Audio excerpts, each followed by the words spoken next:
بیسەرانی عزیز و خۆشەویست هاتینەوە خزمەتتان بۆ خوێندنەوەی بابەتەکانی بەشی 12 لە کتێبی قوتابخانە فەلسەفیەکان بەناونیشانی پەیامبەرانی گۆڕان و پەرەسەندن کۆنت، برکسون، ئاسپنسر، لاپەڕا 371. شۆڕشی گەورەی فەڕەنسا لەگەڵ ئەوەیدا کە ڕوبەڕووی شکستێکی تەواو بوویەوە کاریگەریەکی تەواوی لە گۆڕینی بارودۆخی سیاسی و ئابووری خەڵکی فەڕەنسا بەتایبەتی و ئەوروپا بەگشتی دروست کرد. لەو کاتەوە ئەم بیرە تەشەنەی سند کە تەنیا ڕێگەی ڕزگاری مرۆڤ دروستکردنی کۆمەڵگایەکی سۆشیالیستیە.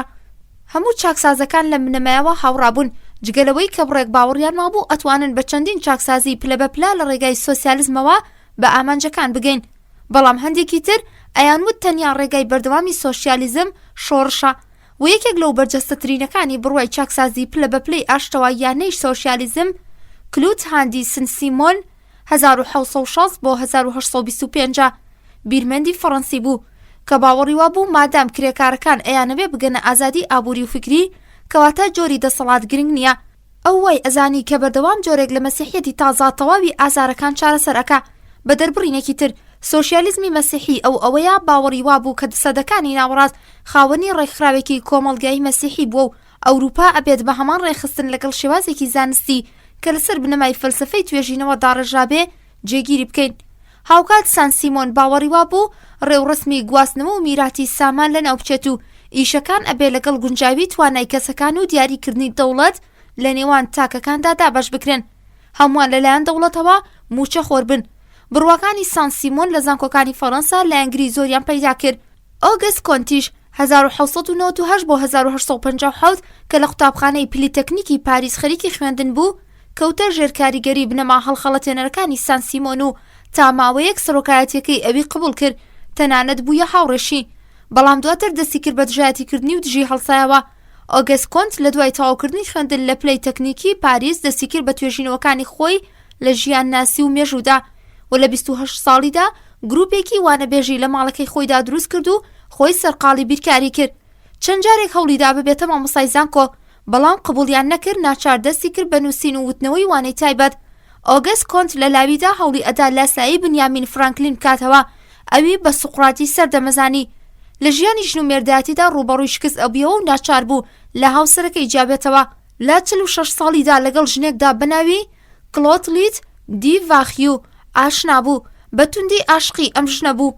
ئەم ژنە چەندین تایبەتمەندی هەبوو کە لەکەم ژندا هەیە واتە جگەلەوەی کە جوان و بە ئەخلاق بوو ژیری و خوێندەواریش بوو. بەڵام بەداخەوە ئاشنایەتیەکەیان 2 ساڵ زیاتری نەخایاند. ژنە مرد و کۆنت بۆ هەمیشە دڵتەنگ بوو. مەرگی ئەم ژنە بە ئەندازەیە کاریگەری کردە سەر کۆنت کە فەیلسوف دەستیدایە خۆکوشتن و خۆی خستان ناو ڕووباری سن. بەڵام نازانێت کام خێرۆمەند ئەوی لە مەرگ ڕزگار کرد و بە ڕزگارکردنی ئەو مرۆڤایەتی قەرزارباری بەرهەمەکانی دواتری کۆنت بوویەوە. فەلسەفەکەی ئەو وەکو بەشێک لە لقی ئەلفی پەیامبەرانی گۆڕان و پەرەسەندن.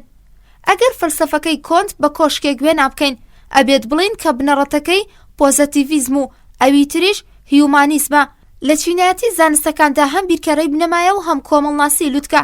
هەر زانستێک لە بڕوای ئەو لەسەر زانستەکەی پێشووتری خۆی جێگیرە و زانستی بیرکاری سادەترین زانست و کۆمەڵناسی کۆتاپلەی زانستە. بە بەرهەمی کۆمەڵی زانستەکان ئەژمار دەکرێن. ئۆگست کۆنت بەم شێوەی خوارەوە پلەبەندی دەکا.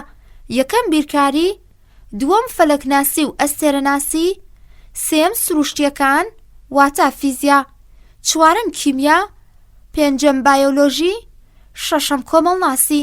ناونیشانی کتێبەکانی کۆنت ئەوە دەردەخەن کە ئایدیالەکەی ئەو هەم وەکو ئایدیالەکەی سن سیمۆن چاکسازی کۆمەڵگا بووە. تەنیا ئەوە نەبێ باوەڕی بە شۆڕژ نەبووە و بیری ئەکردەوە ئەتواندرێ بە زانستی سیاسەت چاکسازی لە کۆمەڵگادا بکرێ واتە ئەتواندرێ بەڕێخستنی بنەما و بڕوا دروستەکان کە بە کەڵکی کۆمەڵگا دێن و ڕێبەریکردنی کۆمەڵگا بەدەستی هەندێک تاکی شایستە و خێرخواز کۆمەڵگا ڕێک بخرێ. ئەو باوەڕی وابوو کە پێکهاتەکان و ڕێخستنەکانی کۆمەڵگا و ئەخلاقی خەڵکی شوێنکەوتەی بیرۆکە و بنەمایەکەن کە خەڵکی پەیڕەوی لێ ئەکەن و ئەتواندرێ خەڵکی بە پەروەردەکردن لە ڕێگای دروستدا ڕێنوێنی بکەین. سێ قۆناغەکە زانست پۆزەتیڤیزمی ئۆگست کۆنت بەرهەمی گۆڕان و پەرەسەندنی مێژووە. لە بڕوای ئەو هزری مرۆڤ لە دۆزینەوەی نهێنیەکانی دنیا سێ قۆناغی بڕیوە کە بریتین لە: یەکەم قۆناغی خوداناسی، دووەم قۆناغی میتافیزیک، سێم قۆناغی زانست پۆزەتیڤیزم. قۆناغی خوداناسی قۆناغی منداڵەتی هزری مرۆڤە. لەم قۆناغەدا مرۆڤەکان باوەڕیان بە مەسەلەکانی سەر و سروش هەبووە، بتپەرستی، فرەخودایی و یەکتاپەرستی گرنگی پێدرا. لەم قۆناغەدا یەک جۆر دەسەڵات یان پادشایەتی یان ستەمکاری و ڕۆحانیەت بوونی هەبووە. لە قۆناغی میتافیزیکی کە سەردەمی لاوێتی مرۆڤە، وزەی ئەبستراکەت بوو یا شوێنشینی خودا و لەم قۆناغەدا زانستی مرۆڤ هەوڵەدا شتە نادیاریەکان بە یارمەتی خواستن لە هزری سەر و سروش بدۆزێتەوە. سەردەمی میتافیزیک سەردەمی وڵاتپەرستی بووە و دادوەران ڕێبەری کۆمەڵگان هەم خوداناسی و هەم میتافیزیک باوەڕیان بە بەدەستهێنانی زانستی پەتی و ڕەها و ڕوونکردنەوەی ناوەڕۆکی شتەکان هەیە.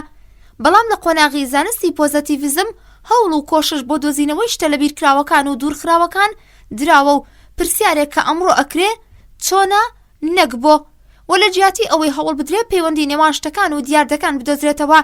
یاسای سروشتی جێنشینی هۆکاری ئامانجمەند بووە. ئامانج دۆزینەوەی پەیوەندی نێوان ڕاستیەکانە لە ڕێگای شێوازی زانستی تێبینی و ئەزمون.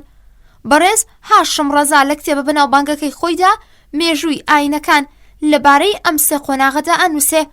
لەسەر بنەمای توێژینەوەکان و شێوازە دابەشکاریەکەی ئۆگەست کۆنتەوە لە شیکردنەوە و خوێندنەوەی فەلسەفەی مێژوو ئەو بنچینەیە دەرەکەوێ کە هەر بەشێک لە زانستەکانی مرۆڤ بە درێژایی زەمان پلە بە پلە قۆناغیان بڕیوە تا گەیشتونەتا پلەی باڵا و تەنگانەوە. ئەم ڕێڕەوەی پەرەسەندنا لە سێ قۆناغدایە بەپێی ئەم ڕوونکردنەوەیە. یەکەم قۆناغی سروشتی. ئەم قۆناغا کە پێی ئەوترێ جوڵەی میتافیزیکی بریتە لەوەی کە ڕێڕەوی گوزەری مەسەلەکانیان بە مەسەلەیەکی بەدەر لە وزە و ئیرادە و سەر و سروش زانیوە. ئەمە تا کۆتاییەکی چەندین قۆناغ تێئەپەڕێنێت. لە یەکەمین قۆناغدا مرۆڤەکان بە سەرنجدان لە پێشەنگیەکی تایبەتی دەرونی خۆیان وزەیەکی ناکۆتا کە سەرچاوەزاندراوە و تەواوی ڕووداوەکان و دیاردەکانیان ئەکرد بە دوو بەشەوە. ئەو کات ئەو وزەیە بەهۆی وزەی خەیاڵکردن و چەمکەکانی خود لە شتەکاندا جێی ئەکردەوە. بەم خەیاڵەوە دەستیان ئەکرد بە پەرستنی ئەو شتە بێگیان و ڕقانە.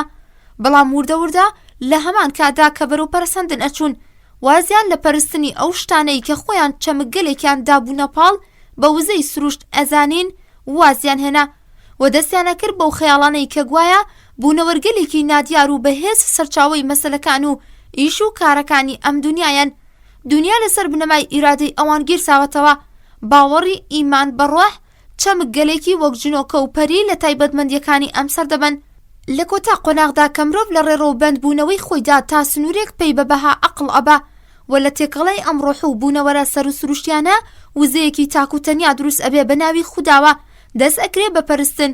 لە وەقعدا لێرەوەیە قۆناغی یەکتاپەرستی دەست پێەکە. ئەم قۆناغا لە ڕوانگەی میتافیزیکی یان جوڵەی میتافیزیکی ئەتوانین ناوین بنین ئەنیمیسم یان توتیسم و لە کۆتاییدا فیتسیم. بەراوردی بکەین و هاوکات لەگەڵ ڕوانگەی دابەشکاری زانایانی دیناسی بۆ سێ قۆناغی پلەی تەئالیسم یان تەئالیسم و منوتەئیسم پێکەوە گونجاندووە. دووەم قۆناغی فەلسەفە یان تیۆلۆژی. ئەمەیان قۆناغی ئەقلانیە و بریتیە لە دانەپاڵی دیاردە جۆراوجۆرەکان بە چەندین فاکتەری سەرەتایی و گونجاندنی گوزەری مەسەلە سروشتیەکان بۆ چەند وزەیەکی نهێنی کە کاریگەریەکەیان دیار و ئاشکرایە. لەم قۆناغەدا عەقڵ بە هەوڵدان و گەڕان هەڵئەسێ بۆ دیاردەکان و مەسەلە هۆکارەتیەکان بکەرێک ئەدۆزێتەوە و وەک فاکتەرێکی مادی و ئەبستراکەت ئەم فاکتەرانە بە ئەگەرێکی زۆر لە بەدی هاتن و ڕوودانی مەسەلەکاندا ئەبینینەوە. بەڵام کەم کەم ئەم فاکتەرە ئەبستراکتانە تێکەڵ ئەبن و سەرنجام ئەگۆڕێن بۆ هۆکارێکی گشتی و پێی ئەڵێن سروشت. شایانی بەبیرهێنانەوەیە کە ئەم شێوازە بیر و گومانانە لە سەرتاسەری سەدەکانی ناوەڕاست زاڵبوون و لە ڕوانگەی کۆمەڵایەتیەوە بە شێوە بیرکردنەوەیەکی لەم شێوەیە گروپە ڕۆحانیەکان خاوەنی زاڵبوونێکی واقعی بوون لە کۆمەڵگادا. سێم قۆناغی زانستی و پۆزەتیڤیزم. لەم قۆناغەدا هۆکاری دیاردەکان بەهۆی پاڵپشتی و هێزی پێداچوونەوە زانستیەکان لە ڕوانگەی ئەزمون و کردارەوە ئەدۆزرانەوە. لەم قۆناغەدا بە هیچ شێوەیەک پشت بە بنەماکانی میتافیزیک و ئاینە سۆفیگەراییەکان و عیرفانیەکان نابێت ببەستین، چون بابەتەکەی قسەکردنە لەبارەی مەسەلە دۆزراوە و ڕاستەقینەکان، واتە ئەو دیاردانەی کە بە یارمەتی ئەزمون و تاقیکردنەوە سەلمێنراون لەسەر بنەمای گریمانەی فەلسەفی و خەیاڵی نین.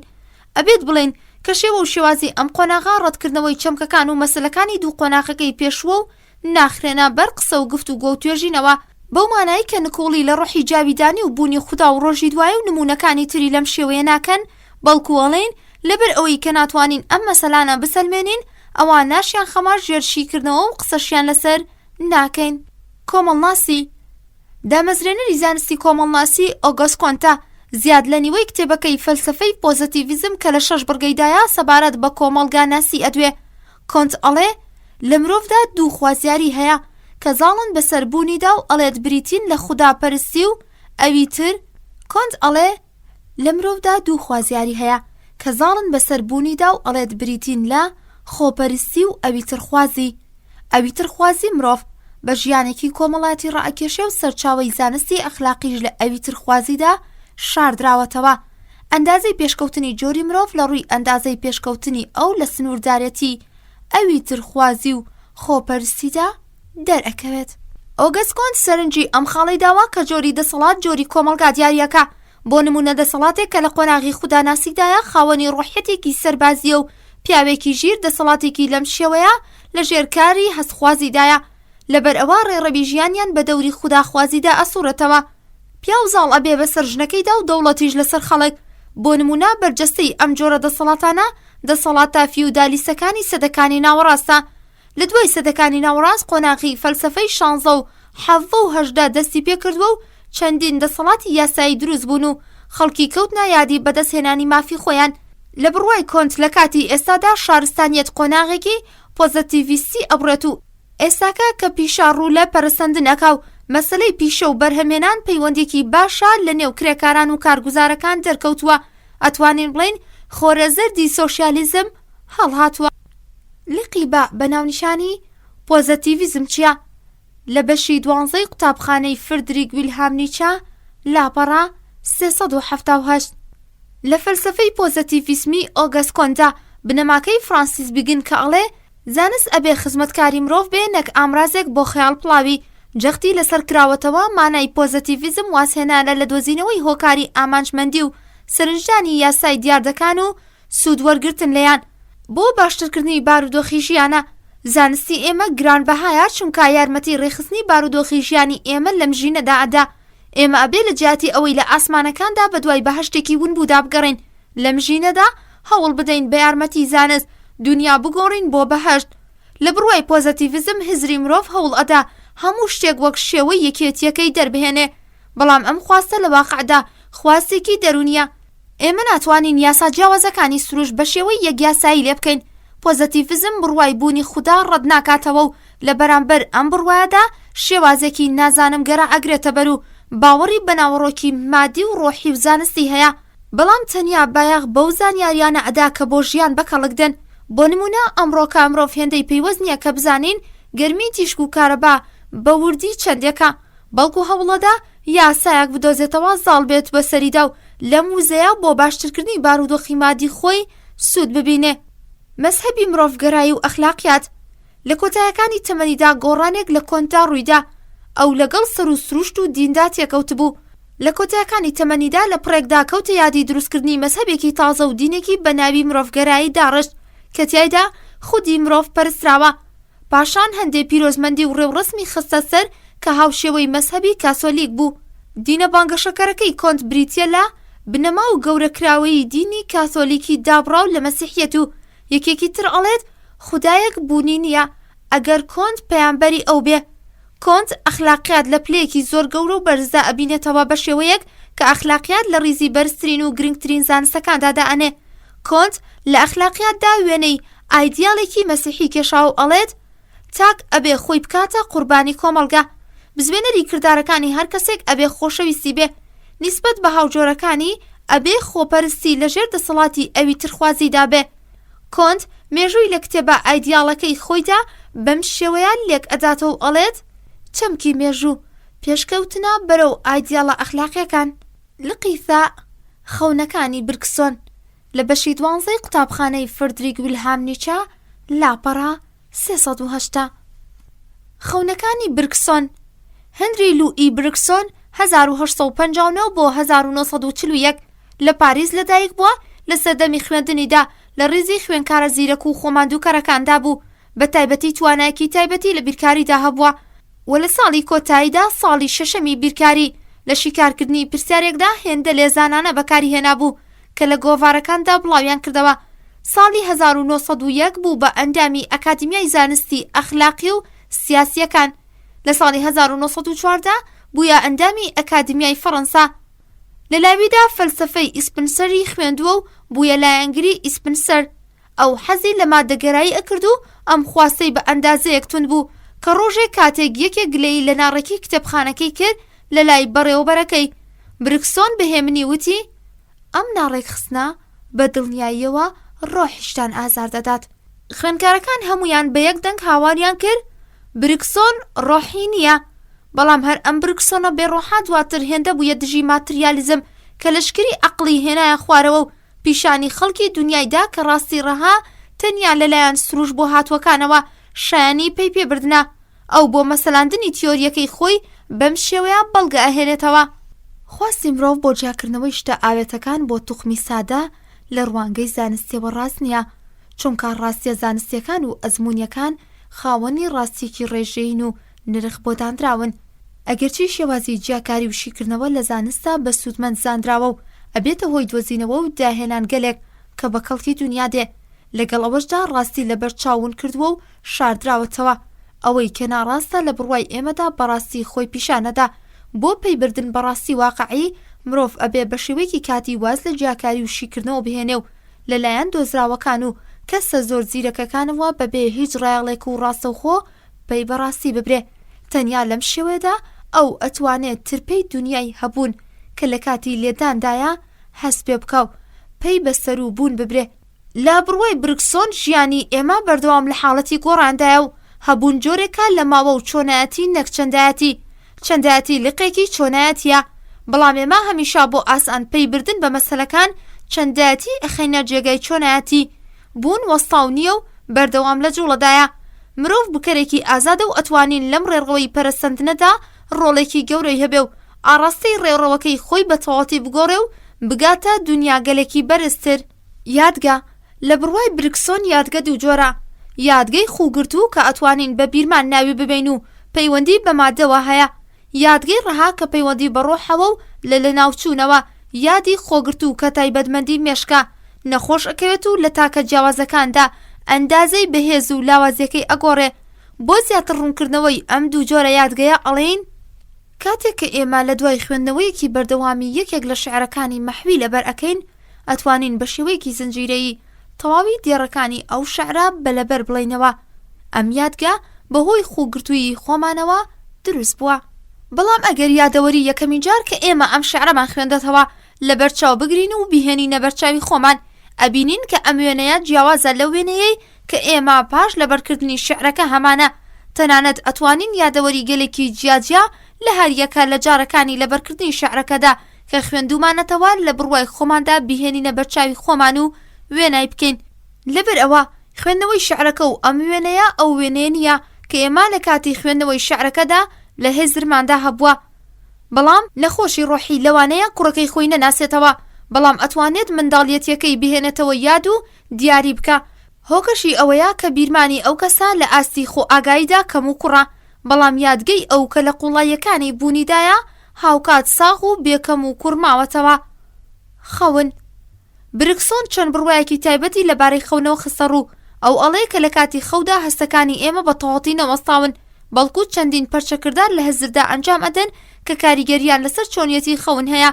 بۆ نمونە گوێدەنگەکانی دنیای دەرەوە کە لە کاتی خەودا هەست پێ ئەەکەین، هەستی بەرکەوتن ئەکەوێتە ژێر کاریگەری هەستە ناوەکیەکانەوە، وەکو کردداری هەناسەدان و سووڕی خوێن لە کاتی خەو. هێزر دەست ئەکا بە بەڵگەداری، چونکە هەوڵ ئەدا یادەوەریە ناپەیوەستەکان لێک بداتەوە و بەڵگەداریەکانیش بێمانان. لە کاتی خەو ئەو یادەوەریانەی کە مرۆڤ لە کاتی بەخەبەریدا لێیان هەڵدێ دەست دەکا بە ئاشکراکردن و کەسایەتی مرۆڤ بەو شێوەی کە هەیە دەرەکەوێ، چونکە لەم کاتەدا هەستی ناوە زاڵە بەسەر بوونماندا و خۆ ئاگایی لە چالاکی ئەوەستێت. گۆڕان و پەرەسەندن ئەگەرچی برکسۆن وەکو داروین باوەڕی بە گۆڕان و پەرەسەندنە، بەڵام تیۆریەکەی ئەو لەبارەی گۆڕان و پەرەسەندن جیاوازە لەگەڵ ئەودا. داروین لەو باوەڕدا بوو کە گۆڕان و پەرەسەندن مەسلەیەکی پلە و بەپلە و هەست پێ نەکراوە، بەڵام برکسۆن باوەڕی وایە گۆڕان لە ناکاو و لەپڕ بە شێوەی نیگایەک و بەڵکو وەکو تەقینەوەی ڕوومانەیەک ڕوویداوە. لێرەدایە کە برکسۆن هەوڵەدا بە شێوەیەکی تر بڕوای کەسە دینیەکان کە لەو باوەڕەدان خوڵقاندن لە پڕێکدا ڕوویداوە بسەلمێنێ. گۆڕان و پەرەسەندنی برکسۆن شوێنکەوتەی چالاکی ژیانی ئیلینۆڤیتاڵە، نەک جەبر. ئەم گۆڕان و پەرسەندنا زۆر ئازادانە دەست ئەدا بەسەر داهێنانی شتگەلێکی سیر کە شایانی پێشبینی نین. بریکسۆن زۆر بەتوندی دژایەتی دیتەرمینیزمی ئەکرد و ئەڵێت ئەگەر یاسای مانەوەی وزە قبول بکەین دیسانەوە ناتوانین دنیای ڕۆح بە شوێن کەوتەی جەبرگەرایی بزانین. ئەو ئەم خاڵە بەڕاست ئەزانێت کە زۆرینەی تاکەکان پەیڕۆکەری نەریت و ڕێوڕسمە کۆڵانەکانیانن. تەنیا ئەوە نەبێت کە لە بڕوای ئەودا ئەمە خۆگری بە جەبر نییە، بەڵکو سەرپشکیە و بەدەر لە بێمەیلی تاکەکان لە سوودوەرگرتن لە ئەگەرەکانی خود بوونا. لە ناوڕۆکدا هەموو کەسێک خستنە ئەستۆی فەرمانڕەواییان نەکجەبر. هەندێکیان سوود لەم بەخشیشە ئەبینەوە و هەندێکی تریش ئەکەونا داوی لاساییکردنەوە. شوێن، کات و جوڵە. لە بڕوای بریکسۆن لە حاڵەتی دەرووندا ماوە و شوێن وێناکراونین. هەموو هەستەکان و خەیاڵەکان پێی بێبردنەکان وێناکان و خواستەکانی دەروون چۆنایەتین و ئەڵبەتە ئەو ئومێدا بەهێز و لاوازی هەیە، بەڵام ڕێژە و ژمارەی نییە. لە بڕوای ئەو ئەتوانین بە دوو شێوە پێی بەکات ببین، یەکێکیان بە گونجاوی لەگەڵ چەندایەتی و ئەوی تر لە ڕێگای دەروون و چۆنایەتی. ڕاستێتی کات بەهۆی بینین و دۆزینەوە بەدەستێ، کاتی ڕاستەقینە شایانی ژمارە نییە. لەگەڵ ئەوەشدا بێسەرەتا و کۆتاییە، چۆنایەتی پەتیە و لەگەڵ کاتی ئەستێرەیدا بەراورد ناکرێن. بریکسۆن کات بە ماوە ناو ئەبات و لەبارەی جوڵەوە زانستەکەی ئەو بڕوایەکی هاوشێوە ئەخاتە ڕوو. ئەو ئەڵێت جوڵە بە شێوەیەکی ڕووکەش و دیار بریتە لە چەند گیرسانەوەیەکی یەک لە دوای یەک، چەندێتین لە کاتێکدا کە لە واقعدا بەردەوامن چۆنایەتین. گیرسانەوەی شتێک جگە لە لێک نزیک بوونەوە لە جوڵەدا نییە و واقعیەتی نییە. دۆزینەوە و بینین. بریکسۆن دژایەتی ئەقڵانیەکان ئەکات و ئەڵێ ئەقڵ تەنیا ئەتوانێت پێی بەڕاستی ڕێژەیەکان و زیادەکان ببا و بەردەوام خەریکی بەدەسێنانی بژێوی داهێنان و دۆزینەوە بێ. هەمیشە سەرۆکاری لەگەڵ شتەمادیەکاندایە و هەمیشە خەریکی مەسەلە چەندایەتیەکانە و لە مەسەلە چۆنایەتیەکاندا لاوازی و بێدەسەڵاتە. ئەقڵ هەموو شتێک جیاوشی ئەکاتەوە و شتەکان لە شوێندا ئەبینێتەوە و سلبیات و شیکردنەوەی زانستی هەر ئەمەیە کە ناتوانین بڕواتە سەر و سنوورەکانی شوێنەوە. بۆ نمونە ئەندازیاری بە تەواوەتی تایبەتمەندیە ئەبستراکتەکانی دیاردە هەواییەکان و ئاسمانیەکانی وەکو خاڵێک لە بۆشاییدا ئەبینێ. فیزیا ڕووناکی خۆر بۆ چەندین شەپۆل ئەگۆڕێ لە هەوادا و مۆسیقاش ئەگۆڕێ بۆ شەپۆلەکانی دەنگ. ئەقڵی مرۆڤ گشتی جوڵاو بۆ بەشێکی وەستاو ئەگۆڕێت و ڕاستی وەکو کەم و کوڕیەک لێ کردووە و بە شێوەی وێنەی ناڕاستی وەستاو ئەیبینێ. لە کاتێکدا کە ڕاستی یەک پارچە و نەگۆڕە، ئێمە بۆ ئاسانکاری لە نێو دوو خاڵدا هێڵێک ئەکێشین، ئەوە بە خاڵێک لە بۆشاییدا وێناکەین. لە کاتێکدا کە لە بۆشاییدا هیچ خاڵێک بوونی نییە، چونکە خاڵ شتێکە سنووردارە و لە کاتێکدا کە بۆشایی بێ سنوور و دابەش نەکەرا، ئێمە هەر ئەم شێوازە لەبارەی کات ئەگرینە بەر. لە نێوان ڕۆڵی خەیاڵ بەرامبەر بە ساتێک ئەگەین، واتە ئێمە کات لە شێوەی ساتگەلێک وێنە ئەکەین. لە کاتێکدا کە کات بێ سنوور و نەژمێردراوە، بە بڕوای بریکسۆن مرۆڤ لە کاتدا ناژیێت، بەڵکو کات لە ناو مرۆڤدا ئەژیێت، چونکە کات نەتەنیا هەمیشەیە بەڵکو مەسەلەیەکی خوێندەکیانەشە. کات لە هزری سەر و ئاسایی مرۆڤدایە و بە پێچەوانەی ئەوەی کە دێتە بەرچاوی مرۆڤ دیلی کات نییە، بەڵکو ئاغایەتیە بۆ ئەوەی پێی بەم خاڵە ببە. مرۆڤ ئەبێ بگاتە بەخششێکی دۆزینەوە و بینین، چونکە تەنیا لە ڕێگای کەسە بەهرەمەندەکانەوە ئەتوانین پێی بە ناوەڕۆکی شتەکان ببەیت. ئەخلاق و مەزهەب. ئەخلاق لە لای بریکسۆن دوو جۆرە، یەکەم ئەخلاقی داخراو، دووەم ئەخلاقی کراوە.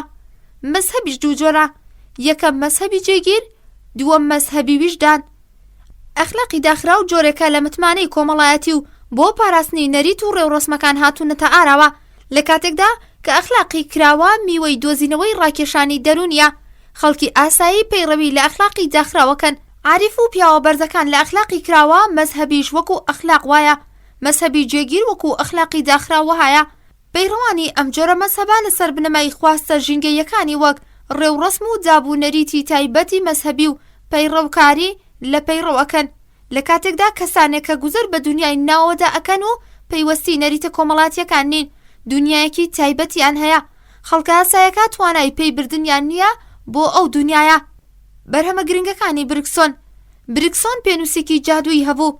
بەرهەمەکانی ئەو زۆڕون و نووسراون و پڕن لە وشەی فراوان و دڵگیر و لە شاکارەکانی پەخشانی فەڕەنسی ئەژمارەکرێن.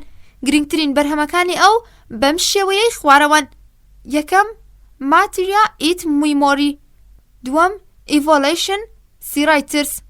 سێم لیز دیوخ سۆرەیس دی ئۆڵ مۆڕاڵ ئت دی لا ریلیشن.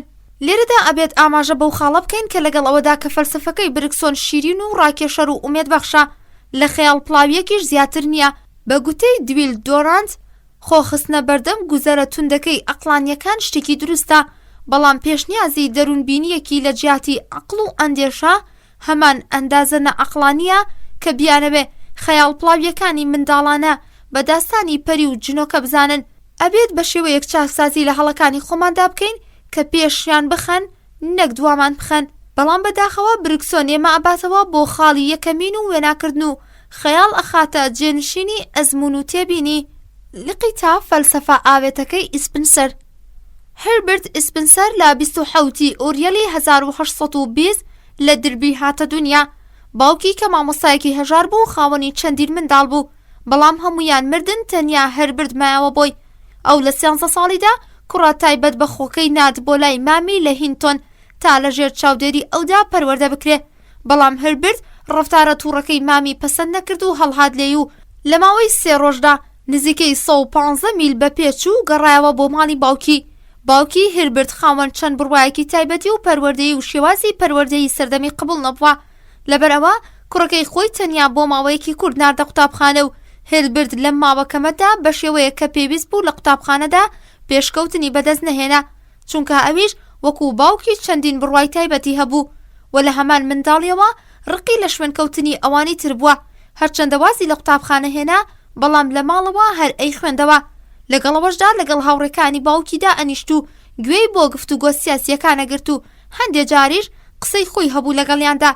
لە منداڵیەوە هربرت زۆر حەزی لە زانستەکان و مێژوو و سروشت و فیزیا و بیرکاری بوو، بەڵام زۆر گوێی بە ئەدەب و شعر نەدەدا.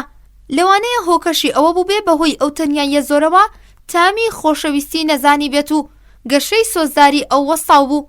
ئەو نیسبەت بە فێربوونی زمانەکانیش زۆر پەیوەستی پیشان نەئەدا و تەنانەت گوێشی بە یاسای زمانی ئینگلیزی نەدەدا. لەم بارەیەوە بەخۆ گەورەزانیەکی تایبەت ئەنووسێت: لە منداڵی و لاویشدا وانەیەکم لە زمانی ئینگلیزی نەخوێندووە و ئێستاکە هیچ ئاگاداریەکم لە زمانی ئینگلیزی نییە. ئەو تەنانەت زۆریش حەزی لە خوێندنەوەی کتێب نەبوو. بە شێوەیەک یەکێک لە جێگرەکانی ئەنووسێت ئەو هەرگیز کتێبی زانستی تا کۆتایی نەخوێندێتەوە. بەشێکی گەورەی توێژینەوەکانی ئەو لەسەر بنەمای تێبینی و بیرکردنەوەکانی خودی خۆی بوون.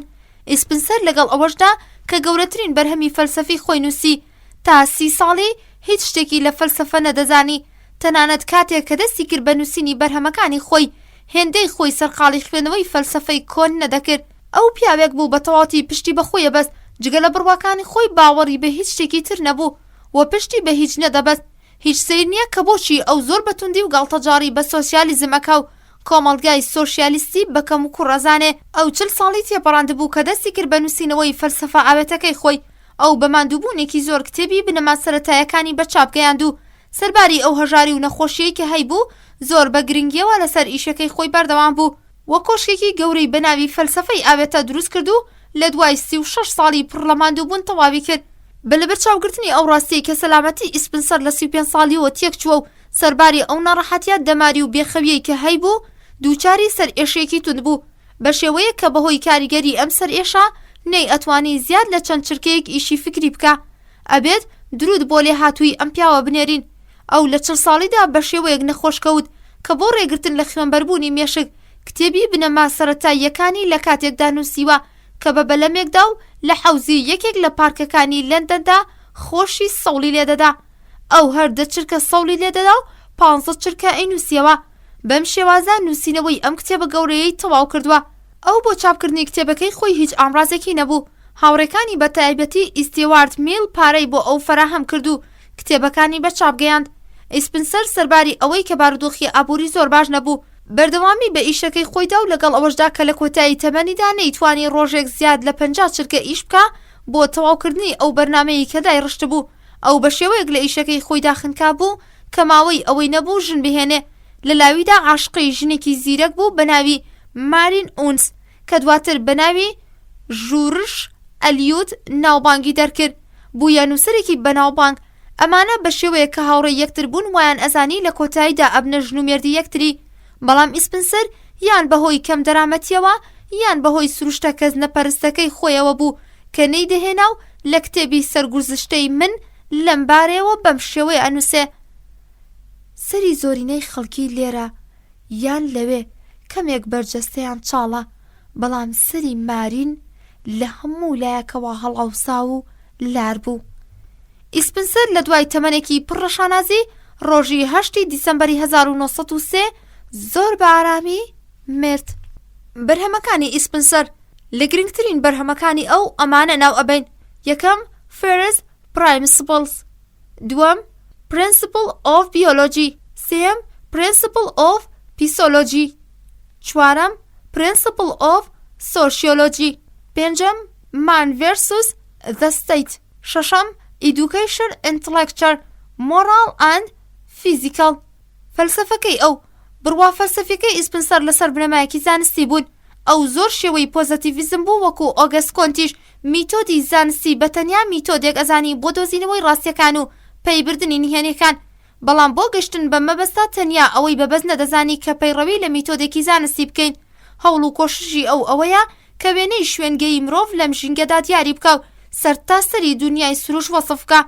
فەلسەفە ئاوێتەکەی ئەو هەوڵێکە بۆ گەشتن بەم ئامانجانە. ئیسپنسەر لە فەلسەفە ئاوێتەکەی خۆیدا ئەنجامە زانستیە جۆرا و جۆرەکانی کۆ کردوتەوە و لەو بڕواگشتیانە فەلسەفەیەکی دەرهێناوە. ئەتوانین فەلسەفە پەرەسەندیەکەی ئەو لەم چەندێڕەدا ڕوون بکەینەوە. گوزەری پەرەسەندنی جیهان لەسەر بنەمای چوون و هاتن و هەڵکشان و داکشان. پەرەسەندن بریتیا لە کۆبوونەوەی مادە هاوکات بە جیابوونەوەی جوڵە، بەو هۆیەوە لە هاوڕەگەزیەکی دیاری نەکرا و ناپەیوەست ئەگەینە ناهاوڕەگەزیەکی دیاریکرا و پەیوەست. لەم نێوەندەدا جوڵە بە شێوەیەکی دیاریکرا و شێوە گۆڕکێەکە. هەموو شتەکان لە پەرتەوازەیەوە بۆ یەکگرتن ڕوودەهێنن، لە ئاسمانەوە بۆ جۆرا و جۆریەتی ئەگۆڕێن. ئەم بارودۆخ و حاڵەتان نەتەنیا لە سروشدا ئابیندرێ، بەڵکو تەنانەت لە کۆمەڵگای مرۆڤیشدا بەرچاوەکەوێ. لە مەسەلەی سەرچاوەی پەیبردنەکان و شتە عەقڵانیەکانیشدا ئیسپنسەر بڕوای تایبەتی هەیە کە لەسەر بنەمای فەلسەفەی گۆڕان و پەرەسەندنن. پێی پێبراوەکان و شتە عەقڵانیەکانی مرۆڤ لە ڕەچەڵەکدا لە ئەزموونەوە دێن، بەڵام لە جۆردا نەک لە تاکەکاندا، بەو مانایی کە مرۆڤ لە ڕۆژی یەکەمەوە خاوەنی عەقڵ نەبووە. ئەم پێی پێبراویە عەقڵ پێشکاویە لە دنیایەکی ترەوە نەیهێناوە بە شێوەیەکی پلە بە پلە و لە ماوەیەکی زەمەنیدا و لە ڕێگای تێبینی و ئەزموونەوە بوونەتە خاوەنیان. بەڵام ئەم پێی پێبراوانە کە بە پلە بە پلە و لە ماوەیەکی زەمەنی داهاتوونەتەوە دەستی لە بوونی ئەودا کۆبوونەتەوە و لە ڕێگای بۆ ماوەوە گوازراونەتەوە بۆ ئەخلاقی، بە شێوەیەک کە ئەمڕۆکە هەر کەسێک کە لەدایک ئەبێ چەند پێی پێبردن و هەست و سۆزێکی هەیە کە لە بوونیدا شاردراونەتەوە و لە کاتی ئامادەییدا بۆ ژیان و ئەزمون و پەروەردە بەخێوی ئەکا وە کرداریانە یارمەتی ئەدا و لەم هۆیەوە کە ئاژەڵەکان لەبەر ئەوەی ئەم دەستکەوتیان نییە ئەگەری نییە لە ڕێگای پەروەردەوە ببنە خاوەنی عەقڵ پێشکاندن و پێی پێبردن. کۆمەڵناسی فەلسەفە ئاوێتەکەی ئیسپنسەر لە دەبەرگدا ڕێکخراوە کە سێبەرگیان سەبارەت بە بنەماکانی کۆمەڵناسین. بە بڕوای ئیسپنسەر پێکهاتەی شارستانیەت هاوشێوەی پێکهاتەی جەستەی مرۆڤە، تەنیا ئەوە نەبێت کە لە جەستەی مرۆڤدا ئاگایی تەنیا لە سەردایە و بەڵام لە پێکهاتەی کۆمەڵگەدا هەموو بەشەکان خاوەنی عەقڵ و ئاگاین. لەلایەکی تریشەوە لە جەستەدا سەنتەری سەرەکیە ئەندامەکان و بەشەکانی ئەون، بەڵام لە کۆمەڵگادا تاکەکان سەرەکین و پێکهاتەی سەنتەری ئامڕازەکە بۆ پاراستنی ئاسایشی خەڵک و بەس. بە بڕوای ئەو پێکهاتەی شارستانیەت لە سەرەتادا زۆر بچووک و سادە و کورد بووە، پلە بە پلا فراوان بووە و لە شێوەیەکی ئاڵۆزدا ئەمڕۆکە خۆی ئەبینێتەوە و لە داهاتوشدا دیسانەوە فراوانتر و ئاڵۆزتر ئەبێ. ئەو پێکهاتەکانی کۆمەڵگا بۆ دووچین دابەشەکە: شەڕکەر و پیشەگەر. لە چینە شەڕکەرەکاندا پیاوان شوێنکەوتەی پێشەواکانن، ژنانیش شوێنکەوتووی پیاوەکانن. فرەژنی شتێکی زۆرە و خەڵکی خودایەکی ئازا و خوڵقێنەر ئەپەرستن. لە بڕوای ئەو شارستانیەتە تازەکان لە حاڵەتی گۆڕاندان و هێشتاکە لە حاڵەتی شەڕکەری نەهاتوونەتە دەرەوە. ئەو شارستانیەتە تازەکان بە خوێن خۆرەزانێت و ئەڵێت ئەگەر لە کۆندا خەڵکی یەکتریانە خوار شارستانیەتەکانی ئەمڕۆ نەتەوەکانە خۆن. ئەوەش ئەڵێ کە تا ئێستاکە مێژوو شتێک جگە لە ڕۆژمێری چڕی بەندین خانەی نیوگوت هیچی تر نەبووە. سەرگوزشتەی مرۆڤ بریتیا لە زنجیرەیەک دزی و کوشتار و تاڵانی، بەڵام یاسای بەرزبوونەوەی کۆمەڵایەتی شتێکە نەگۆڕە. لە کۆتایی ئەم پلە بە پلەیە ئەو بڕوایی کە ئەڵێ تاکەکان هەوڵی پاراستنی بەرژەوەندی دەوڵەت بدەن ئەگۆڕێت بۆ ئەو بڕوایەی کە دەوڵەت بۆ پاراستنی بەرژەوەندیەکانی تاکەکان دروست بووە نەک تاکەکان بۆ بەرژەوەندی دەوڵەت. هربرت ئاماژەی بۆ ترسناکی کرد کە بە شێوەیەک لە شێوەکان گەر کۆمەلگا سەربازیەکانی ئەمڕۆکە لە حاڵەتی شەڕەنگێزی دەرنەیەن هەوڵەکانی مرۆڤ لە گوزەری پەرەسەندندا ناگاتە هیچ شوێنێک، بەڵام بە پێچەوانەوە هەر کاتێک بڕۆنە ناو حاڵەتێکی پیشەوەریەوە و ڕقوکی ناکەمە بێتەوە ژنەکانیش مافیشیانیان ئەبێ. ئیسپنسەر بە ئەندازەیەک دژی شەڕ بوو کە ئەڵێت ئەگەری سەرکەوتنی کۆمەلگایەکی باش بەستراوە بە لە ناوچوونی شەڕتیایدا. هربرت بە شێوەیەک وێنای ئەکرد کە سۆشیالیزم درەخشێنەرەوەی شەڕە و ئەیوت بیۆکراسی کۆمەلگایە کە سۆشیالیزم تیایدا باڵا دەستا ئەبێتە هۆی دروستبوونی چینێکی ئەرستۆکراتی تایبەت کە بەتواناتر و زاڵترن لە ئەرستۆکراتەکانی مێژووی کۆمەلگای مرۆیی. نەناسراوی ئیسپنسەر معریفە ئەکاتە سێ بەشەوە: ناسێنراو، بناس، نەناسراو. ئەو زۆر ناومێدە لەوەی کە سانس بتوانێت ماهیەتی ژیان بدۆزێتەوە و ئەڵێت ئێمە ناچانیندان بەوە دابنین کە ماهیەتی ژیان وەکو واژەیەکی فیزیۆکێمی ئاشکرا نابێ.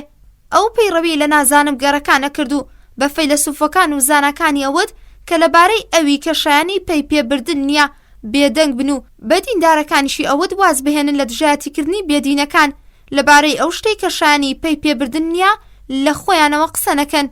ئەو بە ڕێژەگەرایی زانست قایل بوو، باوەڕی وا بوو کە لە هەر ڕاستیەکدا هەڵەیەک شاراوەتەوە و لە هەر هەڵەیەکدا ڕاستیەک. بە شێوەیەک لە شێوەکان ئەم بڕوایە هی دۆستۆڤسکیش بوو. هەندێک ڕۆمانوسی کوردیش ئەم ڕەگەزیان دۆزیوەتەوە و خستویانەتە ناو ئەدەبیاتی کوردیەوە. بە دەربڕینێکی تر بە بڕوای ئەو هیچ بیر و باوەڕێک هێندەی ئەوەی کە ڕاز نییە پوچ نییە. ئەو سێ پلە دائەنێ بۆ معریفە. یەکەم معریفەیەک کە یەک نەگرتووە، واتە زانیاریەکانی پەرتەوازن و بەشەکین و خەڵکە ئاساییەکە سوودی لێ ئەبینێ. دووەم معریفەیەک کە نیوە و ناتەواوە، یەکگرتووە کە معریفەی فەیلسوفەکانە. ئیسپنسەریش وەکو کانت باوەڕی وایە کە شت لە خۆیدا نەناسراوە چونکە دانایی بەرز شتێکی دەستنەکەوتووە و بێبەرهەمە، چونکە ئێمە تەنیا لەبارەی ئەوەی کە پێی ئەڵێن دنیای دیاردە و مەسەلە ڕێژەیەکان کە ئەوانی شایانی ناسینن ئەتوانین توێژینەوە بکەین دنیای خودەکان هەمیشە لێمان دوورە. هربرت لەبارەی مەسەلە نەناسراوەکانەوە بەم شێوەیە ئەنووسێ: بڕوانهێنیەکانی زانست ڕاستی گەلێک ئەخەنە ڕوو کە شایانی پێی پێبردن نین. زانا لە توێژینەوەکانی خۆیدا سەرنجی هەر شوێنێک ئەدا ڕووبەڕووی مەتەڵێکی چارەسەر نەکراوە بێتەوە و خۆی لە هەمووان زیاتر و باشتر ئەتوانێت پێی بەوە ببا کە توانای چارەسەرکردنی ئەو مەتەڵەی نییە. لێرەدا پێی بە گەورەی و بچووکی هیزری مرۆڤ ئەبین. گەورەی ئەو لە توانای بۆ گەیشتن بە هەموو شێوازە ئەزمونەکانە و کەمی و بچووکی ئەو لە نەتوانینیەتی بۆ گەیشتن بەسەر و ئەم ئەزمونانە ئەو لە هەمووان باشتر تێگا لەوەی کە لە کۆتایی ڕاستیەکاندا هیچ شتێک شانی پێی پێبردن نییە. بیسەرانی عزیز و خۆشەویست، لێرەدا هاتینە کۆتایی چەند بابەتێکی بەشی 12 لە کتێبی قوتابخانە فەلسەفیەکان. بۆ بابەتەکانی تر دێنەوە خزمەتان. کاتێکی خۆش بۆ هەمولایەک. بیسەرانی عزیز و خۆشەویست، هاتینەوە خزمەتان بۆ خوێندنەوەی بەشی 12 و کۆتایی لە کتێبی قوتابخانە فەلسەفیەکان بە ناونیشانی قوتابخانەی فردریک ویلهام نیچە. پێشەکی لاپەڕە 317. لە بەربەیانێکی جوانی پاییزی ساڵی 1887 دئوسل لە گوزەرگای مالوگا تێئەپەڕێ هەتا هاوڕێکەی نیچە لە سیلیت ماریا ببینێ. دئونز لە دوای 14 ساڵ دووری لە کۆتاییدا نیچەی دۆزیەوە. ئەوی بە هەستێکی گەرم و قوڵ ماچ کرد، بەڵام هاوڕێکەی چەندە گۆڕا بوو. ئیدی کاریگەریەکی لە ناوی قاری ئازایی و ئەو ڕەفتارە چست و چالاکی و ڕەوانبێژیەی قسەکردندا تێدا نەما بوو. زۆر بە سەختی لە کاتێکدا کە بەلای دانەوی بوو بە ڕێگا ئەچووەوە، بە زمانی ترەوە قسەی ئەکرد. بە خەمێکی قوڵەوە سەیری ئاسمانە شینەکەی ئەکرد و ئاماژەیەکی کردووتی: هاوڕێی خۆشەویستم، بۆ ئەوەی هەمیشە مێشکم بە کۆکراوەی و بە توانایی بمێنێتەوە ئەبێ ئەم ئاسمانە شینە لەسەر سەرمەوە بێ. پاشان ئەو هاوڕێکەی برد بۆ ئەو شوێنانەی کە تایبەت بوون بە خواست و مەیلی خۆی. چیمەنێک کە لەسەر وەزنێک بەمانای تاف یان تافگا وەلەو نزیکانە و جۆگەلێک لە قوڵای چەمەکانەوە تێپەڕی. زۆر حەزی لەو شوێنە بوو، بە شێوەیە کە بە هاوڕێکەی وت: لە هەموو شوێنێک زیاتر دڵم لێرە ئەکرێتەوە، لێرەدا باشترین بیرەکان ڕوو لە من ئەکەن. بەیانی ڕۆژی دواتر نیچە هاوڕێکەی خۆی برد بۆ خانوەکەی وەک خۆی ئەڵێ ئەشکەوتەکەی.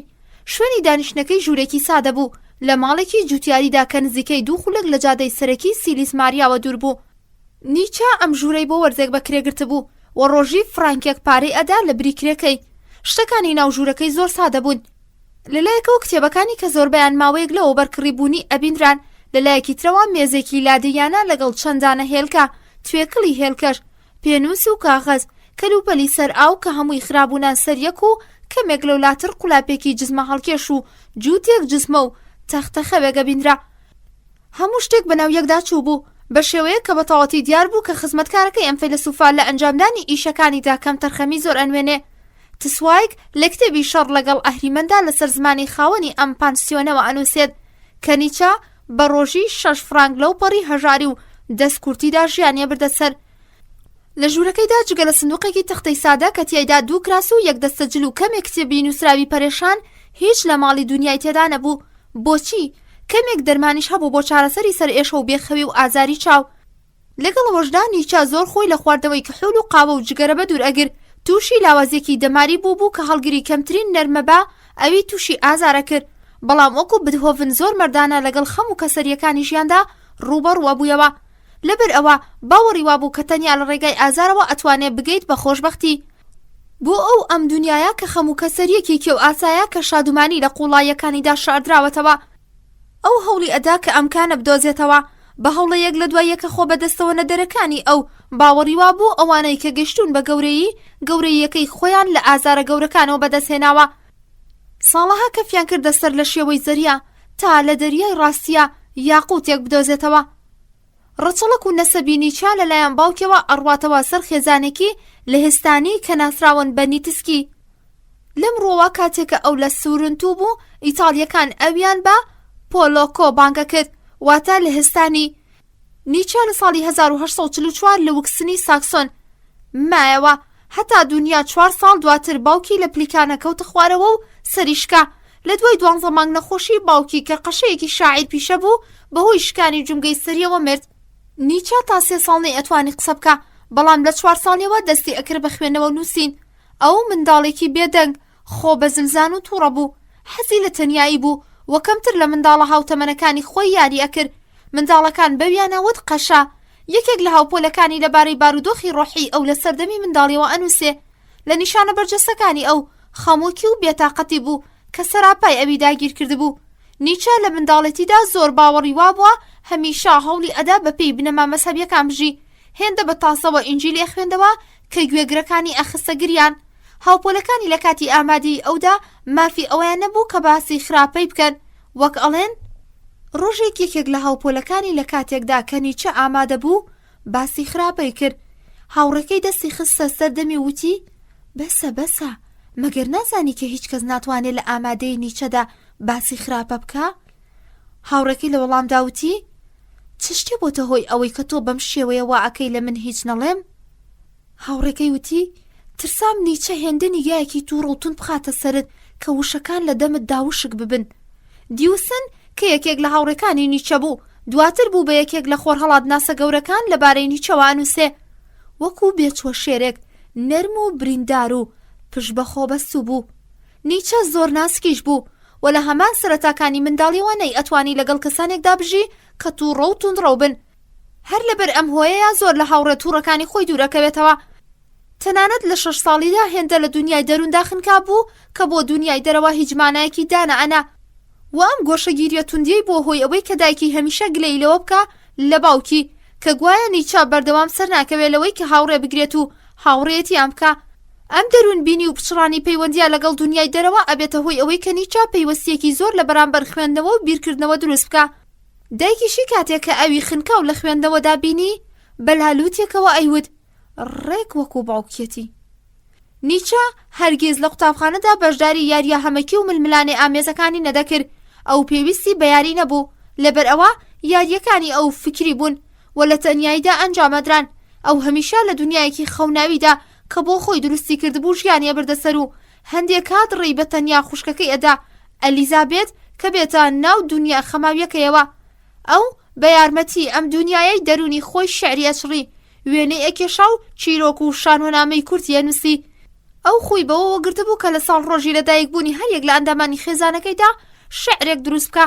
ئەو لە 12 ساڵیەوە دەستی کرد بە شعر چڕین و کەم بە ئەندازێک لە شێعردا پێشکەوت کە تەنانەت دەستی کرد بە ڕەخنەگرتن بە شێوەیەک کە لە ساڵی 1858دا بەم شێوەیە ئەنووسێ شێعرێک کە خاڵیە لە بیر و باوەڕ و لێوڕێژە لە ئاماژە و وێناندن وەک سێوێکی سوور وایە کە لە کرۆکەکەیدا پڕ بێت لە مێرو لە نیشانە تایبەتیەکانی ئەو ڕازگۆیی بوو و ئەم سیفەتە یەکێکە لە سیفەتە خێزانیەکانی نیچە سیفەتی ڕازگۆیی و ڕووڕاستی یەکێک بوو لەو سیفەتانەی نیچە کە لە درێژایی ژیانی فکریدا پیشانیەدا ئەو لە درێژایی ژیانی خۆی بەتوندی لەگەڵ ڕاستیدا عاشق پیشەی ئەنوان پەیوەندی نێوان نیچە لەگەڵ ڕاستی وەکو پەیوەندی مارتن لوتەر نەبوو لەگەڵ ئیمانی ئایدۆلۆژی بەڵکو پەیوەندی ئەو لەگەڵ ڕاستی بە هیچ شێوەیەک سنووردار نەبوو لەگەڵ چەندین ڕاستیدا بەڵکو تەواوی مەسەلەکانی ژیانی لە خۆگر بۆ ئەو ڕاستی وەکو مۆمێکی گەورە بوو کە ڕووناکی ئەخستە سەر تەواوی سوچە تاریکەکان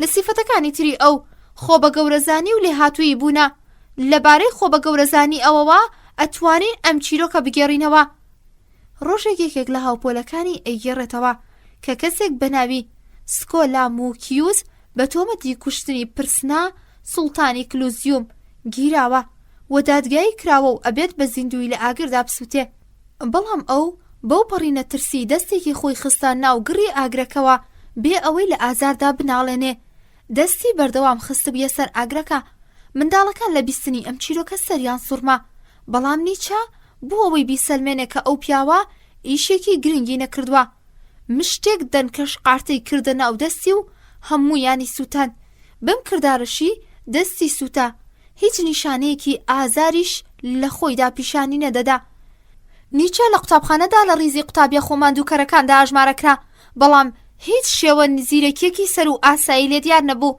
لە نێوان وانەکانیدا زۆرتر حەزی لە زمانی یۆنانی بوو و لە هەمان کاتەوە نیسبەت بە ئەدەبیات و هونەری یۆنانی خوازیاریەکی زۆری پیشانەدا لە زمانی ئەڵمانی لاتین و زانیاریە مەزهەبیەکاندا زۆر باش بوو زانیاری مێژووی و جوگرافیەکان زۆر باش نەبوون و لە بیرکاریدا زۆر لاواز بوو هەرچەندە گەورەتر ئەبوو زیاتر ڕقی لە قوتابخانە هەڵدەستا ڕقی ئەو بەدەر نەبوو لە بەرنامە سەپێنراوەکان کە مرۆڤ هەمیشە ئەخاتە ناو کۆت و بەندەکانەوە لە هەر جۆرە چالاکیێکی فکری ئازادی دای ئەبڕێت ئەو حەزی ئەکرد ئەوەی کە خۆی خوازیارەتی بڕوات بەدوایدا نەک ئەوەی کە بەرنامە خینکێنەرەکەی قوتابخانە داوای ئەکا نیچە لە دوای تەواوکردنی خوێندنی قوتابخانە لە زانکۆی بن و لاپیزیک خۆی سەرقاڵی خوێندن کرد لێرەدا ئەو بە فەلسەفەی یۆنانی و شۆپنهاوەر ئاشنا بوو وەک ئەوەی کە ڕۆژێک لە یەکێ لە کتێب فرۆشەکانیدا کتێبێکی کۆنی بەناوی Der Walters Wall and Vorstillin سەرنجی نیچەی ڕاکێشا نیچە بێ ئەوەی هیچ زانیاریکی لەسەر ئەم کتێبە و نووسەرەکەی هەبێ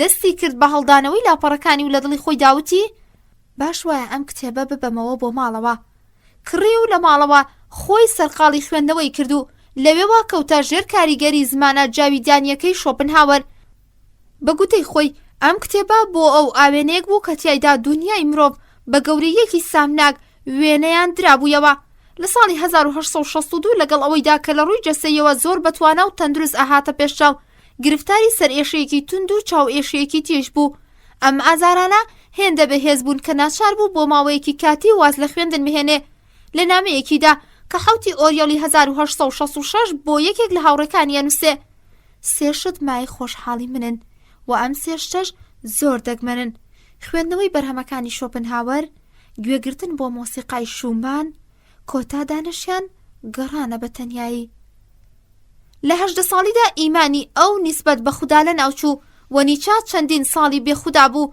تا ئەوەی مرۆڤی باڵای دۆزیەوە و ئەوی لە ژێر ناوی خودا هەڵبژارد و لە 33 ساڵیدا بۆ خزمەتی سەربازی بانگێشکرا بەڵام لە پڕێکدا لە مانگی مارسی 1868 پەروەردە سەربازیەکەی ئەو تەواو بوو بەو مانایەی کە لەسەر زینی ئەسب کەوتووە و سینەی بریندار بوو و نەخۆشی چاوەکەشی ڕووی لە زیادی کردبوو لە ئەنجامدا وەکو پەرستارێک لە دوای سەنگەر بانگێش کرایەوە بۆ خزمەتی سەربازی بەڵام نیچە تەنانەت لە بینینی خوێن تێگەچوو تا بگاتە ئەوەی چارەسەری بریندار بکە لەمڕۆوە ئەم خزمەتانە کاریگەریەکی زۆر خراپیان خستە سەر لایەنی ڕۆحی ئەو کۆتایی تەمەنی بەم کاریگەریەوە ئەتلایەوە و ئازاری ئەکێشا نیچە لە ساڵی 1879 مامۆستای فیسیۆلۆژیای زانکۆی باڵ بوو بەڵام ئەو هێندە پەیوەست نەبوو بەم زانستەوە بە شێوەیە کە کاتێک دیوسن لە ئۆکتۆبەری 1868 ئەم زانستەی بە کچی فەلسەفە ناسان نیچە لە وەڵام داوتی ئەگەر من بمەوێ بە سوود وەرگرتن لە میتۆلۆژیا قسەیەک لەم بارەیەوە بکەم من فیۆلۆژی بەداڕمانێکی شێتانە ئەزانم کە بە وەسیلەی ئەحمەقێکەوە لە خودای فەلسەفەوە بەدەست هاتووە. نیچە لەگەڵ ئەوەشدا زۆر ڕقی لە مامۆستایی بوو، ناچار بوو تا ماوەیەک وانەبێژی بکەو لە دوای 2 مانگ مامۆستایی بۆ دایکێنووسێ. گومان ئەکەم لەوەی کە من بۆ مامۆستایی نەهاتوومەتە دنیا، لەگەڵ ئەوەشدا مامۆستایەکی خراپیش نیم. لەگەڵ کەسەکاندا قسەیە کرد، خۆپارێزی هەستەوەریەکی زیاد لە ئەندازە، خوازیاری تەنیایی بووە هۆی ئەوەی کە ئەو کەمتر خۆی خەریکی قسە و باس بکە. لەگەڵ ئەوەشدا کە زۆر کەم قسەی ئەکرد، هەر کەسێک ئەوی ئەبردە میوانی ئەچوو لەگەڵیدا، چونکانەی ئەویست هەستی بەرامبەرەکەی بریندار بکە، بەڵام بەبوونی ئەمە هەندێک جار ناچار ئەبوو میوانداریەکان ڕەت بکاتەوە. سەرەتاکانی ژوئینی 1869 زاینی ئەو بۆ هاوڕێکەی ڕوودا ئەمەی نووسی: لە نێوان هاوکارەکانمە بە شێوەیەک هەز بە بێگانەی ئەەکەم کە زۆر بە ئاسانی میوانیەکانیان ڕەت ئەەکەمەوە. لە ساڵی 1879 زاینی لە پڕێکدا نیچە زۆر بە قورسی نەخۆشکەوت و خۆی ئامادەی مردن کرد و ئەمەی بۆ خوشکەکەی نووسی: بەڵێنم پێ بدا لە دوای مەرگم تەنیا هاوڕێکانم بێنە سەر تابوتەکەم، نەک خەڵکە زۆر زان و قسە چنەکە. ئاگادار بە قەشەیەک یان کەسێکی تر لە کاتێکدا کە ناتوانم بەرگری لە خۆم بکەم بە ناوی منەوە درۆ لە پاڵ گۆڕەکەمدا نەکەن و بهێڵە وەکو کافرێکی ڕاستەقینە بمنێژن. بەڵام هەموو ئەمانە ساڵانێک دواکەوتن، هەتا پێش ئەو نەخۆشیان نیچە لە بەرامبەر ژیان زۆر ڕەشبین بوو، بەڵام پاش باشبوونەوەی لەم نەخۆشیە وەکو بڵێ تازە هاتبێتە دنیا. لەبەر ئەوان ناوتنی لەبیر کرد و فێری بەڵێوتن بوو، ژیانی هاوکات بە تاڵ و شیرین و جوان و ناشرین بۆ دەرکەوت. پرەنسیپی من بۆ ژیان ئەمۆری فاتیە، نەتەنیا لە بەرامبەر جەبر خۆگری بنوێنین، بەڵکووە بێ خۆشیشمان بوێ. لە 35 ساڵی خۆیدا نیچە نووسی بووی: من کۆتایی 35 ساڵی خۆم تێ ئەپەڕێنم و 150 ساڵە کە ئەم سەردەمان لە ژیان بە ناوەڕاستی ژیان ئەزانن. لەم تەمەنەدا بوو کە دانتا خەوێکی بینی و لە وشەیە کەمینەکانی شیعرەکەیدا ئەم خەونەی گێڕایەوە. ئێستاکە من لە ناوەڕاستی ژیاندام، واتە تەمەنی 35 ساڵی بە شێوەیەک بە مەرگ دەوردراوم کە لەوانەیە هەر چرکەیەک من بمرم. دەی ئێستاکە هەر چرکەیەک لەوانەیە ئەو بمرێ، کەواتە ئەبێ ئەو خۆی ئامادەی ئەو نەهامەتیانە بکە. لە مرۆوان نیچە ئەم قسەیە بە بانگەشەی خۆی ئەزانێ: ترسناکە بژیت. خۆشبەختانە نیچە بە ئەندازەیەکی پێویست ژیا کە بەرهەمە جاویدانەکەی خۆی تیایدا بنووسێ. ئەو لە دوای 20 ساڵ نەخۆشی لە 25 ئوتی 1900 سەکتە ئەکات و ئەمرێ. پیاوانی گەورەترین شۆڕژگێڕەکانی سەردەمەکانی خۆیانن، زۆر جار خەڵکی زەمانە تۆڵەیان لێ ئەسەنەوە و دووچاری چارەنووسێکی تاڵیان ئەکەن، وەکو سوقرات، سەردەشت و ڕووبسپیر. نیچەش لەم جۆرە تۆڵانە پارێزراو نەبوو، تۆڵەیە کە خەڵکی لێیان کردەوە ئەوە بوو کە هیچ کەس سەرنجی بەرهەمەکانی نەدا. سەمفۆنیا گەورەکەی بیرەکانی ئەو لە بیابانێکی چڵدا لێ ئەدرا. لە نێوان 50 ملیۆن دانیشتوانی ئەڵمانیا تەنیا 7 نەفەر بوونە کڕیاری کتێبی وەهای گوت زەردەشت. ڕخنەگرانیش وەکو سەگی بێئەدەب کە ئەو لە هەموو ڕێبوارێک ئەکەن، ڕخنەی زۆریان لە بەرهەمەکانی گر. کتێبە نایابەکەی ئەو لە سەروی چاکە و خراپەوە بە گێلیەکی گەورە و گران و لێپرسینەوەیەکی شەیتانیان نەزانی. بەڵام نیچە وەکو داربەڕوویەکی بەهێز لە بەرامبەر ئەم زریانانەدا ڕاوەستا و بەرپرسیاریە پیرۆزەکەی خۆی کە بڵاوکردنەوەی ئاینی ڕاز بوو تا کۆتایی تەمەنی ئەنجامیدا، بۆ ئەوەی کە دواتر مرۆڤەکان و بەرهەمەکانی بناسن، وەک ئەوەی کە هەیە و ئەبێت کتێبی ئەمە مرۆڤەی نووسی تیایدا کەسایەتی بەرهەمەکانی خۆی زۆر بە قوڵی جیا کردەوە و شی کردەوە. سەبارەت بەم کتێبە نیچە بۆ هاوڕێکەی پیتەر کاسن بەم شێوەیە ئەنووسێ: لەوانەیە ئەم کتێبە ببێتە بەربەست لەوەی کە خەڵک بە پێچەوانەی ئەوەی کە هەم بمناسن. کتێبی وەهای گوت زەردەشت. کتێبی وەهای گوت زەردەشت کە بە دڕبڕێنێکی شاعیرانە نووسراوە، پڕە لە سمبول و ئاماژە لە 4 بەش پێک دێ. بەشی یەکەم و دووەمی ئەم کتێبە لە ساڵی 1883 و بەشی سێمی لە ساڵی 1884 و بەشی چوارەمی لە ساڵی 1891 زاینی نووسراوە. بەڕووکەش نیچە ویستوێتی ئەم کتێبە لە 6 بەشدا بنووسێ، بەڵام 2 بەشەکەی تری بەهۆی توشبوون بە شێتی نەنووسراوە. ئەم کتێبە بۆ ئەوانەی کە نیچە بە باش ناناسن و بەرهەمەکانی تری ئەویان نەخوێندێتەوە کەمێک گومڕاکەرە، چونکە بیرۆکەکانی نیچە لەم کتێبەدا زیاد لە تەواوی بەرهەمەکانی تری پەرتەوازەدارتر و دەمامەکدارترن. لە تایبەتمەندی نووسینەکانی نیچە ئەوەیە کە دێڕەکانی ئەو دەقاودەق مانایەکی ڕوونیان نییە، پێکەوە مانایەکی گومڕاکەریان هەیە، بە شێوەیەک ئەگەر دێڕێک لە پێشەوە یان لە دواوە لا ببین مانای نووسینەکە بە تەواوەتی تێک ئەچێ. ئەم تایبەتمەندیە لە وەهای گوت زەردەشتیشدا دەردەکەوێ، لەبەر ئەوە ئەبێت بە وریاییەوە بیخوێنینەوە. کتێبی وەهای گوت سەردەشت وریایی دەبێ. نیچە وەهای گوت سەردەشتی لە ماوەیەکی زۆر کەمدا نووسی، بە شێوەیە کە هەر یەک لە 4 بەشەکانی لە ماوەی 10 ڕۆژدا تەواو کرد، بەڵام لەگەڵەوەشدا لە کاتی نووسینی سوودی لە یارداشتە پەرشوبڵاوەکانی پێشووی وەرئەگەر. ئەگەرچی نیچە وەهای گوت زەردەشتی زیاد لە هەموو بەرهەمەکانی تری خۆشتر ئەویست، لەگەڵ ئەوەشدا ئەوەی بە ژووری چاوەڕوانی فەلسەفە قارەمانیەکەی خۆی ئەزانی. وەهای گوت زەردەشت بە ستایلێکی دیتی کرامپ نووسراوە، هاوکات جۆرێکان لە شعری پەرتەوازە و پێکداچوو کە لە یۆنانی کۆندا بەکارەهات. لە ڕوانگەی فەلسەفیەوە زمانێکی سیمبولێکی پڕ لە وێناندن و ئاماژەی تێدایە، تێگەیشتێکی زۆر قورسە. وەهای گوت زەردەشت درامایەکی بیر و باوەڕکارانەیە، لێرەدا بیرۆکە جیاوازەکانی بەڕێبەری مرۆڤی باڵا سەیرترین نمایشە فکرەکانی خۆیانە خەنە ڕوو. نیچە بە نووسینی ئەم کتێبە خاچی تێکشکاند و ئینجیلی بە سەنەدێکی کۆیلایەتی شوبهاند لە بەهای خست. کورتەی ئەم کتێبە پڕنهێنی ئەوەیە کە سەردەشت لە 39 ساڵیدا لە دوای 10 ساڵی گۆشەگیری لە ئەشکەوتەکەی خۆی دێتە دەرەوە تا ناوی خۆی لە دنیادا بڵاو بکاتەوە.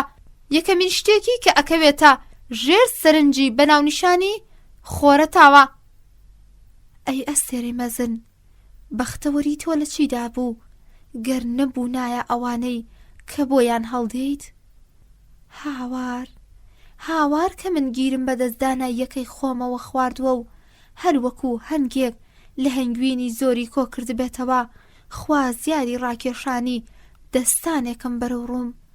سەردەشت لە دوای ناردنی درود و ستایش بۆ خۆرەتاو لە دامێنی کێوەکان هاتە خوارەوە و دەست ئەکا بە قسەکردنێک بۆ کۆمەڵێک، بەڵام کۆمەڵەکە ڕووی لێوەرەگەڕن و چاو ئەخەنە سەر پەتبازێک کە یاری ئەکا. بەداخەوە پەتبازەکە لە کاتی یاریەکەدا ئەکەوێت و ئەمرێ. سەردەشت لەبەر ئەوەی باوەڕی وابوو ترسناکە بژی، پەتبازەکە ئەگرێتە کۆڵ و بەرەو دارستان ئەیبا تا بینێژێ. چۆن تۆ ترسناکیت کردە پیشەی خۆت، من بەدەستەکانی خۆم ئەتنێژم. ئەم سەردەشتا باوەڕی بە خوددانیان لە ماوەی گەڕانەکانیدا، کاتێک کە ڕوبەڕووی زاهیدێک ئەبێتەوە لەبارەی خودداوە قساکە. زەردەشت لە دڵی خۆیدا ئەڵێ ئایا بەڕاستی شتێک لەم شێوەیە ئەگەری هەیە؟ ئایا ئەکرێ زاهیدێک هێشتا مەرگی خودای نەبیست بێ؟ ئەڵبەتە کە خوددا مردووە، هەموو خوداکان مردوون. من داوا لە ئێوە دەکەم ئەی برادەران کە نیسبەت بە زەوی وەفادار بن و باوەڕ بکەن. ئەو قسانەی کە سەبارەت بە ئومێدەکانی پاشگۆڕ بۆتان ئەکەن، خاوەنەکانیان چ بە ئاگا بن چ نائاگا بندن و بەس. لە دوای ڕاگەاندنی بێباوەڕی خۆی نیسبەت بە خوداکان، زەردەشت خوداکەی خۆی ئەناسێنێ و ئەم خودایە بە مرۆڤی باڵا ناو ئەبا. من ئێوە فێری بەرزە مرۆڤی ئەەکەم. مرۆڤ بوونەوەرێکە ئەبێت هەڵکشێت. ئێوە بۆ هەڵکشان چیتان کردووە؟ ئەوەی کە لە مرۆڤدا گەورەیە ئەوەیە کە ئەو گۆڕانێکە و لە ناوچوونێکە. من کەسانێکم خۆشەوێت کە تەنیا لە نابوودیدا بە دوای ژیانەکەون، چونکە ئەوان بەرزەڕۆکانن. من بێزراوترین گەورەم خۆشەوێ، چونکە ئەوان پەرستێنەری گەورەشن. ئەوان تیرەکانی خوازیاریان بۆ ئەوپەڕی کەنارن.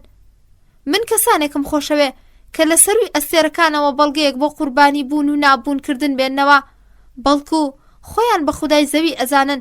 تا ڕۆژێک لەوانەوە زەوی مرۆڤی باڵا دروستەکە. کاتی ئەوەیە کە مرۆڤ ئامانجەکەی خۆی بدۆزێتەوە، کاتی ئەوەیە کە مرۆڤ تۆوی گەورەتری ئومێدی خۆی بچێنێ. عاشق بۆ دوورترین مرۆڤ گەورەترە لە عاشق بۆ دراوسێ. پاشان زەردەشت لە دارستاندا بەردەوامی بە ئیسراحەت و گەڕان ئەدا تا ئەگات بە درەختێکی هەنجیر. لەژێر درەختە هەنجیرەکەدا خەو ئەیباتەوە. مارێکی گەورە بە هەلیەزانێت و گاز لە قورگی زەردەژەگرێ. مار تێ ئەگا کە بە چ کەسێکیەوە داوە لە شەرمدا هەوڵ ئەدا هەڵبێ، بەڵام سەردەشت بانگی ئەکا دوورمەکەوەرەوە، هێشتا سوپاسی منت نەبیستوە. تۆ منت لە کاتی خۆیدا هەستاندەوە، من ڕێگایەکی درێژم لە بەردەمدایە. مار بە بێتاقەتێکی زۆرەوە دەڵێت بەداخەوە ڕێگای تۆ کورتە، چونکە ژەهرەکەی من کوشندەیە. زەردەشت پێی ئەڵێ هەرگیز بیتووتەکە ئەژدیهایەک بەهۆی ژەهری مارێکەوە بمرێ. تۆ ئەی مار ژەهرەکەی خۆت هەڵگرەوە، چۆن تۆ توانای ئەوەت نییە بڕێک لە ژەهرەکەی خۆت وەکو بەخششێک بدەی بە من؟ سەردەشت لە دوای گێڕانەوەی ئەو چیرۆکەی سەرەوە بە قوتابیەکانی خۆی وت ئەگەر دوژمنێکتان هەیە خراپەی بە چاک بدەنەوە، چونکە ئەمە ئەبێتە هۆی شەرمەنزاری ئەو، بەڵام ئەوەشی پێ بڵێن کە ئەو بەم کردارەی زەحمەتێکی بە ئێوە گەیاندووە. وهای گوت زەردەشتی پڕا لە واژەی سیمبول و خوازراوی ئاماژەیی، ئەمەش بەشێکی تریەتی کە لە لای من زۆر سەرنجڕاکێش بوو. من لە خەودا بینی بووم کە بە تەواوەتی دەستم لە گیان شۆرد بوویەوە، لە سەروی قەڵای مەرگەوە گۆشە نشین و دوورکەوتوو، وەک پاسەوانی گوڕەکان بووم. لەوێ چاودێری کفنەکانمە کرد تا قەشتێ دارەکانی ژێرزەمینەکانی مەرگ پڕ بوون لە نیشانەی داگیرکاری و شکست. ژیان ژێرخراو لە سەروی تابوتە شوشەیەکانەوە سەیری ئەکرد. من لەوێ بۆنینە کۆتایی پڕە تۆز و خۆڵەکانم هەڵمژی، ڕۆحی من برژاو پۆشراو لە تۆز و خۆڵ بوو. چ کەسێک ئەتوانێت لەو بارودۆخەدا ڕۆحی خۆی بەبادا بدات؟ ڕۆشنایی نیوە شەو بەردەوام لە دەروونمدا بوو، بە تەنیایی لە پاڵمدا لە ترسناکیدا کەس بوو. هاوڕاکەی ترم بێدەنگی مەرگ بوو کە ترسناکتر لەوانی تر ئەهاتە بەرچاو. من کلیل گەلێکی ژەنگ هەڵهێنراوم پێ بوو کە پڕ دەنگە دەنگترین دەرگای پێ ئەکردانەوە. کاتێک ئەو دەرگایە لەسەر پاژنەکەی خۆی سوڕایەوە، دەنگەکەی وەکو ناڵەیەکی شوم لە تەواوی دڵەکاندا وریژێنەر و خولی خوارد بە شێوەیەکی سەیر. قەڵەڕەشێک کە حەزی نەئەکرد کەس لە خەو هەڵسێنێتەوە هاواری کرد، بەڵام هەموو شتێک ترسناکتر و تۆقێنەرتر بۆ دڵ گەڕانەوەی بێدەنگی بوو. ئەو کات هەموو شتێک گەڕایەوە بە حاڵەتی ئارامی. من مامەوە ئەو بێدەنگە ترسێنەرە. بم شێوەیە کات ئەگەر بتوانین قسە لەسەر بوونی کات بکەین و من لەم بارەیەوە بە تەواوەتی بێخەبەرم، تێ ئەپەڕێ، بەڵام لە کۆتاییدا شتێکەوت کە منی لە خەو هەڵساندەوە. سێ لێدانی وەکو لێدانی هەورە بروسکار لە دەرگایاندا، سێجار قفڵی ژێرزەمینەکان ئەم دەنگە بە هەیبەتەیاندایەوە و ناڵاندیان. ئەو کات من بەرەو ڕووی دەرگاکە چووم و هاوارم کرد. ئاڵپا کێیە کە خۆڵەمێشی خۆی هێناوە بۆ کوێستان؟ ئەو کات من کلیلەکانم لە ناو قفڵەکەدا سوڕاند و هەوڵمدا کە دەرگاکە بکەمەوە، بەڵام دەرگاکە هێندەی پەنجەیەکیش نەکرایەوە. لە پڕێکدا هەوایەکی تووڕە و تند و دووباڵەکەی خۆی کردەوە، بەدەم هاوار و فوکە کێشانەوە تا بوتێکی ڕەشی لە بەردەممدادا بە زەویدا و لە نێوان نوزە و هاوار و فیکەکاندا تا بوتەکە کرایەوە. خەندەیەکی هەزاران شێوە لێەوە خۆی دەهاویشت و بە هەزاران دەم و چاوی منداڵانە، فریشتە ئاسا و کونە پەپ و گێل و چەندین پەپولە بە گەورەی منداڵ پێم پێ ئەکەنین و لەگەڵتیان پێکردم. ئەم مەسەلەیە منی زۆر هەراسان کرد و دامی بە زەویدا لە ترساندا هاوارێکم کرد و کە تا ئێستا وێنەیم نەدیوە، بەڵام هەر ئەم هاوارە منی لە خەو هەڵساندەوە و هاتمەوە بە خۆمدا. بەم شێوەیە زەردەش خەونەکەی خۆی گێڕایەوە و بێدەنگ بوو، چونکە هێشتا نەیەتوانی لێکدانەوەکەی چییە. بەڵام یەکێک لە پەیڕەوکارەکانی کە زۆر لەژێر سەرنجی زەردەشدا بوو هەڵسایەوە و دەستی زەردەشتی گرت و گوتی: ئەی زەردەش، ژیانی تۆ لەم خەوەدا بۆ ئێمە دەرکەوت. ئایا تۆ خۆت هەوای پڕ لە دەنگەدەنگ و فیشکە فێشگنی کە دەرگای کۆشکەکانی مەرگ بە زۆر ئەکاتەوە؟ ئایا تۆ خۆت تابوتێک نی تێکەڵاو لە هەموو جۆرەکانی خراپە و دەم و چاوە مەلەکوتیەکانی ژیان؟ بەڕاستی کە سەردەش وەکو خەندەی هەزاران شێوەی منداڵان ئەڕواتە ناو ژێرزەمینی مردووەکان و بە پاسەوانی شەو گۆڕەکان و هەر کەسێک کە کلیلی ڕەش و ژەنگ هەڵهێنراوی هەیە پێی ئەگەیەنێ. تۆ ئەوان بە پێکەنینەکەی خۆت ئەترسێنێت و سەرنگونی ئەەکەی. نیچا کتێبی وەهای گوت زەردەشتی ڕێک لە هەمان کاتدا تەواو کرد کە واکنەر گیانی ئەدا. ئەم کتێبە وەڵامێکی دانشکێنی واکنەر بوو، بەڵام واکنەر مرد و فریای خوێندنەوەی ئەم وەڵامە نەکەوت. ئەم کتێبە شەلاقێکی تووڕە ئامێز بوو کە درا لە ڕیابازی و بەهێز و درۆزنەکان. ئەو بیرۆکانەی کە لەم کتێبەدا هاتوون ژی لە مۆیەکن کە خەرمانی ئەندێشە ڕازاوەکان ئەسووتێنن. لەبەر ئەوەی پەردەی لەسەر زۆرێک لە تەڵەکە بازیەکان هەڵداوەتەوە، فێڵبازەکان لە وشە گیراویەکان زۆر ئەترسن لە بەرامبەریاندا ئەلەرزن، لەبەر ئەوەی بربەستە پیرۆزەکان و بتەکۆنەکان ئەشکێنێ کە سەدەمارگیرەکان و خۆپارێزەکان زۆر لێ ئەترسن. کتێبی وەهای گوت زەردەش لە ڕوانگەی شێوە و فۆرمەوە میستیک و شاعیرانە و بارگاویان لە نادیاری و ئاماژە و خوازراوی و سیمبۆل، بەڵام لە ڕوانگەی ماناوە زۆر نهێنی ئامێز و نادیار نییە و ڕاستیەکان زۆر سانایی و بە دەربڕینێکی سیر ئەخاتە ڕوو. لە کۆتاییەکانی تەمەنیدا نیچا سەبارەت بەم کتێبەی خۆی ئەنووسێ: من قوڵترین کتێبەکانم بەخشیوە بە مرۆڤایەتی. ئەو لەم کتێبەدا ئەخلاقی خوداکانی لە بەرامبەر ئەخلاقی کۆیلەکان ڕوون کردوێتەوە و توانە و بەهێزیانی وەکو ئەرکێک ئەخاتە ڕوو، پەردەی ڕیا و تەزویر و بەڵگەی درۆهێنانەوەیان ئەدڕێنێ. ئێمە لەم کتێبەدا جگە لە مانای قوڵ ڕوبەڕووی چەندین خوازراوی ئاڵتونی ئەبینەوە. کاریگەری ئەو کتێبە لەسەر خوێنەر تا سنوورێکە کە هەر خوێنەرێک لە کاتی خوێندنەوەیدا هەستەکە کە وەکو گەڵایە کەوتۆتە داوی هەڵکردنە خێراکەی شەپۆلەکانی و بێ ئەوەی ئاگای لە خۆی بێ ئەم سەر و ئەو سەری پێ ئەکا. نیچە ئاگاداری بەهێزی خۆیەتی و لە چەندین شوێندا ئاماژەی پێکردووە. بۆ نمونە لە شوێنێکدا ئاڵێ هەورەکانی من زیاد لە ئەندازە باران و لە نێوان خەندەی هەورە بروسکەکاندا من تەرزەکەی خۆم هەڵ ئەڕێژم.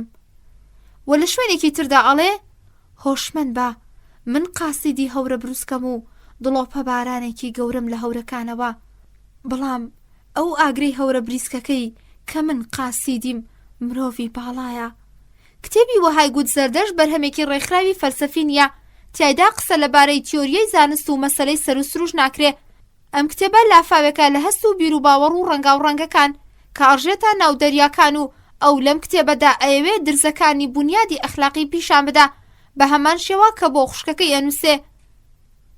هەروشەیەکی سەردەشتەکەی من گاڵتە جاڕیەکی پیرۆزمەندانەیە لە ئایدیالا و هاوچەرخەکانی خۆی. نیچە لەم کتێبەدا ئەیەوێت ئەم خاڵە بسەلمێنێ کە ڕۆحی کۆیلا ژیان ئەخاتە ناو شەخاڵانێکەوە و ڕۆحی ئازار و درەخشانە. ڕۆحی گەورە هەورێکی تەندراوە لە بروسکە و ڕۆحی بچووک هەورێکی هەمیشە هەڵهاتووە. ژیان ئەبێت سەخت و ئازار بێ تا گەورەی بەدەست بێ، ئەبێ لەسەر لێواری وەرزێکەوە بژین و لە دەریا ترسناکەکاندا بگەڕین تا ڕۆح پڕ بێت لە توانا و ئاگری هەورە بروسکە. ئەبێت ڕۆح بە شێوەیەک بتوانا بێت کە بتوانێت لە قوڵایەکانی شکستدا سەرکەوتن و لە بەدبەختی و لە نەخۆشیدا ساغی بەدەست بهێنێت. هاوڕێتی لەگەڵ واکنەر لە ساڵی 1868 لە کاتێکدا کە بۆ ماوەیەکی کەم لە لای پزیک مایەوە، واکنەر ئاگادار کرایەوە کە لاوێکی ئەڵمانی حەز بە دیداریەکە. واکنەریش حەزی ئەکرد کە ئەو لاوە ئەڵمانیە ببینێ. لە ئەنجامدا لە 8 نۆڤەمبەری 1868 ناوبراو میوزیکژنێکی گەورەی ئەڵمانی بینی، خۆی بە ناوی فردریک نیچە ناساند. هاوڕێتی ئەم دوو نەفەرە زۆر بە خێرایی گەشەی کرد. ئەوەی کە زیاتر یارمەتی ئەم بەرەو پێشچوونانەیدا تەنیا ئەوە نەبوو کە هەردووکیان عاشقی مۆسیقا بوون، بەڵکو ئەوە بوو کە هەردووکیان لەژێر کاریگەری فەلسەفەی شۆپنهاوەردا بوون. هاوڕێتی نیچە و واکنەر وردە وردە گەیشتە سنوورێک کە بەردەوام سەردانی ماڵی یەکتریانە کرد و زۆر هاوڕێیانە هاوکاری یەکتریانە کرد. بە تایبەتی نیچە زۆر بە پاکیەوە هاوکاری واکنەریە کرد، وەک بڵێ هاوڕێیەکی دێرینی بێ. نیچە لەگەڵ نووسینی چەندین مەقالە لە پێدا هەڵدانی واکنەردا خۆی چاپی و بڵاوکردنەوەی ڕوونکردنەوەی ژیانی منی گرتا ئەستۆ. بە نووسینی لەدایکبوونی تراژیدیا لە ڕۆحی مۆسیقاوە، واکنەر بەو شێوەی کە شایستەی بە دنیا ناساندنە و لە کتێبی واکنەر لە بەیروت خوازیاری خۆی تا ئەو پەڕی ئەندازە پێشاندا. نیچە لەم کاتانەدا بە ئەندازێک عاشقی مۆسیقای واکنەر بوو کە وای ئەزانی مۆسیقای واکنەر ئەتوانێت سیمای شارستانیەت بە تەواوەتی بگۆڕێ. ئەو لە مۆسیقای واکنەردا ڕۆحی یۆنانیش کۆمەند و تەواوێنە ئەکرد، بە خەڵکی مژدەی ئەدا کە بەم زوانە شارستانیەتێکی دیۆنیزیسی لە ڕۆحی مۆسیقاکەی واکنەرەوە سەرچاوە ئەگرێت و دروست ئەبێ. دیۆنوسیسی گۆڕانێکی گەورە دروست ئەکات و کە ئەیوت بەسا کە 100 نەفەر مۆسیقای واکنەر بەو شێوەیە کە ئەو خۆی پێی پێبردووە پێی پێ ببن تا گۆڕانێکی گەورە لەم شێوەیەدا دروست ببێ. بەڵام لە ساڵی 1874 نیچە دەستی کرد بە هەڵسەنگاندنی واکنەر و لە دوای خوێندنەوەیەکی زۆر قوڵ تێگەیشت کە هاوڕێکەی جگەر لە کەم و کوڕی ئەخلاقی هەڵەی فکریشی هەیە، وەکو قەل ڕەنگ ئەگۆڕێ. ئیشی توێژینەوەکانی گەیشتە ئەوەی کە گومانی لە مۆسیقاکەشی ئەکرد و ئەوی بە فێڵباز دیاری کرد. لەم ڕۆژانەدا کاتێک ئەوی زۆرترین ڕێز لە واکنەر بنێت ئەیوت واکنەر هونەر پیشەیە. نیچە ئەویست شۆڕشێک لە ئەخلاق و هونەر و تەواوی بەهاکانی تر بکە، بەڵام لە دوای بینینی ئەو ئاهەنگەی کە واکنەر لە بەیروت بەڕێی خەز تێگەیشت کە ئەم مۆسیقارە نەتەنیا شۆڕشێکی لەم شێوەیە هەڵناگیرسێنێ، بەڵکو کرداریانە لە هەوڵی کوژاندنەوەیدایە. لەو کاتە بەدواوە ئەو بە تەواوەتی لە واکنەر نائومێد بوو. ئەم نائومێدیە لە سورنتۆ گەیشتە بەرزترین پلا. ڕۆژێک واکنەر لە کەناری دەریای شارێکی بچووک و جوانی ئیتالیا سورنتوی بینی. لە کاتی قسەکردنەکانیدا تێگەیشت کە واکنەر سەرقاڵی نووسینی ئۆپێرای پارسیڤالیا. نیچە ڕاستڵەکی چونکە باوەڕی نەدەکرد کە هاوڕێکەی لە دوای نووسینی ئەو هەموو ئۆپێرا گەورەی کە هەمویان بە دەوری خودانەناسیدا ئەسوڕانەوە ئێستاکە خۆی هێندە بچووک و پەس کردبێتەوە کە باز لە فێرکاریەکانی مەسیحیەت و گۆشەنشینی و تەوبە پەشیمانی و نکوڵیکردن لە دەروونەکە. بەڵام ئەو ڕۆژە ئەو هیچی بە واکنەر نەوت. کتێبی ماڵ ئاوایی بەجێهێشت و لێ جودا بوویەوە. چەندین ساڵ دواتر وەڵامی واکنەری لە وەهای گوت زەردەشتدا دایەوە، بەڵام بەداخەوە مەرگ ڕێی بە واکنەر نەدا کە ئەو کتێبە بخوێنێتەوە. هەندێک لەو باوەڕەدان کە سەرچاوەی جیاوازی نێوان واکنەر و نیچە بۆ ئەو پەیوەندیە توندا ئەگەڕێتەوە کە لە نێوان نیچە و گوزیمانی هاوسەری واکنەردا هەبوو. هەندێکی تریش سێ فاکتەری سەرەکی بۆ ئەم جیابوونەوەیە دەئەنێن. یەکەم، سەرەتای ناسینی خود بەنسبەت نیچە. دووەم، کەمبوونەوەی باوەڕی ئەو بە فەلسەفەی شۆپنهاوەر. سێم، خوازیاری واکنەر بۆ فەلسەفەی ئارامخوازی مەسیحیەت. ئەگەرچی تەواوی فاکتەرەکانی سەرەوە کاریگەریان هەبووە، بەڵام هۆکاری ڕاستەقینەی جیاوازی نێوان جیاوازی بیری بووە. ئەم مەسەلەیەش زیاتر و باشتر ئەتوانین پێی پێ ببین کاتێک کە بەرهەمەکانی دواتری نیچە بخوێنینەوە. لە دوای جوابوونەوە لەگەڵ واکنەر بۆ نمونە لە یەکێک لە بەرهەمەکانیدا ئەنووسێ تەواوی قسەکانی ناو کتێبی واکنەر لە بەیروت لەبارەی کەسێکەوە جگە لە خۆم و تەنیا خۆم نییە. ئەم بابەتە لەلایەنی ڕۆحیەوە خاوەنی گرنگێکی زۆرن. لە هەر شوێنێکی ئەم کتێبەدا کە ناوی واکنەرێکی تێدا ئەبینن ئەتوانن پێی بە هیچ شەرمەزاریەکی ناو خۆم یان ناوی سەردەشت بخەنەجێ. چونکە سیمای هونەری دیۆنیسیس کە لەم کتێبەدا وێنایی کێشراوە سیمای کەسێک جگە لەو شاعیرە نییە کە سەردەشتی نووسیوە. کەواتە ئەم کتێبە لەبارەی خودی نیچەیە. ئەگەر ناوێک لە واکنەر هاتووە ناوێکی خەیاڵی بووە کە ڕۆمان نووسەکان لە کاتی نووسینی ڕۆمانەکەیان بەکاری ئەهێنن، یان وەکو ناوی سوقرات بووە کە ئەفلاتون بۆ دەربڕینی بیرۆکەکانی خۆی بەکاری هێناوە. لەگەڵ ئەوەشدا کە نیچە پەیوەندی لەگەڵ واکنەردا بڕی، بەڵام هەرگیز نەیتوانی لە یادی بکە بە شێوەیە کە لە مەسەلەی واکنەردا زۆر بەڕەوانی ئەنووسێ. من واکنەرم خۆش ئەویست وە زیاد لە هەر مرۆڤێکی تر بە چاوێکی سەرسوڕمانەوە سەیرم ئەکرد. و لە شوێنێکی تردا ئەنووسێ ئەگەر مۆسیقاکەی واکنەر نەبوایە هەرگیز توانای خۆگریم نەبوو لە بەرامبەر ڕۆژەکانی لاویمدا. وە خوشکەکەی ئەنووسێ کە نیچە ئەو کاتانەی کە شێت بوو هەرگیز ڕووی نەئەدا کە ناوێک لە واکنەر ببرێت و نەکەوێتە حاڵەتێکی هەڵچوونیەوە. زۆر جار لەم شێوازە بوارانەدا نیچە ئەم دێڕەی لەژێر لێویەوە ئەوتەوە ئەم پیاوەم زۆر بەتوندی خۆش ئەویست. بەهرەمەندی و نەخۆشی. گۆتا باوەڕی وابوو کە لاوازی جەستەیی و نەخۆشی پێویستە بۆ بەهرەمەندەکان، چونکە نەخۆشی و لاوازیە کە ئەوان والێ ئەکا پێی بە چەندین هەستی نایابوو تازە ببن. مۆسیقای ئاسمانی ببیستن لە بڕوای نوالیس نایابی و پلەبەرزی مرۆڤ لەسەر باقی ئاژەڵ و گیاکانی تر لەوەدایە کە ئەو زیاد لەوان نەخۆش ئەکەوێ و پێویستی بە زیاتر پاڵنانە بەخواستە دەرونیەکانی خۆی. کەواتە نابێت هیچ سیر بێ ئەگەر ببینین نیچە ماوەی 20 ساڵی تەواوی لەگەڵ نەخۆشیە جیاوازەکانیدا دەستەویەخە بوو. نیچە لەم بارەوە ئەڵێ لە تەواوی قۆناغەکانی ژیانم ئازاری نەخۆشیەکان بە ئەندازەیەک بوون کە خۆگری لە بەرامبەریاندا زۆر سەخت بوو. کەمترین فشارێک کە ئەکەوتە سەر چاوەکانی ئەیتاساند، هەمیشە چاوەکانی لە ئاو دەگەوزان. هەر ڕۆژە و ناوچەیەک لە لاشەی ئازاری ئەکرد. سەر ئێشەکەی ئەو هەرگیز نەیهێش ئارام بێ. لە 25 ساڵیدا چاوەکانی بە ئەندازەیەک لاواز بوون کە زۆر جار ناچار ئەبوو داوا لە یەکێک لە هاوڕێکانی بکە کە کتێبێکی بۆ بخوێنێتەوە، یان ئەو شتانەی کە داوایان لێ ئەکرا بۆی بنووسێ. ڕووناکی ئازاری بە چاوەکانی دەگەیاند بە شێوەیە کە زۆر جار ناچار ئەبوو خۆی لە ژوورێکی تاریکدا بند بکە. هەندێک کات حاڵەتێکی بێهۆشی یان بێهەستی دای ئەگرت و زۆربەی شەوان خەوی نەبوو. بەڵام نەخۆشی خزمەتێکی گەورەی بە نیچە کرد، چونکە ئەوە نەخۆشی بوو کە بوویە هۆی ئەوەی کە ئەو لە خزمەتی سەربازی ببورن.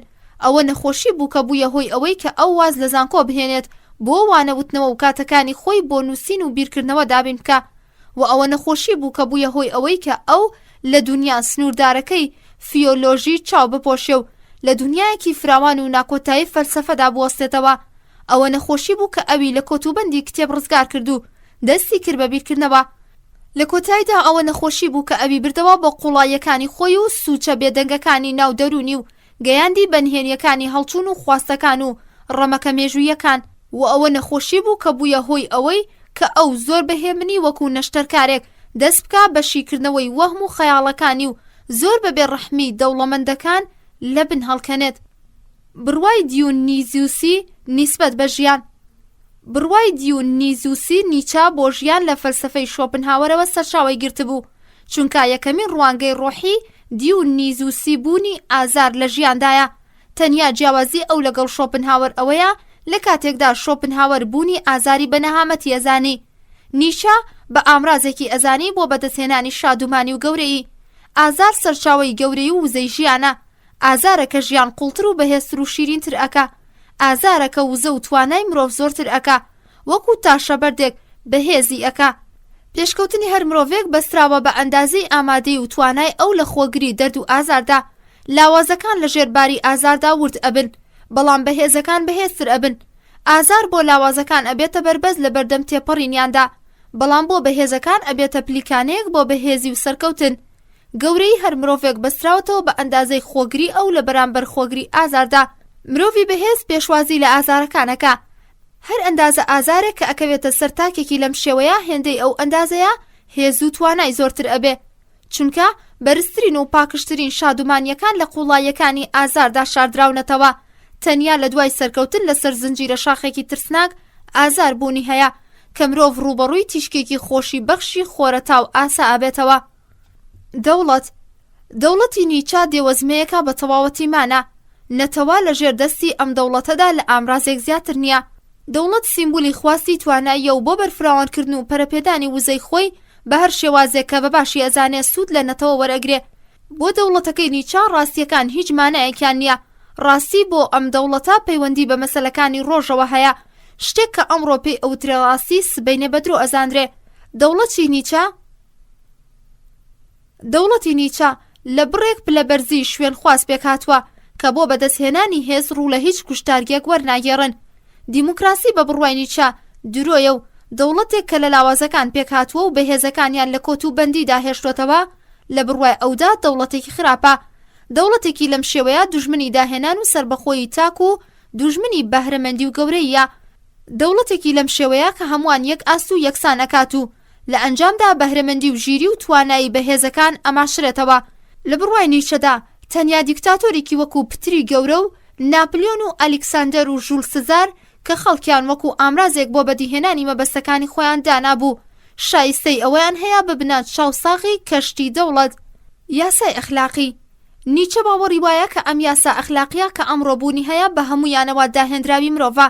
لەبەر ئەوە ئەخلاق وزەیەکی دەرەکیە کە چۆتە ناو ژیانی مرۆڤەوە. لەبەر ئەم هۆیەیە کە ویژدانەکانی خەڵکی لە هەر خەڵکێکی ئەم دنیاە جیاوازن. بۆ نمونە لە هەندێک ناوچەی ئەفریقا مرۆڤخۆری نەک تەنیا بە شتێکی خراپ داناندرێ، بەڵکو نیشانەیەکە بۆ ئازادی و بەهێزی. لە کاتێکدا کە لە هیندا تەنانەت کوشتنی بزنێک یان مانگایە کردارێکە بە پێچەوانەی ویژدانی خەڵک کە چ بگاتە ئەوەی کە مرۆڤخۆری تاوان بێت یانە. لەبەر ئەمە ویژدانی خەڵکی لە هەر خەڵکێکی ئەم دنیادا ئەگۆڕێت و ئەمەش بەڵگەیە لەسەر ئەوەی کە ویژدان مەسەلەیەکی جێگیر و نەگۆڕ نییە، بە پێشەوانی بارودۆخ و ناوچەکان لە هەر چرکەیەکدا ئەگۆڕێ. بە بڕوای نیچە یاسای ئەخلاقی گەورەترین دوژمنی جۆری مرۆڤە، چونکە ئەم یاسایان ناسروشتیە. ڕەمەکە سروشتیەکانی مرۆڤ ئەگۆڕێت و تیایاندا حاڵەتی ناسروشتی دروست ئەکا، کەواتە بەپێی فێرکاریەکانی نیچە کەسەکە ئەبێ خۆی لە هەموو جۆرە یاسایەکی مرۆیی دابماڵێت و پەیڕەوی لە ڕەمەکە سروشتیەکان بکە. بەڵام لەگەڵ ئەوەشدا ئەبێت ئاگادار بێت کە ڕەمەکەکان و هەست و سۆزەکان لە خزمەتکردنی ئەواندا بن، نەک ئەو خزمەتی ڕەمەکەکان و هەست و سۆزەکان بکات. تیۆریای معریفەت بە بڕوای نیچە زانستی ئێمە زانستێکی ڕاستەقینە نییە، بەڵکو زانستێکە بەپێی ڕەنگی ژینگە و بارودۆخەکە دەرهاتوە. ئەوەی ئەیزانین یان ئەوەی کە خەیاڵی بۆ ئەکەین مەسەلەیەکی هزری و دەروون خودیە. تەنانەت ناتوانین بە مەسەلەیەکی دەروون خودی بزانین، چونکە ئێمە زانستمان بە خودی دەرەوە و خودی ناوە نییە. ئەوەی ئێمە پێی ئەڵێن زانست شتێکە کە بە کەڵکی جۆر دێ. زانستی ئێمە ئاشکراکەری خواستی توانای جۆری ئێمەیە، لەبەر ئەوە بەهایەکی ڕێژەی هەیە نەک بەهایەکی خودی. لەبەر ئەوەش بەم شێوەیە ڕاستیش لە خەیاڵێک زیاتر نییە. ڕاستی بەپێی خوازراویەکانی ڕەنگی ژینگە ئەگۆڕێت و مەسلەیەکی جێگیر و نەگۆڕ نییە. ئەوەی جێگر و نەگۆڕا خواستی توانای و هەمیشا وێناندنە جۆرا و جۆرەکانی دەرەکەوێ بە شێوەیە کاتوانین بڵین ژیان بە دەوری سنووردارەتی ئەودا ئەسوڕێتەوە. لەبەر ئەوە هیچ ڕاستیەک ڕاست نییە مەگەر خواستی توانایی وڵ زوور ماچت کە هەموو شتێک دەرئەکەوێت و فەرمانڕەوایی دنیاکە. خواستی توانایی بە بڕوای نیچە وروژێنەری سەرەکی لە ژیاندا خواستی تواناییە، تەنانەت گۆشەنشینێک کە لەقە لە ژیان ئەدات و خۆی بێدەنگ و مات ئەکا هەوڵ ئەدا بە خواستی توانایی بگا.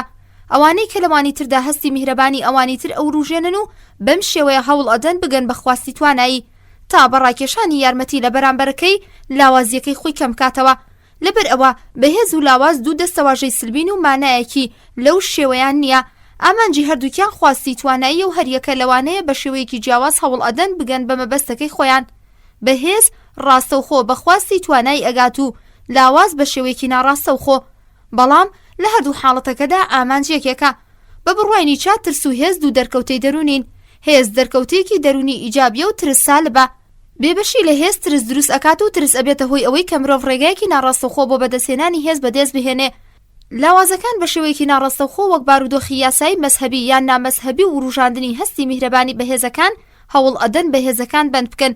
تەواوی دەرکەوت و هونەریەکان فەلسەفەی و سیاسیەکان ئەتوانین بە خواستی تواناییەوە پەیوەستی بکەین. دیالۆگەکانی ئەفلاتون، پەیکەرەکانی سەردەمی پریکلیز، تراژیدیای سفوکل و ئەریستۆفان، هەموو ئەمانە شتێک بەدەر لە هەوڵدان بۆ گەشتن بە خواستی توانایی نین. گەورەترین جۆری خواستی توانایی ئەوەیە کە لە فەیلسوفەکان و هونەرمەندەکان دەرەکەوێ. خواستی توانایی کەسانێکی وەکو ئاتێلا و جەنگیز بەرهەمی لاوازیە نەکهێست، چونکە خواستی توانایی ڕاستەقینە تەنیا لە کەسانێکدا بوونی هەیە کە زاڵ بن بەسەر خۆیاندا، نەک لەو کەسانەدا کە دیلی خواستە پەستەکانی خۆیانن. نیچە خواستی تەنیایی بە دیاردەیەکی گشتی لە سروشدا ئەزانێت و ئەڵێت لە هەر شوێنێکدا بوونەوەیەکی زیندوو ئەبینم، لەو شوێنەدا خواستی تواناییش ئەبینم. بەڵام خواستی توانایی تەنیا لە پیاوچاکان و هونەرمەندان و فەیلسوفەکاندا ئەگاتە بەرزترین شێوەی دەرکەوتن، چونکە خواستی توانایی لە بەرزترین شێوەی خۆیدا وزەیەکی سەر و ئاساییە و سەر و ئاساییەکەی بە زۆرتر لە هونەرمەندان و فەیلسوفەکاندا دەرەکەوێت. لە هەر حاڵەتێکدا بڕبڕەی فەلسەفەکەی نیچە خواستی تواناییە بە شێوەیە کاتوانین بڵین تەواوی بیرۆکەکانی ئەو بە دەوری ئەم چەقە خاڵەدا ئەسوورێنەوە. لە بڕوای نیچەدا پیاوی بەتوانە پیاوێک نییە کە شەهوەتەکانی خۆی لە بندا هەڵکەنێ، بەڵکو پیاوێکە کە پەروەردەیان ئەکات بە شێوەیەکی دروست سوودیان لێبینێ. شەهوەتە دەرونی و ئەقڵانیەکان هەردوو ڕوویەکن لە خواستی توانایی. مرۆڤی بەتوانە بە یارمەتی ئەقڵ زاڵ ئەبێ بەسەر شەهوەتە دەرونیەکانیدا، بەڵام مەبەستی لەم کردارە سەرکوتکردنی شەهوەتەکان نییە، بەڵکو بەکارهێنانە بە شێوەیەکی شایستا بۆ دەوڵەمەندکردنی ژیان. و لەوێوە کە شەهوەتەکان بەردەوام لەگەڵ ئەقڵدا لە شەردان، ئەتوانین بڵین کە خواستی توانایی بەردەوام لەگەڵ خۆیدا لە شەردایە. تەواوی هەوڵەکانی تاک و ڕووداوە مێژوویەکان شکڵاندنێکی مادی ئەم هەوڵ و کێشمەکێشمانن. هەموو تاکەکان و نەتەوە زیندوەکان بەردەوام هەوڵەدەن بە یارمەتی ئەقڵ ڕاوی شەهوەتە دەرونیەکانی خۆیان بکەن تا باشتر بتوانن سونووری خواستی توانایی خۆیان بەرفراوانتر بکەن. هەمووان هەوڵەدەن بەسەرکەوتن بەسەر خود بەهێزتر و بەتواناتر بن. تەنانەت لە سروشتیشدا خواستی زاڵبوون بەسەر خود و خواستی توانایی دەرەکەوێ، وەک ئەوەی کە دار بەڕوویەک لە تۆوێکی زۆر بچووک و لاواز بەبوونی سەر و ترخوازی ڕۆژ بە ڕۆژ بەهێزتر و بەرفراوانتر ئەبێ و بازنەی هێز و توانایی گەورەتر ئەبێ. مرۆڤ لەم سەر و ترخوازیەدا نەتەنیا نابێت دڵی بۆ بەرامبەرەکەی بسووتێ، بەڵکو بەرامبەر خۆشی ئەبێت وابێ. ئەو ئەبێ لە کاتێکی پێویستدا تەنانەت دڵی بۆ نزیکترین هاوڕەکانی نەسووتێ و بەڕەخنە لێگرتن بە خەبەریان بکاتەوە، هەرچەندە ئەو بۆ کردارە زیان بە دەرونی خۆی یەگەێنێ، بەڵام ئەبێت هەمیشە لە بەرچاوی بێ کە پێش ئەوەی فشار بخاتە سەر هاوڕەکانی فشار بخاتە سەر خۆی، پێش ئەوەی بەوانی تر بڵێن نا بە دەرونی خۆی بڵێت نا. مرۆڤ لە ڕێگای بەدەستهێنانی هێز و تواناییەوە نەتەنیا ئەبێت چاو لە خۆشەویستترین بیر و باوەڕەکانی خۆی بشواتەوە، بەڵکو ئەبێ تەنانەت ئامادە بێ لە گیانی خۆشی خۆش بێ. ڕاستیەکەی ئەوەیە کە تەواوی ئەوەی کە کەلتوری بەرزتری پێ ئەوترێ شتێک جگە لە بێڕەحمی و سەر و ترخوازیە نییە. نیسبەت بە خۆت تەواوی دۆزینەوە هونەری و فەلسەفی و کلتوریەکانی مرۆڤ تا ئەمڕۆکە بەرهەمی بێڕەحمی مرۆڤە نیسبەت بە خۆی و ئەوانی تر. هێز لە بەرامبەر چێش. فەلسەفەی هێزی نیچە ئەوە دەخوازێت کە ئەو ڕەگەزی چێشخوازیە وەکو ڕەگەزێکی ئەخلاقی ڕەتەکاتەوە. لە بڕوای ئەودا بەهای کردداری مرۆڤ ئەبێت لە ڕووی ئەندازەی یارمەتیەک بپێورێ کە ئەوان بۆ گەیشتن بە هێز بەکاری ئەهێنن. لە دنیایەکدا کە خواستی توانایی فەرمان ڕەوایە، چێژمانایەکی تایبەتی نییە، چونکە خواستی توانایی ئامانجی ژیانی تەواوی بوونەوەرەکان و هەر شتێک کە بوونێک بۆ تواناکەی ئەسازێنێت هەر ئەوە چێژبەخشە، بەڵام ئەبێت لە ڕاستیدا پڕ بێت لە ئازار. تەواوی چالاکی مرۆیەکان لە داگیرکاریەکانی ئەسکەندەرەوە بیگرە تا گۆشەنشینیەکانی پیاوێک بە مەبەستی گەیشتن بوو بە خواستی توانایی. چێژ بە تەنیا هیچ مانایەکی نییە مەگەر ئەوەی کە پێچرا بێت بە تواناییەوە، کەواتە چێژ شوێنکەوتەی هێزە و هێز شوێنکەوتەی چێژە و هیچ یەک لەم دوانەش لێک جودا نابنەوە. شوێنگەی ئەقڵ. نیچە باوەڕی وابوو کە ڕەفتاری مرۆڤەکان لە خواستی تواناییەوە سەرچاوە ئەگرێ، نەتەنیا شەهوەتەکان، بەڵکو تەنانەت ژیریشمان لە دەستخواستی تواناییدا لە ئامرازێک زیاتر نییە. ئەقڵ و ڕەمەکی سێکسی هەردووکیان شێوەگەلێکن. لە خواستی توانایی شتێک هەیە، ڕەمەکی سێکسیە کە تەنانەت لە پێش بەرزبوونەوەش دیسانەوە زاڵن بەسەریاندا، چونکە ئەم ڕەمەکانە شتێکی زگماکیە و ئێمە نائاگایانە لە نێو دەستەکانیدا دیلین. بەڵام حیسابی ئەقڵ لەگەڵ ڕەمەکدا جیاوازە. ئەقڵ چەندین توانایی بە مرۆڤ ئەدا کە بە تەواوەتی زاڵ بێ بەسەر خۆیدا. لەبەر ئەوەی مرۆڤ بە یارمەتی وزەی بە ماناڕاستیەکەی خواستی توانایی بگا، ئەقڵ گەورەترین دەرکەوتەی خواستی تواناییە، چونکە بە یارمەتی ئەقڵ مرۆڤ ئەتوانێت ڕەمەکە لە قەوەشێنەکانی خۆی پەروەردە بکات و هەندێک لەسەر و ئاساییەکەی خۆی بۆ ئامانجانی ئیشە جوان و باشەکانی بخاتە گەڕوو. بەم شێوەیە بتوانێت زاڵ بێ بەسەر خۆیدا و بەو زاڵبوونەش بەسەر خۆیدا زاڵ بێت بەسەر سروشدا. لە نێوان هۆکارە جیاوازەکانی هێرشی نیچە لەسەر مەسیحیەت یەکێکیان ئەوەیە کە مەسیحیەت ئەقڵ بەکە مەزانێت و داوا لە خەڵکی ئەکا کوێرانە ئیمانی پێبهێنن. نیچە و پراگماتیزم. لەگەڵ ئەوەشدا کە نیچە وەکو پراگماتیزەکان هێرشی ئەکردا سەر ئەقلیپەتی و ڕاستی بە بەدیهێنەری پێویستیەکان و بەرژەوەندیە مرۆییەکان ئەزانی و وای وێنە ئەکرد کە ڕاستیەکان خودی مرۆڤ دروستی کردوون و ئەندازەی تەندروستی و ڕاستی و هەڵەی بیرۆکەکان لە ڕێژەی زیاد و سوودەکەیاندایە کە لە دوای ڕوودانیان ئەگات بە مرۆڤ. لەبەر ئەوە هەندێک لە توێژینەوەکانەوە خەنا ڕیزی پراگماتیزمەوە. ئێستاکە نیچە بەمانای وشە پراگماتیزمی نەبوو، چونکە بەگومانە زۆرەکەی پراگماتیزەکان کە لە گیانی خۆی خۆش بێت نیسبەت بە بەدەستهێنانی گەیشتن بە زانستی ڕاستەقینە لەودابوونی نەبوو. نیچە ڕێزی بۆ زانستدا ئەنا و ئارەزووی ئەوە بوو کە فەلسەفە لەسەر ڕۆحی زانستی دروست و گیرساوەتەوە و ڕووی نەکردووە بەلای وەهم و خەیاڵ و خورافەکاندا. ئەگەرچی نیچە بە شێوەیەک باوەڕی بە ڕەهایەتی هەبوو، بەڵام ئەو ڕەهایەتیە شتێکی بەدەر لە خودی ژیان نەبوو.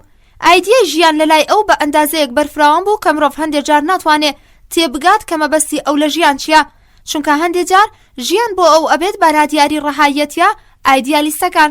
بەڵام نیچە وەکو پراگماتیزمەکان لە تەواوی ئەو پێناسانەی کە لە ڕاستی کراوە دوور بوو.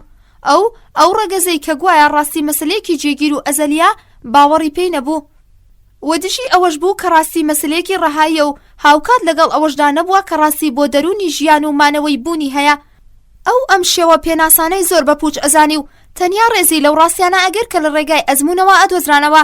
بەم هۆیەوە لەلای ئەو زانستی منطقی نیە و میتافیزیک ئەفسانەی مناڵانە، وەشت لە خۆیدا هۆکاری یەکەم و تەواوی ئەو شتە پوچانەی تری سەر و سروشت کە پشگیری لە ئەنجامە خورافیەکانی مەسهەب ئەکەن بە شتێکی ئەزانین کە لە هەڵەکانی عەقڵی مرۆڤ بەدەرنین. مرۆڤی باڵا و منداڵە باڵاکەی. نیچە کە دەروون ناسێکی لێ هاتوو بوو پێی بەو نهێنیە بردبوو کە هەندێک کات کۆیلە لە دژی گەورەکان ئەوەستێ. بۆ نمونە هەندێک جار کۆیلە بەهۆی کاریگەری خۆ بەکەم زانینەکەی ئەبێت بە ئازادکەری دنیا. نیچە لەم بارەیەوە بەم شێوەیە نووسێ. ئەو ئامرازە نەخوازراوەی کەوا ئەکات گۆشەنشینێک لە بەرامبەر ژیان خۆگری بنوێنێ ئەوەیە کە بەردەوام شەڕ بکە. ئەویش لەگەڵ کێ؟ لەگەڵ خۆی هەمیشە لە سەرکەوتنەوە بەرەو دۆڕان و لە دۆڕانەوە بەرەو سەرکەوتن بڕوە. بۆ ئەنجامدانی ئەم شەڕە ئەبێت دوژمنێکی لە بەرامبەرەوە بێ، ئەو بۆ خۆی دوژمن ئەتاشێت. لەبەر ئەوەی بێتوانایە شەڕەکە بۆ دوژمنێکی دەرونی ئەگوازێتەوە و لە خۆیدا ئەپێچێت. مرۆڤی سروشتی و تەندروست تەنیا لە دەرەوەی خۆی دوژمنی هەیە نەک لە ناوەدا، کەواتە خۆی حەزی لە بەرزەفڕی خۆپەسەندیە، پلەپایە خوازی و شەهوەتیش لە بەرامبەر خۆیدا دائەنێ تا ژیان بێتوانە بکات بە شێوەیەکی مەیدانی شەڕێک دەربهێنێت. لەم مەیدانەدا فریشتەیەک و شەیتانێک ئەکات بەدادوەر و هەندێک جار ئەمیان ئەکات بەبراوە، هەندێک جار ئەویان. نیچە مرۆڤێکی خۆش ئەوێ کە وەکو درەختی سنەوبەر بەرز و بێدەنگ و قورس و تەنیا بڕوێت، تەختەکەی لە باشترین و نەرمترین و گەرمترین تەختەکان بێ و لە هەوا و ڕەشەبا و بەوەی کە ئاشنای شوێنە بەرزەکانە پرسیاری بەهێز و تونج ئەکا و هەرخۆشی وەڵامێکی بەهێز و بڕەری پرسیارەکانەداتەوە. نیچە بە دوی پیاوە گەورەکان و شێرە دڵخۆشەکاندایە کە لە ئاگری باڵادا وەکو ئاڵتون پێ ئەکەن و لە هیچ جۆرە ترسناکێک ناترسن و خەڵکانێکی خۆش ئەوێ کە لە ڕێگای بەدەستهێنانی گەورەیدا ئەتوانن ئەو پەڕی چاکە و خراپە ببین و داناییە تاڵ و شەوە پڕ ئەستێرەکانیان خۆش ئەوێ و بەلەمی ژیانی خۆیان بە ئاراستەی زەریان ناکۆتاکانە بن. ئەو کەسانێکی خۆش ئەوێ کە خۆیان ئەخەنە باوەشی ڕووداوەکان و لە چزووی ژەهری ڕووداوەکان شیرینی دروستەکەن. مرۆڤی باڵا کێیە؟ مرۆڤی باڵا کەسێکە کە لەو پەڕی چاکە و خراپەوەیە، کەسێکە کە بە بەرزایەکاندا سەرەکەوێ. ئەوەش کە بە بەرزایەکاندا سەرەکەوێ پێکەنینی بە هەموو جۆرە تراژیدیایەک دێ. باش چییە؟ دلێری باشە. باش چییە؟ هەر شتێک لە مرۆڤدا هەستی توانایی، خواستی توانایی و خودی توانایی زۆر ئەکات باشە. خراپە چییە؟ هەر شتێک کە لە بێتواناییەوە سەرچاوە ئەگرێت خراپە. مرۆڤ نەتەنیا ئەبێت خۆی بەهێز بکە، بەڵکو بێ هەوڵ بدانەوەکانی و منداڵەکانیشی بەهێزتر لە خۆی دەرچن. لە کتێبی وهای گوت زەردەشدا نیچە لەم بارەوە چەندین بڕگەی شیرینی بەم شێوەیە نووسیوە. تۆ لاوی و منداڵ ئەتەوێ هاوسەرت هەبێ، بەڵام من لێت ئەپرسم ئایا تۆ بەڕاستی پیاوێکیت کە بوێری داوای منداڵ بکەیت؟ ئایا تۆ سەرکەوت و زاڵ بووی بەسەر هەستەکانتا؟ چاوساغی چاکەکانی خۆتی؟ یا لەم خواستەدا تەنیا ڕەمەکێکی ئاژەڵانە و ناچاری و دەرباز بوون لە تەنیای و نەگونجان لەگەڵ خۆت بوونی هەیە؟ ئومێدەوارم ئەوە داگیرکاری و ئازادی تۆیە کە ئارەزووی منداڵداری بکە. تۆ ئەبێ بنیادی یادگاریەکی زیندوو لە داگیرکاری و ئازادیەکەی خۆت بەرپا بکەیت. تۆ ئەبێ بەرزتر لە خۆت دروستکەی، بەڵام ئەبێ سەرەتا خۆت لاشەیانە و ڕۆحیانە کامڵ بکەیت. تۆ نابێت خەریکی بەرهەمهێنانی جۆربی، بەڵکو ئەبێ خۆت بەرەو سەروتر ببەی. من هاوسەرگیری بە ئیرادەی 2 نەفەر بۆ خوڵقاندنی نەفەرێگەزانم کە لە سەروی ئەو دوانەوەیە کە خوڵقاندویانە. خراپە چییە؟ باش چییە؟ نیچە بەشێک لە یادداشتەکانی خۆی کە لە مەیدانی سان مارکۆ ونیز نووسی بوونی لە ژێرناوی ئەو پەڕی چاکە و خراپە لە ساڵی 1866 و بنەچەناسی ئەخلاقیات لە ساڵی 1888 کۆی کردەوە و لەم کتێبەدا ئەو ڕوونکردنەوەیەکی درێژ لەبارەی 2 وشەی وەکو بۆس وەیان سچلێکت ئەکات.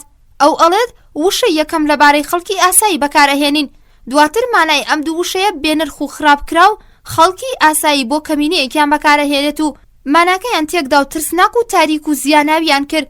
ناپلیۆن بۆس بوو. وشەی گۆت 2 مانای هەبوو. تایبەتەکان مانای ئەم وشەیان بە دلێری و بەتوانایی و خوداشێوەی ئەزانی. گۆت لێ دروستکراوی گۆتە و لە نێوان خەڵکی ئاساییدا ئەو وشەیە ئاشتی و خوازرا و بێ ئازار و میهرەبان بوو. لەبەر ئەوە لێرەدا ڕوبەڕووی 2 جۆر ئەخلاقیا دەبینەوە: ئەخلاقیاتی خەڵکە ئاساییەکە و ئەخلاقیاتی گەورەکان و دەوڵەمەندەکان. ئەخلاقیاتی جۆری یەکەم ئەخلاقیاتی یەهود لە قۆناغی داڕمان و تێکشکاندنیان و ئەخلاقیاتی جۆری دووەم وەکوهی ڕۆمەکان بە شێوەیە کە ڕۆمەکان وشەی فەزیلەتیان بە بەردایەتی و ئازایەتی مانە ئەکەن. بە هەمان شێوە ئامانجی ئەخلاقیات لە بەدەستهێنانی تواناییدایە. هاوکات توانای مرۆڤ ئەبێ لە سەرکەوتنیدا بەکاربهێنرێ. مرۆڤ ئەبێ سەرکەوێت بەرز بێتەوە.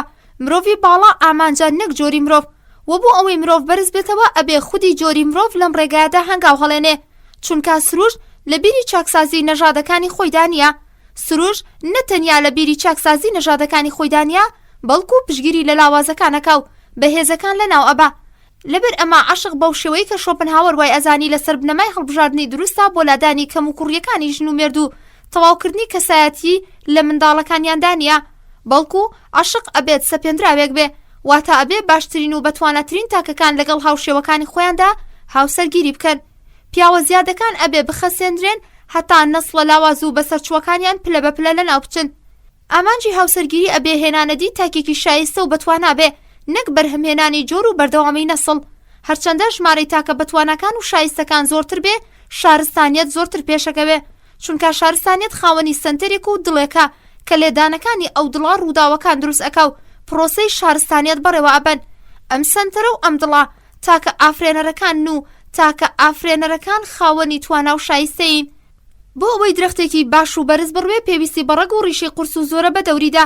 پیاو ئەبێت خۆی بە سەختی ڕابهێنێ تا بەتوانا و بەهێز بێ. بۆ ئەوەی بتوانێت خۆی بە سەختی ڕابهێنێ ئەبێت خاوەنی ئیرادەیەکی بەهێز بێ، کەواتە هەرچیت ئەوێ بیکە، بەڵام سەرەتا لە ڕیزی ئەوانەدا با کە ئەتوانن ئیرادە بکەن. نیچە حەز ناکا کەسانێک ببینێت و خۆشی ناوێن، ئەوانەی کە خواستیان نییە، تەنانەت حەز ناکەن چرکەیەک بەبێت ترسناکی بەسەر ببن. زۆر ڕقی لە سەرزەمینێکە کە کەرە و هەنگوینی زۆری تێدایە. مەسیحیەت. هێندەی خۆشەویستی بۆ کەلتوری یۆنان نیچە ڕقی لە مەسیحیەت بوو، ئەو بە هیچ شێوەیەک باوەڕی بەدین نەبوو. لە بڕوای ئەودا تەواوی دینەکان لەسەر بنەمای درۆی پیرۆز جێگیر کراون و ناشرینکەرەکانی ئەم درۆیە ڕۆحانیەکان و ڕۆحانیەکان بەم درۆ پیرۆزە دنیایەکیان دروست کردووە کە خوداکان بەپێی ئەو یاسایانەی کە ڕۆحەکان دایان ڕشتووە کەسەکان سزادەن. ئەخلاقیات لە بڕوای ئەودا بە تەواوەتی لایەنێکی سلبی هەیە و بەرهەمی دژایەتی لەگەڵ یاسا و ڕەفتاری چینە نایابەکەی کۆمەڵگایە و بنەڕەتەکەی ئەوەیە کە ئەو شتانەی کە ژیانی و باشن لە ئاستێکدا جێگیر بکە و پێکەوە لە ناویان ببا. بەڵام مەسیحیەت لە هەموو دینەکانی تر خراپترە. مانای مەسیحیەت لە فەرهەنگی نیچەدا واتە نەفرەتێکی گەورە، خراپەیەکی دەرونی گەورە و ڕەمەکێکی تۆڵە سێنەرەوەی گەورەیە. بۆ ئەو مەسیحیەت پەڵەیەکی هەمیشەیە بەدامێنی جۆری مرۆڤەوە. نیچە پۆلیسی پەیامبەر بەداهێنەری مەسیحیە دەزانێ و باوەڕی وایە کە لەم ژیانەدا تەنیا یەک نەفەر مەسیحی بوو، ئەویش خودی مەسیح کە لە خاچ دراوە. بە مردنی ئەو دینەکەشی لەناوچووە. ئەو مەسیحی بە مرۆڤێکی هەڵخەڵەتاو ئەزانی کە لە کۆتایی تەمەنیدا پێی بەوە بردووە کە هەڵخەڵەتاو بووە. کۆتا قسەکانی مەسیح کە بریتین لەوەی کە ئەی خواوەند بۆچی گوێم نادەیتێ وێنە ئاکا، بە ئاخترین قسەکانی دینکیشوت کە لەسەر جێگای مردنەکەی وتبوونی. نیچە بە ئەدایەکی تایبەت وشەی داکشان بەکارەهێنێ. لە بڕوای ئەو داکشان بەرهەمی سەردەمێکە کە تیایدا مەردایەتی لە ناوەچێ و بێتوانایی پیرۆز ئەبێ. مەسیحیەت لە سەردەمی لەم شێوەیەدا هاتەکایەوە و لە ئەنجامدا مەسیحیەت بەرهەمی جۆرێک لە نەخۆشی و ترسناکی ئیرادەیە. مەسیحیەت لە نێوان خەڵکانێکدا لایەنگری پەیدا کردووە کە من ئەبێتیان لەبیر کردووە و تۆ ئەبێت فێرکراون، کەواتە مەسیحیەت بەرهەمی لاوازیە بۆ لاوازەکان، مەرهەمێکی هێورکەرەوەیە، بەڵام بۆ بەهێزەکان ژەهرێکی کوشندەیە. بەڵێ لە دوای دەرکەوتنی مەسیحیەت خەڵکی فێرکاریەکانی ئەبیگۆریان لەبیر کرد و خۆیان بە بەڵێنی دنیایەکی تر خەڵەتاند و بەهۆی ئەوەوە ئارامیان دەست ئەکەوێ. بەڵام لە کەسە دڵ و سەرزیند و بەهێزەکاندا مەسیحیەت وەکو ژەهرێک کاریگەری خستە سەریان و ئەوانی لە ڕووی ڕۆحی و جەستەیەوە زۆر بە خێرایی لە گۆخست. لەگەڵ ئەوەشدا کە نیچە دژی مەسیحیەت بوو، هێندە دژایەتی خودی مەسیحی نەدەکرد، چونکە بە بڕوای ئەو مەسیح خەڵکی بۆ بەرنامەیە کە دژی مەسیحیەتی ئەو کات بانگە کرد. بە بڕوای ئەو ئینجیل بەڵێنی خۆشیەکانی دنیایەکی تر ئەدات. لە کاتێکدا مەبەستی مەسیح لە گەورەی و دەسەڵاتی خوددا دەسەڵاتێکی میتافیزیک نییە. دەسەڵاتی خوددا شتێک نییە کە کەسێک لە چاوەڕوانی دانیشێت. دەسەڵاتی خوددا دوێنێ و ئەمڕۆ بەیانی نییە. دەسەڵاتی خوددا لە ناو دەروونماندایە و لە هەموو شوێنێک و لە هەموو شوێنێک. مەسیح باوەڕی بە دنیایەکی تر نەبوو و لە هەستی گوناه و تۆڵەش ئازاد بوو. لەبەر ئەوە بە بڕوای نیچە ئەو مەسیحیەتە کە ئێستاکە بوونی هەیە دروستکراوی دەستی قەشەکانە. فاکتەری سەرەکی ئەو خراپیانەی کە هاتنە ناو فێرکاریەکانی مەسیحەوە پۆلیسی پەیامبەرە کە بەرپرسی یەکەمی درۆکانی ناو مەسیحیەتە. بە بڕوای نیچە ئەو مەسیحیەتەی کە خودی مەسیح خەڵکی پێ فێر ئەکرد شۆڕشێک بوو لە دژی جیاوازی چینایەتی. مەسیح ئەیویست چەندین چاکسازی لە کۆمەڵگادا بکە، بەڵام یەهودیەکان مەسیحیان کوشت تا ببێتە بەربەست لە بەردەم ئەم چاکسازیانەدا و لە دوای مردنی ئەویش فێرکاریەکانیان بۆ بەرژەوەندی خۆیان دەستکاری کرد و لادانی واتاکانیان تێدا بڵاو کردەوە هەتا بەردەوامی بە خراپەکاریەکانی خۆیان بدەن. بە بڕوای نیچە بەهەشت نەک تەنیا هەربوونی نییە، چونکە هەڵسانەوەی پاشمردن بوونی نییە، بەڵکو بە هیچ شێوەیەک ئەگەری ئەوە نییە کە بەهەشتێک بوونی هەبێ. کەسانێک کە باوەڕیان وایە بەهەشتێک بوونی هەیە خەیاڵی خاو لەسەریاندا ئەپروێنێت، چونکە هۆش تەنیا لە شوێنێکدا دروست دەبێ کە ئازار و هەستکردن بە ناخۆشی لەوێ دابوونی هەبێ، بەڵکو ئەبێ بڵێن کە زۆربەی خۆشیەکانی کەسانێک هەستیان پێ ئەکەن کە زۆرینەی ئازارەکانیان چەشتووە. لەبەر ئەوە کەسانێکی ئایدیاڵی کە بە دووی دنیایە کەوتون کە تیایدا ئازار و خەم هەرگیز بوونی نییە واقعیەتی نییە. ئەم جۆرە ئایدیاڵا لە ڕاستیدا خەوێک یان بێهۆشیەک یان مەرگێکە. بە بڕوای نیچە پەیڕەویکردنی لەم ئایدیاڵا ئەبێتە هۆی ئەوەی کە ڕەخنە لەدەست بدەین و دڵمان بە لە بیربردنەوە خۆش ببێ و لە ئەنجامدا زۆر بە خێرایی خۆشیەکانی ئەم دنیای لەدەست و ڕێ بە فێڵبازەکان ئەدەین کە بەهرە لە زۆربەی خۆشیەکانی ژیان ببن، هێندەی تر قاچیان زیاتر ڕابکێشن. ئەخلاقیات هیچ هەڵەیەکمان نەکردووە کە بڵین ئەو کاریگەریەی کە نیچە لەسەر سنووردارەتی ئەخلاقدا نواندی هیچ یەک لە فەیلسوفەکانی تر نەیانواندبوو. هێندەی کە نیچە لەبارەی ئەخلاقیاتەوە ئەدوێ لەبارەی تیۆریەی معریفەت و سروشتی دنیاوە قسە ناکە و پێش ئەوەی ئەو چاکسازێکی کۆمەڵایەتی یان هونەرمەند یان شاعیر یان مامۆستایەکی واژەناسی بێت مامۆستایەکی ئەخلاقیە. تەنیا ئەوە نەبێ کە بنەما ئەخلاقیەکانی ئەو ڕەنگێکن لە شێوەیەکی تایبەت بەخۆدا. لەگەڵ ئەوەشدا نیچە گرنگێکی زۆری داوە بە ئەخلاق. لەگەڵ ئەوەشدا لە تەواوی بەرهەمەکانی خۆیدا هێرش ئەکاتە سەر ئەخلاقی سەردەمەکەی خۆی. ئەڵبەتە مەبەستی ئەو لەم هێرشانە ئەوە نییە کە هەرا و هۆریایەکی ئەخلاقی بێنێتەکایەوە. ئەو دژی ئەخلاقیات نییە، واتە ئەو ئەنمۆڕاڵیش نییە، بەڵکو ئیمۆڕالیشە، واتە باوەڕی بە بەها ئەخلاقیەکانی سەردەمەکەی نییە و دنیایەکی ئەخلاقی تایبەتی بۆ خۆی دروست کردووە کە تیایدا پێوەرێک بۆ دیاریکردنی باش و خراپدا ئەنێ، بەڵام زۆر جیاواز لە پێوەرەکانی تر. ئەو پێشەکی هێرش ئەکاتە سەر بۆ ماوەی بوونی ئەخلاقی مرۆڤ، چونکە بە بڕوای ئەو تەواوی هەوڵی فەیلسوفەکان و پەیامبەرەکان لەوەدا یەکێکە کە پەیوەندی مرۆڤ لەگەڵ ئەم دنیا خاکێدا بقرتێنێت و ئەو بە وشەی پوچ و بۆشی وەکو فەرمانی ڕەهاو فەرمانی خودایی لە ژیانی دنیا بێبەش بکەن. یەکێکی تر لە مەسەلە ئەخلاقیەکانی کە پەیامبەرەکان و فەیلسوفەکان زۆر جەختی لەسەر ئەکەنەوە و نیچە هێرشی کردوتە سەر مەسەلەی بەزەی و دڵسۆزیە. بەزەی تا ڕادەیەک لە تەواوی مەسەب و فەلسەفەکاندا هەستێکی خوازرا و بەرزوو مرۆیی بووە و زانراوە، بەڵام ئایا بەڕاستی بەزەی هەستێکی گەورە و بەرزە؟ و ئەوەی کە دەرئەکەوێ بەزەی ئێمە نیسبەت بەوانی تر دەرخستنی هەستی هاودەردیە لە کاتێکدا کە لە ناوەڕۆکی مەسەلەکەدا بەزەی شتێک جگە لە خودویستیەکی نهێنی هیچی تر نییە، چونکە هۆکاری هاودەردی ئێمە نیسبەت بەوانی تر ئەوەیە کە لەوە ئەترسین کە نەوەک دووچاری ئازارەکانی ئەوان ببین و بەم هۆیەوە هاودەردیان لەگەڵدا ئەنوێنین. لەبەر ئەوە مەسەلەکە لە کۆتاییدا بۆ خودی خۆمانەگەڕێتەوە و هێندەش پەیوەندی بەوانەوە نیە کە هاودەردیان لە بەرامبەر ئەنوێنین. بە بڕوای نیچە بەزەی هەم بۆ ئەو کەسە کە بەزەی هەیە و هەم بۆ کەسەکەی بەرامبەر خراپە، بەزەی بۆ ئەو کەسەی کە ئەکەوێتە بەری خراپە چون یارمەتی بەختەوەری و سەرکەوتنی ئەو نادا و تەنانەت ئەو زەبوون و لاواز ئەکا، چونکە بەزەیە ئەبێتە هۆی ئەوەی کەسەکە کەمتر پشت بەخۆی ببەستێ و بە چاوێکی کەمەوە سەیری خۆی بکە. ئێمە نیسبەت بەو کەسانێک کە سەرنجمان لە سەریانە بەزەی نانوێنین. بەزەی ئێمە نیسبەت بە کەسانێکە کە لاواز و زەلیلن. پیاوی بە بەزەی ئاگاداری ئۆکۆنۆمی ڕۆح نییە، ئەو ئەوێ یارمەتی بدات و ئاگای لەوە نییە کە ئازار کێشان بۆ بەهێزکردنی دەروون پێویستە. بەزەی بە پێچەوانەی ئەوەی کە باوە لەسەر بنەمای جۆر و ویستی نییە. تەواوی ڕەفتاری مرۆڤ وەکو شتێکی سەپێنراو لەسەر بنەمای خۆخوازیە. بەزەی جۆرێکە لە خۆپەرستیەکی زۆر پیس، چونکە مرۆڤ هەم دروستکەرە و هەم دروستکراو. بەزەی بەشە دروستکراوەکەی مرۆڤە کە ئەبێت بسووتێت و لە ناو بچێ، ئەپەروەرێنێت لە کاتێکدا کە ئەبێت بەشی دروستکراویەکەی بوونی مرۆڤ پەروەردە بکرێ. فێرکارەکانی بەزەی تەنیا لایەنی دروستکراوی کە بە تەواوەتی لایەنێکی ئاژەڵیە لەبەر چاوەگرن، ئەوان ئیشیان بەو بەشە نییە کە دروستکەرەکە گەورەی مرۆڤی تێدا شادراوەتەوە. خاوەن بەزەیەکان نە خۆیان خۆش ئەوێ و نە ئەوانی تر، چونکە ئەوان بەرامبەرەکەیان کە نەخۆشە بە بەزەیەکەیان خۆیان وەکو ئەو نەخۆش ئەخەن. لەبەر ئەوە بەزەی ڕۆحی مرۆڤ لاواز ئەکا. نەتەنیا هەستی بەزەی لە خودپەرستیەوە سەرچاوە ئەگرێ، بەڵکو ئەوی ترخوازی و هاوجۆرخوازیە. لە خۆخوازیەوە سەرچاوە ئەگرێ. بە دەربڕینێکی تر ئێمە بۆ هەڵهاتن لە دەرونی خۆمان ڕوومان لە دراوسەیەکەین و نەخشەی هاوڕێتیدا ئاڕێژین. نیچە ئەم جۆرە خۆشەویستی بە خۆشەویستی زیاناوی بۆ دەروون ئەزانێ، چونکە لە جیاتی ئەوەی تاک ڕوبەڕووی دەرونی خۆی ببێتەوە و بیگەێنێت بە پلەیەکی بەرز لە کامڵ بوون، لە خۆی هەڵدێت و بە بیانووی خێرخوازی و جۆرا و جۆرخوازی پەنا ئەباتە لای ئەوانی تر، کەواتە خێرخوازیش جۆرێکە لە خۆخوازی و ڕووپۆشکراو. نیچە پیشانیدا کە بنەمای ئەخلاقیاتەکان ڕەهانین، بەڵکو نرخ بۆ دانرا و ڕێکەوتنین. بە پێچەوانەی کانت کە باوەڕی وایە ئەخلاقیات وزەیەکە کە فەرمانڕەوایی سروشت ئەکا. نیچە باوەڕی وایە کە ئەخلاقیات وزەیەک نییە کە زاڵ بێ بەسەر سروشدا و مەسەلەیەکی دروست کراوە. یاسای سروش لە قوڵایەکانی بوونی ئێمەدا جێگیرە و ئێمە ناتوانین لێی هەڵبین. ئەم یاسایەش شوێنکەوتەی ئەخلاق نییە، ئێمە ناتوانین دژایەتیشی بکەین. بەم شێوەیە کە نیچە نکوڵی لەبوونی ئازادی ئیرادە ئەکرد، وەک ئەوەی ئازادی ئیرادە نییە، بەرپرسیارەتیش نییە و تەنانەت گیانێک لە کاتی توشبوون بە کوشتنێک بە تەواوەتی بێتاوانە. لەم ڕووە بە بڕوای نیچە سزادان لە بڕوای پێوانە عەقڵیە پراکتیکیەکانەوە شتێکی نابەجێیە، چونکە لەلایەکەوە مرۆڤ لە تێوەگلانی کوشتنێکدا بێتاوانە و لەلایەکی ترەوە پاراستنیش شتێکە کە ئەگەری نییە. واتە ناتوانین تۆڵەی کردارێک بەبێ کەم و زۆر لە تێوەگلان بە تاوانێک بکەینەوە.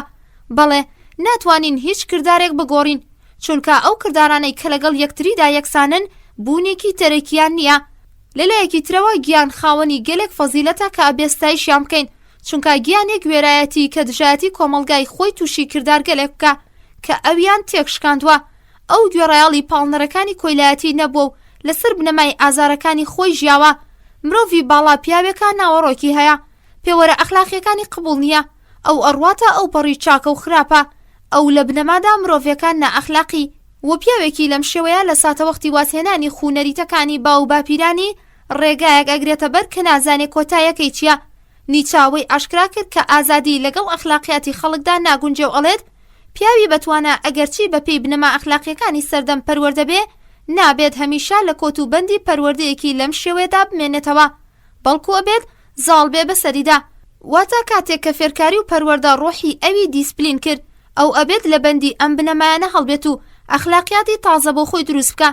نیچە ئاشکرایەکە کە ئەخلاقیات کۆتایی هێنانێکی ژیرانەیە کە جۆرێک لە مرۆڤە تایبەتەکان بۆ پارێزگاری بەرژەوەندیەکانی خۆیان بیر ئەکەنەوە.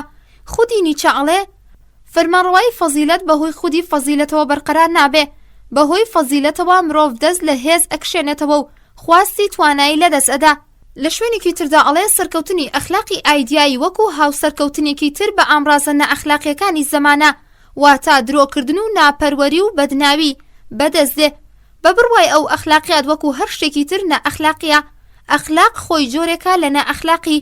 لەبەر ئەوە لە بنەمادا ئەخلاقیات لایەنێکی سلبی هەیە و بەرهەمی دژایەتی لەگەڵ یاسا و ڕەفتاری چینە جیاوازەکانە، هەتا بێتوانەکان زاڵ بن بەسەر توانەکاندا و بەم شێوەیە نیچە سەرنجی ئێمە لە بێتواناوە بۆ بەتوانایی بێتوانە ڕائەکێشێ و ئاماژەی ترسناک ئەدا بە بڕوای نیچە، یاسایە کە ژێردەستەکان دایان ڕشتووە لە بنەمادا لە دژی ژێردەستەکان نووسراوەتەوە تا لە تواناییدا کەم بکەنەوە. لاوازەکان کاتێک بە شێوەی تاگەلێکن هیچ توانایەکیان نییە، بەڵام بە یارمەتی یاسای جۆرویستی لێک نزیک ئەبنەوە و بەهێز ئەبن و بەم جۆرە یەکگرتنا زاڵ ئەبن بەسەر بەهێزەکاندا و ناتوانن لە بەرامبەریاندا خۆگری بنوێنن. نیچە ئەیوت کە ئەخلاقیاتی سەردەم لەسەر بنەمای ترسناکی سەر و ئاسایی لە ئازارە، سەرەتا لە خۆمان و پاشان لە ئەوانی تر. مانای ئەوەیە هاوسێکت هێندەی خۆت خۆش بوێ، ئەوەش ئەوەیە کە لە ئازاری ئەو هێندەی ئازاری خۆت بترسە. دینی خۆشەویستی لەسەر بنەمای ترسە لە ئازار، هەرچەندە پیاوێک هاودەردی لەگەڵ ئەوانی تردا بنوێنێ خۆپەرستر ئەبێ. لەگەڵ ئەوەشدا خۆپەرستی پیاوێک کە هاودەردی ناکە زیاتر مایستایشە، چونکە ئێمە لە ئازار هێز و ئەزمون بەدەست ئەهێنین. هەر لەبەر ئەوان نەتەنیا ئەبێت ئازار بخێنە ناو خۆمان، بەڵکو ئەبێت بهێڵین ئەوانی تریش تامی ئازار بچێژن و لە شەربەتە تاڵەی ئازارە وزە وەربگرن. نیچە ئەڵێ بۆ ئەوانەی کە لە منەوە نزیکن ئارەزووی ئازار و دەست هەڵگرتن و نەخۆشی و بەدڕەفتاری و بێڕێزی ئەکەن، چونکە ئەمەوێت ئەو کەمکردنەوەی دەروونە قوڵە و ئەو ئازارە بێمتمانەی دەروون ئەو بەدبەختیەی کەسە شکست خواردوەکان بۆیان بە شاراوەیی نەبێنێتەوە. من هیچ ڕەحمێکیان پێ ناکەم، چونکە بۆ ئەوان تەنیا یەک ئارەزوم هەیە، ئارەزوەکەم ئەوەیە کە ئایا ئەتوانن لەسەر پێی خۆیان ڕاوەستن. لەبەر ئەمە یارمەتیدانی ڕۆژڕەشەکان بەزەیی لە ڕووی لاوازی و بێدەسەڵاتی و بێتواناییەوە، یارمەتیدان لە ڕووی ئیرادەوە نیشانەی بوونی وزەیەکی سەر و ئاساییە. ئەبێ بە جۆرێک یارمەتی لاوازەکان بدەین کە ئەوان بەم یارمەتیدانە شەرمەزار نەبن ویان لاوازتر نەبن. ئەگەر بەم شێوەیە ڕەحم نەکرێ، ڕەحمکردن نەتەنیا باش نابێ، بەڵکو وزەی بەرامبەرەکەش تێگەشکێنێت و مەردایەتی و ئازایەتیەکەی ئەتوێنێتەوە. ئەلبەتە ئەوەی کە نیچە ئەیوتەوە بێبەزەیەکی واقعی نەبوو، بەڵکو خەسڵتەکانی چاکێکی ئیجابی بوو کە هەندێک کات لە شێوەی بێبەزەییدا دەرەکەوێت و لە ڕاستیدا ئەم بێبەزەیی بوونا لە هەمان کاتدا بەزەیی بوو. لەبەر ئەوە نیچە زیرەکترین و فێڵبازترین فەیلسوف بوو، خۆی بە مامۆستای بێ ئەخلاقی پیشان ئەدا، بەڵام لە ڕاستیدا مامۆستای ئەخلاق بوو. ئەو ئەیویست دنیا سنووردارەکەی ئەخلاق بەرفراوانتر بکە، بەها گەلێکی ئیجابی تازە لە ئاسماندا بگونجێنێت و بەها کۆنەکان کە بەڕووکەش زۆر جوان و باشن و ناوەڕۆکێکی خراپ و ناشرینیان هەیە بگونجێنێت. ئامانجی ئەو پاکردنەوەی ئەخلاق بوو لە ترس، ڕیاکاری، درۆکردن، خۆزەلیلکردن و باقی شتەکانی تر کە لە ژێر دەمامکی هەڵخەڵاتاندندا خۆیان دەرئەخست. لەبەر ئەوە لە بێ ئەخلاقیەکەی نیچەدا ئەخلاق بوونی هەیە، هەروەک چۆن لە ئەخلاقیاتی باقی فەیلسوفەکانی تردا بێ ئەخلاقیش هەیە. باشترین بەشی فێرکاریەکەی نیچە ئەوەیە کە کەس ناتوانێت کوێرانە پەیڕەوی لە مەراسیم و خووەکانی ڕۆژ بکە، ئەگەرچی لە شێوەی یاسایەکی ئەخلاقیش خۆیان دەرخست بێت و ئەبێت گرنگی بە کەسایەتیە تاگەرەکانی خۆی بدا و پەیڕەوی لە یاسابووناییەکەی خۆی بکە. نیچە لەم بارەیەوە ئەنووسێ من تەنیا بۆ خۆم یاسام و بۆ هەمووان یاسانیم، بەڵام ئەو کەسەی کە ئەوێت پەیوەست بێ بەمنەوە ئەبێت ئێسقان گەلێکی بەهێز و قاچگەلێکی تونند و تۆڵی هەبێ. هەر لێرەشدایە کە نیچاکەوێتە دژایەتیکردنی باقی مامۆستاکانی ئەخلاق. بۆ نمونە لە لای کانت ئەخلاق لە هەموو تاکەکاندا لەسەر بنەمایەکی جێگیرە و لە مڕووەوە یەک جۆر ئەندازەی ئەخلاقی هەیە، بە یەکسانی ئەتوانین کارابێت. بەڵام نیچا باوەڕی وایە کە مرۆڤەکان جیاوازن لەگەڵ یەکتردا و هەر کەسێک ئەبێت بزانێت سروشتی لەگەڵ چ جۆرە کردارێکدا ئەگونجێنێت و بەدووی بکەوێ. هەرچەندە تەواوی دنیا دژی خواستەکانی ئەو بێ، کانت ئەڵێ بە شێوەیەک ڕەفتار بکە کە لە یاسا گوزاریەکەی تۆ چەند دەستورێک دەربێنین کە گونجاو بن لەگەڵ بەردەوامەتی ئامانجە ڕەهاکان. بەڵام نیچە ئەڵێت بە شێوەیەک ڕەفتار بکە کە بخوازی ئەو ڕەفتارە بۆ هەمیشە دووبارە بکەیتەوە، یان بە شێوەیەک ڕەفتار بکە کە لە قوڵایەکانی بوونتدا خوازرا و بێت و ئەنجامی بدەیت. لەبەر ئەوە کەسانێکی وەکو کانت کە فۆرمولەیەکی وەکو فەرمانی ڕەها دروست ئەکا و لە ئەخلاقیاتدا چەندین دابەشکاری وەکو فەزیلەت، چاکە و ئەرک دروست ئەکا، ترسناکن. هەر کەسە و ئەبێت فەزیلەتی خود و فەرمان ڕەهایی خۆی بدۆزێتەوە. فەزیلەتی هەر کەسێک ئەبێ بەرهەمی پێداویستە دەرونیەکەی خودی خۆی بێ، نەک خرابێتە سەری. لەلایەکی ئەموو ئەو هەر کەس ئەبێ ڕێکخەری ئەخلاقی خۆی بێ، هەر کەس ئەبێ ڕزگارکەری خۆی بێ. لەم بارەیەوە زەردەشت ئەگاتە ئەو ئەنجامەی کە ئەڵێ هەرچیت ئەوێت بیکە، پێش هەموو شتێکی تر لە ڕیزی کەسانێکدا بە کە ئەتوانن ئیرادە بکەن. هاوسێکت هێندەی خۆت خۆش بوێ، بەڵام پێش ئەوەی لە ڕیزی کەسانێکدا بە کە ئەتوانن خۆیان خۆش بێ.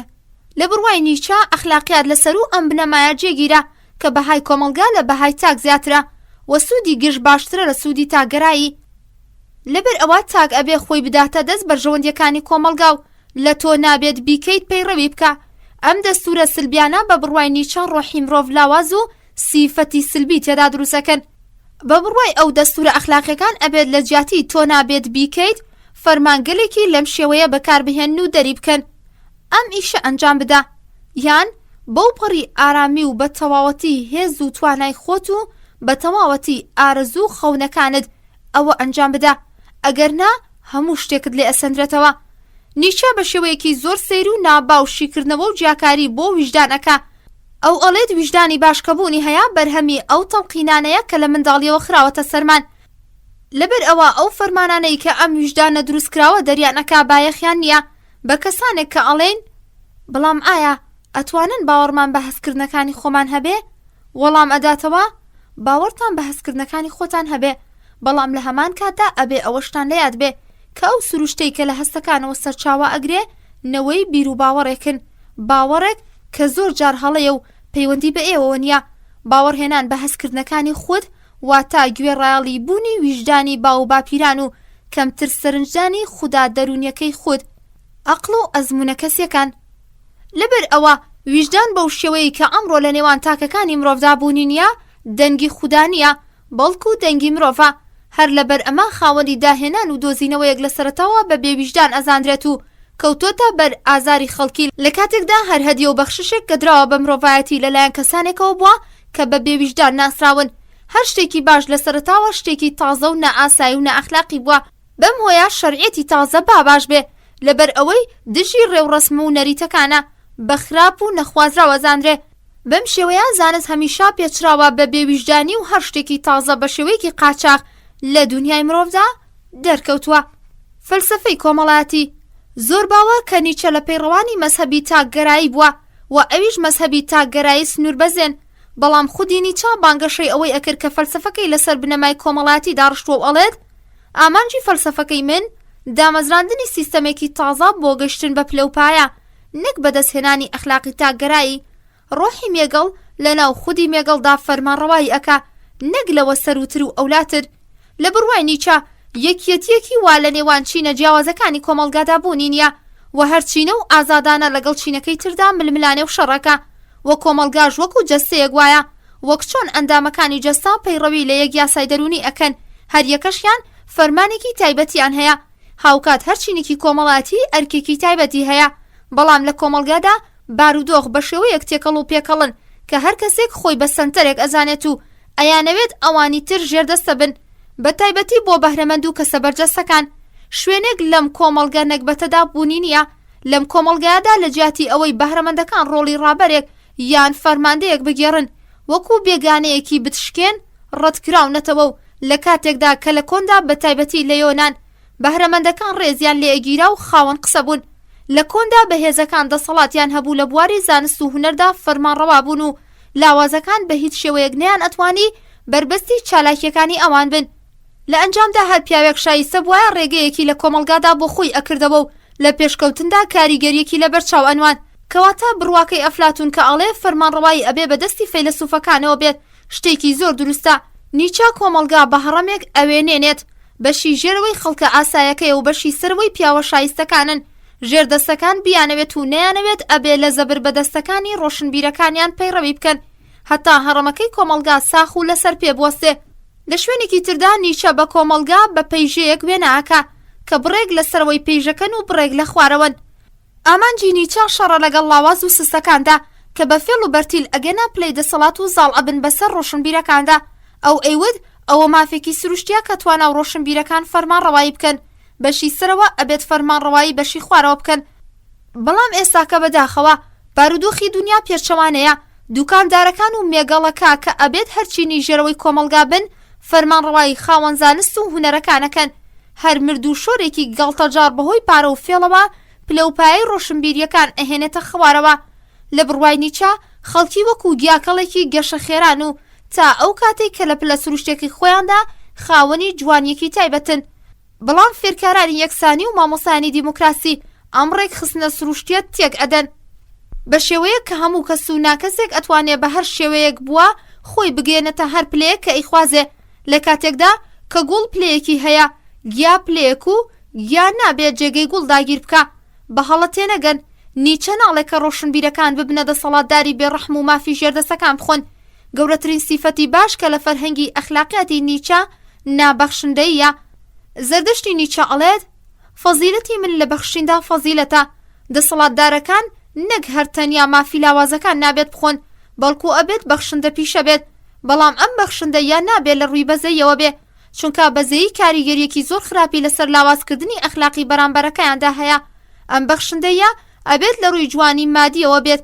پزیشک، داهێنەر، شاعیر، مۆسیقار، وێنەکێش و باقی ڕۆشنبیرەکان تەنیا بۆ خۆیان کار ناکەن، ئەوان سەرچاوەگەلێکی پڕفرۆشن. ئەوان هەم بۆ ئەوانی تر و هەم بۆ خۆیان ئیش ئەکەن. بە بڕوای نیچە نەتەنیا ئەبێت لە ناو تەواوی چینەکانی نەتەوەیەک هاو ئاهەنگی و یەکێتی فەرمانڕەوا بێ، بەڵکو ئەبێت لە نێوان نەتەوەکاندا یەکێتی فەرمانڕەوایی بکە.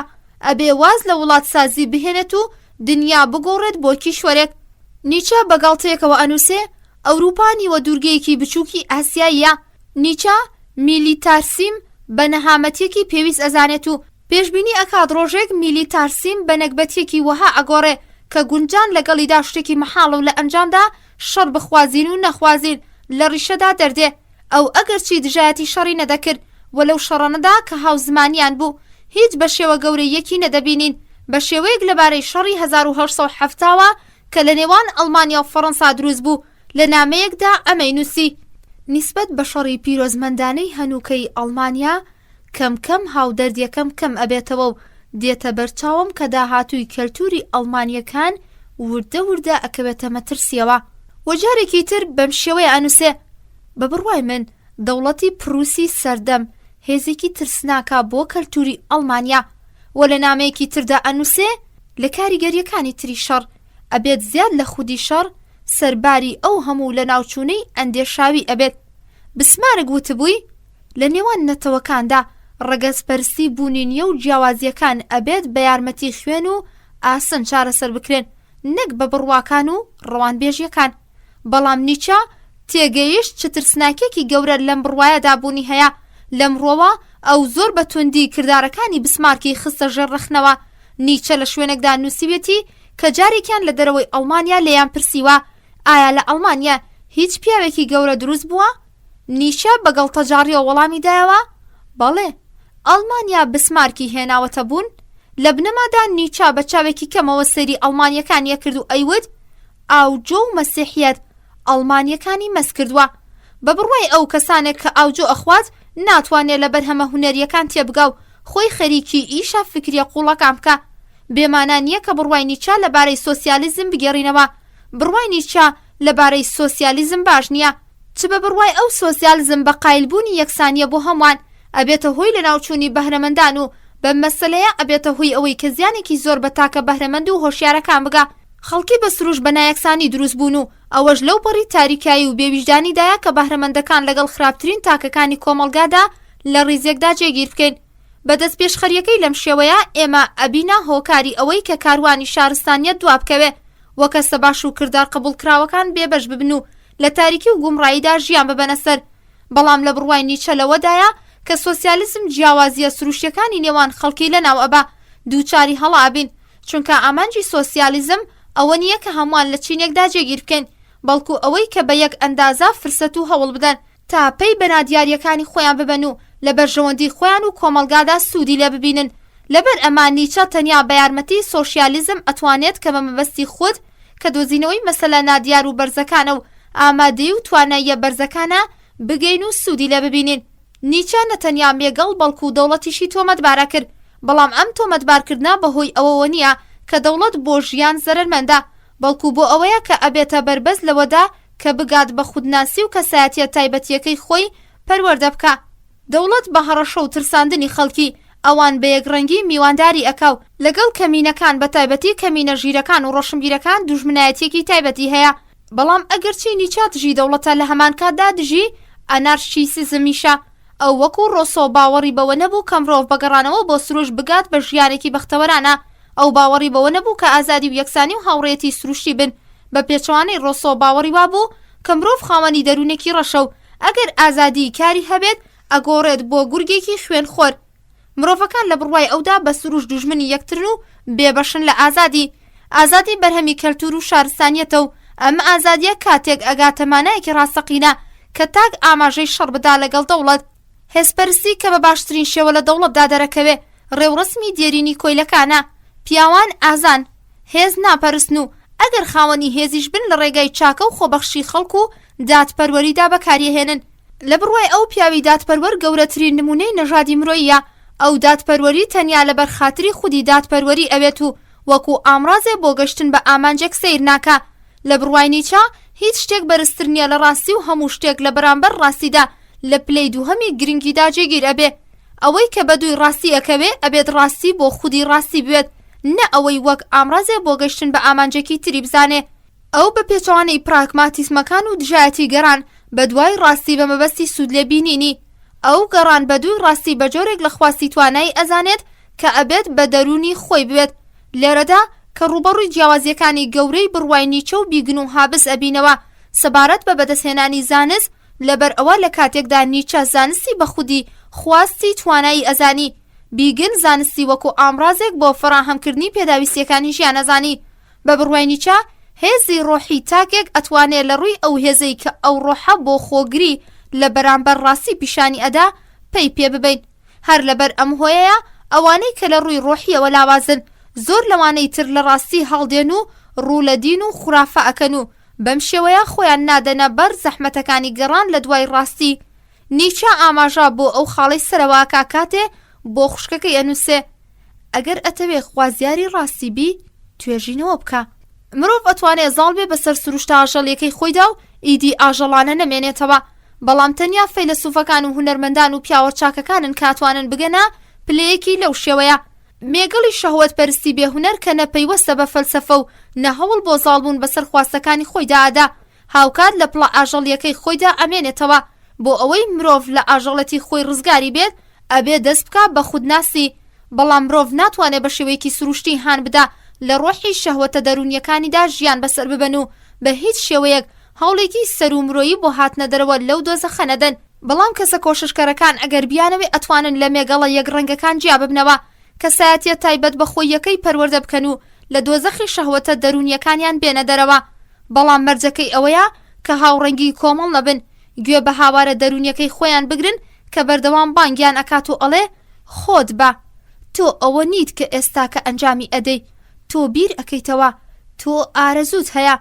بەڵام خەڵکی نایانەوێت کەسایەتی تایبەت بە خۆکەیان پەروەردە بکەن. ترس لەگەڵ تەجاری لەلایەک و تەمەڵی لەلایەکی تر مرۆڤەکان ناچارەکات دەست بکەن بە لاساییکردنەوە و بتەکانی کۆمەڵگا بپەرستن. هاوکات پیاوە ئازادەکان هەموو کۆتێکی بیر و باوەڕەکان ئەپسێنن. ئازادی لە هەموو بیر و باوەڕەکان ئەوەیە هاواری ئەم مرۆڤە ئازادانەیە باوەڕهێنان بە بیر و باوەڕەکان هەرچەندەش بەرز بن نیشانەی لاوازیە. لە جیاتی باوەڕهێنان ئەبێت زۆر بێڕەحمانە بخرێنە ژێرشیکردنەوە و جیاکاری. پیاوی باوەڕدار کەسێکە کە پشتبەوانی تر ئەبەستێت و پەیوەست نییە بەخۆیەوە. ئەو کۆی لەو ئامرازی دەستی ئەوانی ترە، ئەو ویژدانی کەسی نییە و ئەوانی تر ویژدانەکەی ئەو دیاریەکەن. لە کاتێکدا خزمەتکردنی ڕاستی پڕکێشەترین خزمەتەکانە و پێویستی بە گەورەی ڕۆح و ئازادی و فیداکاری و وەرگرتنی بەرپرسیاریەتیە نیسبەت بە خود و ئەوانی تر. هەوڵدانی بەردەوامی یەک لە دوای یەک. لە تایبەتمەندیەکانی تری پیاوی ئازا ئەوەیە کە لە ژیاندا ئەمۆرفاتی کە ئەتوانین پێی بڵێن فۆرمولێک بۆ گەورەی مرۆڤ ئەکاتە پرەنسیپی خۆی. بە دەربڕینێکی تر ئەو نەتەنیا لە ئەندازەگیری دادپەروەری ناترسێ، بەڵکو لەگەڵیشیدا عاشق ئەکات. مێژوو بە بڕوای نیچە سێ جۆر مێژوو بوونی هەیە. یەکەم مێژووی یادەوەری کە بریتیە لە مێژووی پیاوانی گەورە. دووەم مێژووی پەیوەست بە کەلتور و ڕشتە بە نرخە کۆنەکان. سێم مێژووی ڕخنە ئامێزی. مێژوو نەتەنیا ئەبێت ئێمە ئازاد بکا لەوەی کە ڕخنە لە ڕابردوو بگرین، بەڵکووە بێ لە کاتی پێویستدا ڕێبدا نکوڵی لێ بکەین و هەڵی بۆ شێنینەوە. بە بڕوای نیچە ئەم دنیایە دنیای هۆکار و ئەنجامە و ئەگەری ئەوە نییە کە خۆمان لە زنجیرەی هۆکارەتی ڕەها بکەین. لەبەر ئەوە ئەگەریش هەوڵەکانی ڕابردوو تۆمەتبار بکەین ناتوانین ئەو کاریگەریەی کە لێیان بەجێماوە لە ناوی ببین. ڕابردوو پێویستە بۆ ئێمە تا بتوانین خاڵێکی پەیوەستمان لە ژیاندا هەبێ، بەڵام لەگەڵ ئەوەشدا ئەگەر بە تەواوەتی پاڵی پێوە بدەین ئەکەوینە داوی نەکبەتیەوە. هونەر. نیچە بە شێوەیەک عاشقی هونەر بوو کە لە هەموو شتێک و لە هەموو شوێنێکدا هونەری ئەبینیەوە. ئەو بەهەبوون تەنیا لەو ڕوانگەیەی کە دیاردەیەکی ئیستاتیکیە مافی ئەوەی ئەدا کە بەردەوامبوونی هەبێت و هزری نیچە وەکو هزری هونەرمەندێکی منطقی نەبوو کە هەڵهێنجانێکی پێویست لە گەورە و بچووک دەربهێنێ، بەڵکو تۆقانێک لە هەستکردنەکان بوو. نیچە ئەم هەستەی بە شێوەیەک تێکدرا و تێکەڵ لە ئاوێنەی بەرهەمەکانیدا ئەدایەوە. ڕۆحەنە ئارامەکەی نیچە وەکو مۆمێک فێری بێدەنگی و ئارامی نەبوو. ئەو لە سەرەتاوە تا کۆتایی تەمەنی وێنایەکی زریاناوی لە هەستەکانی هەبوو. هەزگەلێک کە بوونی ئەویان سەرنجام سووتاند و کردیانە خۆڵەمێش. بۆ شۆپنهاوەر مانای گەڕان بە دوای هونەر گەڕانەوە بۆ ڕاستی بوو، بەڵام لە فەرهەنگی هونەردا مانای هەڵهاتن لە ڕاستی ئەدا. شۆپنهاوەر باوەڕی وابوو کە ئازار تەنیا لە دنیای دیاردەدا بوونی هەیە، هەر کاتێک پەیمان بەڕاستی بر ئازاریش لە ناوەچێ، بەڵام بۆ نیچە ئازار لە دڵی ڕاستیدا شاراوەتەوە. لەبەر ئەوە نیچە هەوڵی ئەدا زیاتر لە ڕاستی هەڵبێ و لە دنیای وێناکردندا ژیان بباتە سەر تا ڕزگار بێ لە نەهامەتیەکانی ئازار. بەڵام شۆپنهاوەر هەوڵی ئەدا هەرچی زۆرترە لە ڕاستی نزیک بێتەوە تا بگاتە ژیانێکی گۆشەنشینی. بۆ شۆپنهاوەر ژیانی ئایدیالی ژیانێکی ئارام و بێدەنگ بوو، بەڵام نیچە ژیانی لێوڕێژ لە خۆشی لە جوڵەی بەردەوام و چالاکی یەک لە دوای یەک ئەبینیەوە. لەبەر ئەوە نیچە بە پێچەوانەی شۆپنهاوەر باوەڕی وابوو کە دنیای واقعی بێهەست و گومڕاکەرە و پڕە لە درۆ و تاریکی و دووفاقیەت. بە یارمەتی هونەر لە واقعیەت بیهێنینە دەرەوە و هونەر لە هەستی بەهێزیەوە لەدایکە بێ. ئەفراندنی هونەر لە توانای دەروونەوە سەرچاوە ئەگرێ. هونەرمەند کەمێک لەو کەسە ئاساییانە بەتواناترە و ئەوە هێزە سەر و ئاساییەکەیەتی کەوا ئەکات ئەو بتوانێت بەهۆی هونەرەکەیەوە دنیایەکی تر دروست بکە. هونەر وزە بەخشە و لەمڕۆوە کەسەکان بە ئاشناییان لەگەڵ هونەر توانایەکی زیاتر بەدەست ئەهێن و زاڵ ئەبن بەسەر سەختیەکانی ژیاندا. ڕاستی ناشرین و دڵتەنکەرە. هونەر لەبەر ئەوەی لەسەر و ڕاستیەوەیە جوان و دڵفڕێن و شادی هێنەر و وزە بەخشە. نیچە نەتەنیا مانەوەی بوونی لە ڕوانگەی ئیستاتیکیەوە بە شایانی سەرنجەزانی، بەڵکو ژیانی هونەرمەندانەشی بە ئامانجی خوڵقاندن ئەژمارە کرد. مۆسیقا. نیچە لە منداڵیەوە عاشقی مۆسیقا بوو، تەنانەت ئارەزووی ئەوە بوو کە ببێت بە مۆسیقار و چەندین مۆسیقایدا ئەنا تا لەسەر پیانۆ لێیان بدا. لە گوتەکانی ئەو ژیان بەبێ مۆسیقا هەڵەیەکە و مەینەتیەک و دوورخرانەوەیەکە. و لە شوێنێکی تردا ئەڵێ ئەوەی کە من لە مۆسیقام ئەوێت ئەوەیە کە وەکو دەرکەوتنی یەکێک لە ڕۆژنامەکانی ئۆکتۆبەر شادی هێنەر بێ. لەوانەیە هەر لەمڕۆوە بێت کە نیچە عاشقێکی بێقەراری کارمن بێزە، بەڵام پێش ئەوەی عاشقی مۆسیقاکەی بێز بێت ئەو عاشقی واکنەر بوو. لەبارەی مۆسیقای واکنەرەوە ئەنووسێ واکنەر دنیای سادەکردنەوە و ژیانی بە مۆسیقا و مۆسیقای بە دراما پەیوەند کرد. ئەو شتە دیاریەکانی ژیان کە پڕن لە بیستراوی خستە بەرچاو. واکنەر لە مۆسیقادا لە هەستە درامیەکەی خۆی سوودی ئەبینی و بە شێوەیەک مۆسیقای بەهێز و تند و تۆڵ کرد کە تەنانەت کاریگەری ئەخاتە سەر گەورەترین و بەرزترین مرۆڤەکان. ئەو لە هەمان کاتدا لە مادیەت هەڵهات و ئازایەتی و واتایی بەخشیە مۆسیقاکەی خۆی. نیچە لە سەرتاسەری تەمەنی خۆیدا هیچ کەسی بە ئەندازەی واکنەر خۆش نەئاویست. کتێبێکی لە ستایش و مۆسیقاکەی ئەودا نووسی و پێشکەشی واکنەری کرد. تەنانەت لە دوای ئەوەی پەیوەندی هاوڕێتیەکەیان لەگەڵ واکنەر تێکچوو، نیچە لە سەردەمی شێتبوونیدا کاتێک سەیری ڕسمەکەی واکنەری ئەکرد زۆر بە حەسرەت و کارتێکراویەوە ئەیود ڕۆژێک ئەم پیاوەم خۆش ئەویست. نیچە زۆر پەیوەستی مۆسیقای شومان بوو و ئەم مەسەلەیە هاوڕەگەزی ڕۆحی ئەم دوو بەهرەمەندە پیشانەدا کە کۆتایی تەمەنی خۆیان لە خانەی چارەسەر بەسەر برد. بیسەران یازیز و خۆشەویست لێرەدا هاتینە کۆتایی پێشەکی بەشی 12 لە کتێبی قوتابخانە فەلسەفیەکان. بۆ بابەتەکانی بەشی 12 دێنەوە خزمەتان. کاتێکی خۆش بۆ هەموو لایەک. بیسەران یازیز و خۆشەویستی شنەوای دەنگی هاتینەوەی خزمەتان بۆ خوێندنەوەی چەند بابەتێکی تر لە بەشی 12 لقی جیم بە ناونیشانی ئیگزیستانسیالیزم، کیرکگار، هایدیگر، یەسپرسر، سارتەر، لاپەڕا 395. یەکێ لە قوتابخانە تازەکان کە بنەمایەکی زۆر کۆنی هەیە بوونگەرایی یان بوونڕەگەزیە. ئەم قوتابخانەیە کە چەند ساڵێک لە دوای شەڕی یەکەم لە ئەڵمانیا دەرکەوت و دواتر وەکو تاعون و کۆلێرا گەیشتا فەڕەنسا و ئیتالیا و لە دوای شەڕی دووهەمی جیهانی لە فەڕەنسا بڵاوتر بوویەوە.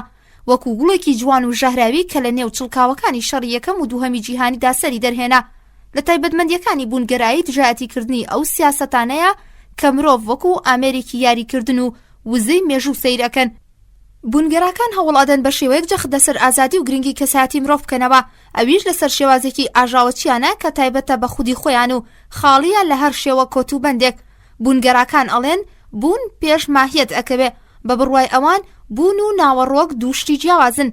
هەڵێنجانەکانی ئەوان لە ناوەڕۆک ماهیەت و لە بوون هەبوونایەتی، ئەگەرچی بوون و ماهیەت پێکەوە پەیوەستن، بەڵام بوونی یەکێک بەڵگە نییە لەسەر بوونی ئەوی تریان.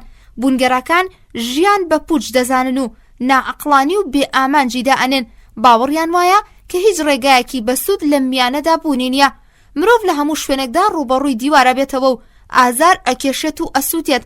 هەندێجار خۆیان ئەبنا شەلاقی چارەنووس و ئەکێشرێن بە پشتی ئەوانی تردا و هەندێجار ئەبنا شەلاق و لە پشتیان ئەدرێ. ئەوان مامۆستاکانی نائومێدی ڕەهان، بێسوودی و نائومێدی کوڕی زەویە و لێک جودا نابنەوە. ئەلبێرت کامۆ مرۆڤ بە بوونەوەرێکی ئاژەڵەکی ناکۆمەڵاتی ئەزانێ و باوەڕی بە جێگیریەکی هارمۆنیانەی کۆمەلگانیە. بوونگەرەکان هیچ باوەڕیان بە ڕەهابوون نییە، تەنانەت لە دەرونی خۆشمان، بە شێوەیە کە سارتەر ئەڵێ مرۆڤ مشتێک هەست و سۆزی پوچە و دەروون هەمیشە ئەیوێت بوونیادی خۆی بنێ، بەڵام هەمیشە ئەم بوونیادە ئەڕوخێتەوە. بوونگەرەکان ئەگەرچی لە تەقەکانیاندا زۆر لێک جیاوازن، بەڵام لە بنەمادا یەک ئەگرنەوە. ئەمانە بوونی مرۆڤ بە پوچ و نەبوو و دنیا بە تراویلکە و مرۆڤ بە میوانێکی بانگ نەکرا و بەختەوەری بە خەیاڵ و پەیبردنی ڕاستی شتەکان بە مەحاڵەزانن. بە بڕوای ئەوان مرۆڤ هەمیشە لە حاڵەتی دڵەڕاوکێدا ژیان بەسەرەبات و لە هەمان کادا بوونی ئازادی ڕەهابوونی نییە. دنیا نامەعقول و ژیان بەلاشی و بیرکردنەوە بێسوود و هەموو شتێک لە لێوارێکی پوچ و هیچ ئەزانێ. یەکەم کەسایەتی لە لقی جیمی ئیگزیستانسیالیزمەکان کیێرگەگار. کیێرکەگار دامەزرێنەری بوونگەرایی پیاوێک بە ناوی سورێن کیێرکەگارە کە لە ساڵی 1855 لەدایک بووە و لە ساڵی 1913 مردووە. سورێن وەکو کافکا باوکێکی توندخووی هەبووە کە بەردەوام هاواری کردووە بەسەریدا. ئەو کە بازرگانی لۆکە بووە لە 40 ساڵیدا وازی لە بازرگانی هێناوە و کاتەکانی خۆی بۆ خوێندنەوە دابین کردووە، وەک خوێندنەوەی فەلسەفە و خوداناسی و بە چەندین پێدابڕی سورێنیان بۆ دڵەڕاوکێ هاندا. ئەگەرچی سورێن وەکو کافکا لە دژی باوکی هەڵسایەوە و هەڵهات، بەڵام تا کۆتایی تەمەنی لە ژێر کاریگەری فێرکاریە شومەکانیدا مایەوە. کیێرکەگار لە 14 ساڵی عاشقی کچێک بووە و لە 17 ساڵیدا کردی بە دەستگیرانی خۆی، بەڵام بەهۆی حاڵەتی ناتەواوی دڵەڕاوکەی لە ناکاو دەستگیرانداریەکەی تێکدا و خۆی لە ناو شەهوەتە سێکسیەکاندا خنکاند و بە شێوەیەک لە ماوەیەکی زۆر کەمدا 3000 لیرەی ئینگلیسی قەرزار بوو. پاشان لە پڕێکدا گۆڕانێک تیایدا ڕوویدا و یەکسەر گەڕایەوە بۆ ژیانەکەی پێشووی خۆی و ژیانێکی سۆفیانەی گرتە بەر و کەوتە داوی زانیاریە ژەهراویەکانی مەسیحیەت. کیێرکەگار کە لە لاویدا خودانە ناز بوو، نەفرەتی لە خوددا ئەکرد، ئێستاکە زۆر بەتوندی بووەتە خوداناس و ژیانی خۆی بە مەسیحیەت داناوە. بەڵام لە هەمان کادا تیرگەلێکی ژەهراوی تاو ناتاو لە مەسیحیە دەگرێ و لە ئاهەنگی ڕۆحیانیەکاندا خۆی لە بەرچاوان ناشرین ئەکرد. لە بەرهەمە بەناوبانگەکانی ئەو ئیثەر لۆرا لەم کتێبەدا دوودڵی ئەو لە هەڵبژاردنی ژیانێکی گۆشەنشینانە و ژیانێکی شەهوەت ئامێزانە زۆر بەباشی دەرەکەوێ، دژایەتێکی سیر کە لە ڕۆحیدا هەبووە.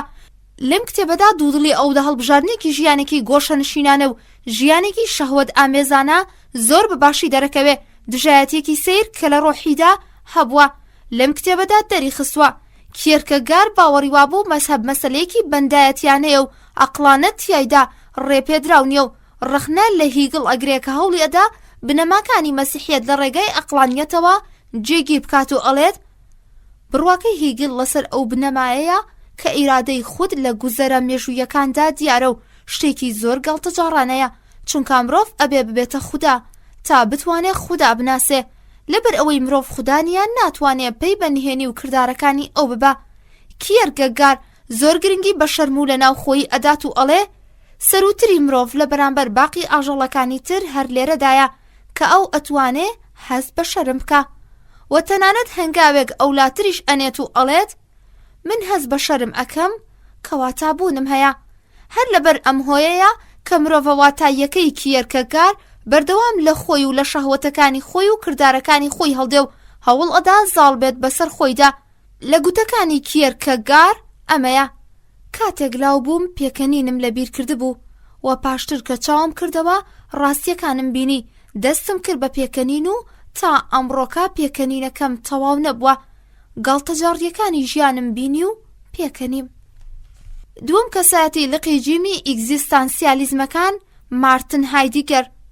مارتن هایدیگەر کە دامەزرێنەری قوتابخانەی فیمۆنۆلۆژی ئیگزیستانسیالیزمیە و لە ساڵی 1889 زاینی لە دارستانی ڕەشی ئەڵمانیا لە خێزانێکی لایدەیی هاتە دنیاوە و لە سەرەتای لاویەوە زۆر حەزی لە فەلسەفە و خوداناسی. لە ساڵی 1950 لە فرایبۆرگ دەستی کرد بە خوێندنی فەلسەفە و لەوێوە لەژێر کاریگەری ئەدمۆند هوسرل دامەزرێنەری فیمنۆلۆژی درێژەی بەکارەکانیدا. لە ساڵی 1923 بوویە مامۆستای فەلسەفە لە ماربۆرگ و 4 ساڵی دواتر بەشی یەکەمی شاکارەکەی خۆی بوون و زەمانی بەچاپگەیاند. ساڵی دواتر بوویە جێگری هوسرل لە فرایبۆرگ. پاشان وازی لە ئیشەکەی خۆی هێنا و لەسەر یەکێک لە شاخە بەرزەکانی دارستانی ڕەش گۆشەگیر بوو.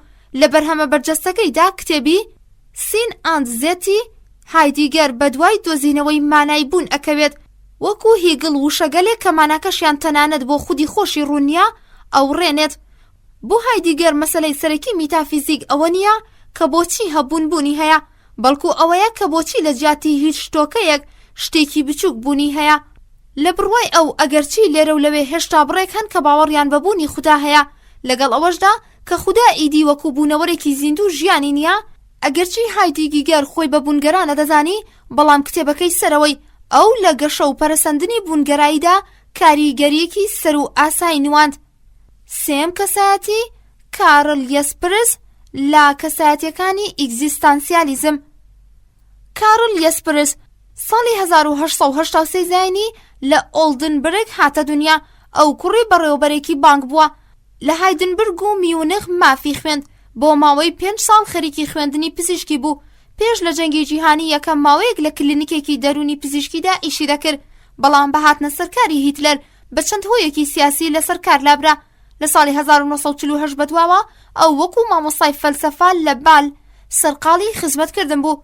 یەسپرس بە هاوڕێزی هایدیگەر ئەزانن و ئەو بە سەرۆکی بوونگەرا مەسیحیەکان نەوەبات و مونیا باوەڕی وایە کە ئەگەرچی زۆرێک لە ئەندێشەکانی ئەو ڕەنگی مەسیحیەتان پێوە دیارە، بەڵام ناتوانین ئەو تەنانەت بە فەیلسوفێکی مەسیحیش بزانین. چوارەم کەسایەتی ژان پۆل سارتر لە کەسایەتیەکانی لقی جیمی ئیگزیستانسیالیزم. ژان پۆل سارتر لە ساڵی 1905 لە پاریس هاتە دنیاوە و لە دوای وەرگرتنی بڕوانامەی خۆی لە پەیمانگای لو هاورد و لیون سەرقاڵی خوێندنی فەلسەفە بوو. لە ساڵی 1936 چالاکی و نووسینەکانی خۆی دەست پێ کرد و کتێبێکی لە ژێرناوی خەیاڵکردن نووسی، بەڵام نەکەوتە بەرپێشوازیکردن و ساڵی دواتر ئەدەبیاتی بۆ دەربڕینی بیرە ئایدیالیەکانی فەلسەفیەکانی خۆی گرتەبەر و کۆمەڵەیەک لە کورتە چیرۆکی لە ژێرناوی دیوار و ڕۆمانێکی بەناوی هێڵنج بڵاو کردەوە کە یەکسەر ناوبانگی دەرکرد. چیرۆکی دیوار 5 کورتە چیرۆک لە خۆ دەگرێ. قارەمانەکانی ئەم کتێبە هەوڵ ئەدەن لە ژیانی بێمەنا و پوچ هەڵبێن، بەڵام ناتوانن هەرچەندە زیاتر دەڕۆن. دیوارێک کە لە ڕوبەڕوویان ئەوەستێت خۆی زۆر بە ترسناکانە پیشانەدا. لە ڕۆمانی هێڵنجدا ژان پۆل سارتر ڕزگاری مرۆڤ لە هونەردا بینێتەوە، چونکە لە هونەردایە کە ئەتوانین ئەو تایبەتمەندیانەی کە دنیای واقعی بە شێوازێکی ئازاراوی کە لە ناویانەوەیە بەدەستی بهێنێت و ئەم تایبەتمەندیانەش بریتین لە ڕێخستن و هاو ئاهەنگی، پێشبینی و توانایەکی ڕێکخراوی بوونەوەری زیندوو ژیر.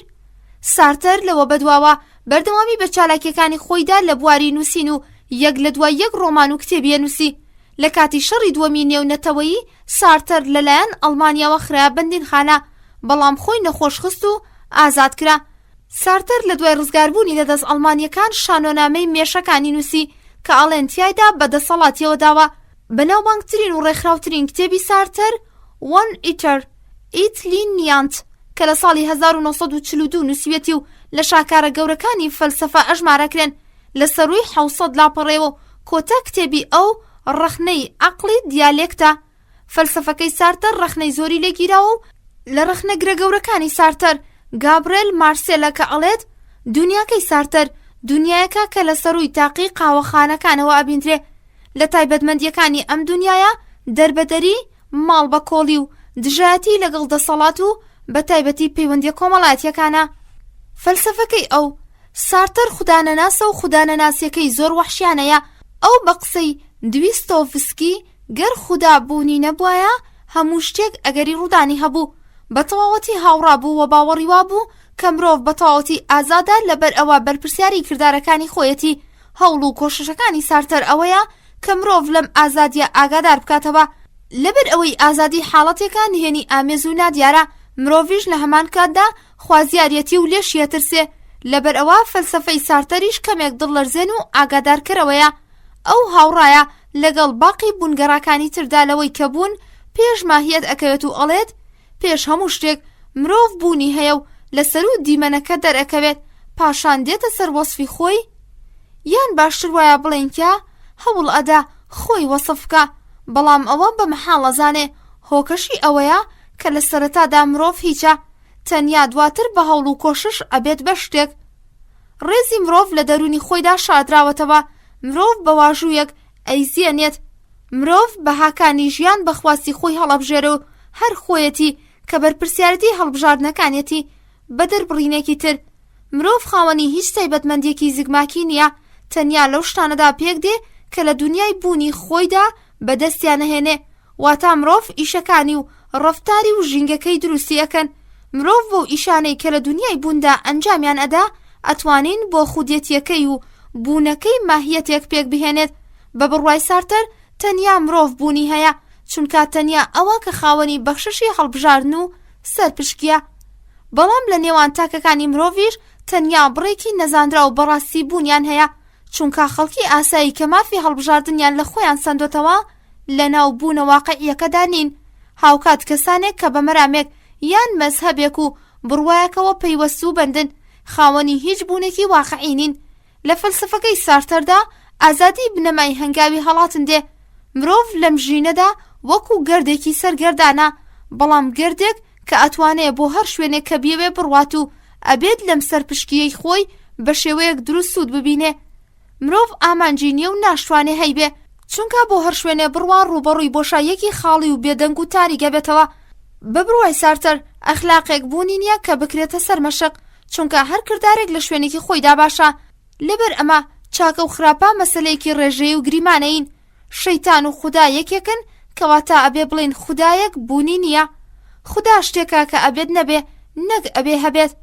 پەیدابوونی مرۆڤ ڕووداوێک و سوودفەیەکە و ئاگایی وەکو کرمێک وایە لە ناو میوەیەکدا و کەوتوتە ناو گیانی مرۆڤ. لە فەلسەفەکەی سارتەر سەرکەوتنی مەرگ مەسەلەیەکی ڕەهاییە. مرۆڤ بەردەوام لەگەڵ مەرگدایە لە شەڕە، شەڕێکی بێشانازی، چونکە سەرنجی ئەڕوات بە قورگیدا و بێ ئەوەی جارێک داگیری بکات. خوێنەری بەرهەمەکانی سارتەر لە دوای ئەوەی کە لە هەموو شێوە قسەکردنێکی فەلسەفی ناومێدە بێ تەنیا شتێک ئەمێنێتەوە کە دڵی پێی خۆش بکە، ئەویش ئەوەیە کە ئەو باوەڕی بە ئازادی مرۆڤ هەیە و نائاگایە لەوەی کە ئازادی بۆ سارتەر بەخشش نییە، بەڵکو نەکبەتیە. مرۆڤ بە بڕوای سارتەر ناچارە بە ئازادی لەم ژینەدا. ئەو وەکو منداڵێکی هەتیوە لەم دنیا فراوانە بێکەس و تەنیایەدا. پەیوەندی کۆمەڵایەتیەکانی ئەو دروستکراون وەکو پردێکوان بۆ ئەوەی بوونێک بە بوونێکی تر بگەێنێت. کەسەکە وەکو دوورگەی تەنیا و دوور لە یەک ئەژین و پەیوەندی کۆمەڵایەتەکانیش وەکو ئەو بەلەمانن کە ئەم دوورگانە بە شێوەیەکی کاتی پێکەوە ئەبەستن، بەڵام هیچ کەس پێی بەنهێنیەکانی ناوەوەی ئەوی تر نابە. هەر بەم هۆیە بوونگەرایی باوەڕی بەگەشتن بە ڕێکەوتنی نێوان دوو خۆشەویست نییە، وەلەو باوەڕەدایە کە پەیوەندیەکان تەنانەت نیگا عاشقەکانی دوو دڵدار نەفرەت باوەڕ و عاشق ڕەشاییەکە لە خود ئاگاییە، بەڵام هیچ کەس پێی بەنهێنیەکانی ناوەوەی ئەوی تر نابە. هەر بەم هۆیە بوونگەرایی باوەڕی بەگەشتنە ڕێکەوتنی نێوان دوو خۆشەویستی نییە، وەلەو باوەڕەدایە کە پەیوەندیەکان تەنانەت نیگا عاشقانەکانی دوو دڵدار نەفرەتبارە و عاشق ڕەشاییەکە لە خود ئاگایی. بە بڕوای بوونگەراکان مرۆڤ نەتەنیا کۆمەڵایەتی نییە، بەڵکو کۆمەڵایەتی بوونەکەی بۆتە هۆی لە ناوچوون و فەسادی ئەخلاقیەکەی و ئەو هەموو خراپیەی هێناوەتە ئارە. مرۆڤ مادام کە تەنیایە ئارامە، هەر ئەوەندەی کە پەیوەندی لەگەڵ ئەوی تردا بەست ئارامیەکەی تێگەچێ. لە کتێبی بوون و نەبووندا کە ئەبێت پێی بڵێن کتێبە ئاسمانیەکەی سارتەر بەشێک لە تایبەتمەندی بە خوێندنەوەی توێژینەوەی نیگا کە زۆر سەیر و سەمەرەیە. لە کتێبی بوون و نەبووندا کە ئەبێت پێی بڵین کتێبە ئاسمانیەکەی سارتەر، بەشێک تایبەتە بە خوێندنەوە و توێژینەوەی نیگا کە زۆر سەیر و سەمەرەیە. تا ئەو کاتێک کە بەرامبەرەکەم لە ژێر نیگاکانی مندا بەردەوامی بە ژیانی خۆی ئەدا، هیچ سەرنجی من نادا. ئەتوانم پێی بڵێم شت، و ئەم حاڵەتەی من دابینکەری هەستێکی سەروتریە لە مندا، چونکە لەم حاڵەتەدا ئەوی تر ئەگۆڕێت بۆ مشتێک لە جوڵە و شێوە و لە ناوەڕۆکی دەستگایەکی خۆکاردا، واتە ئۆتۆماتیکی جێگیر ئەبێ بۆ ئەم قۆناغا دێتە خوارەوە. بەڵام بەسە کە ئەوی تر ئاگاداری ئامادەی من بێ، ئەو کات مەسەلەکە پێچەوانە ئەبێتەوە، واتە ئەم جارە من ئەو وەک بوونەوەرەکی بە ئاگا ئەبینم و ئەمە ئەوەیە کە ئەتوانین بەسەرەی خۆی من وەک شتێک ببینێ. و ئەگەر ئەو لە پڕێکدا تێگەیشت کە من سەرنجی نائاساییم بۆ ئەو هەیە، ئێمە هەردووکمان بەسەرەی خۆمان هەز بە ناڕەحەتی ئەکەین و پەرێشان ئەبین. لە دینی سارتەردا هەموو نیگاکان ئەبنە هۆی پەرێشانی، تەنانەت کاتێک کە نیگای ئەوی تر خاڵی نەبێ لە هەموو جۆرە نیەتێکی خراپ و تۆڵە سێنەرەوەی.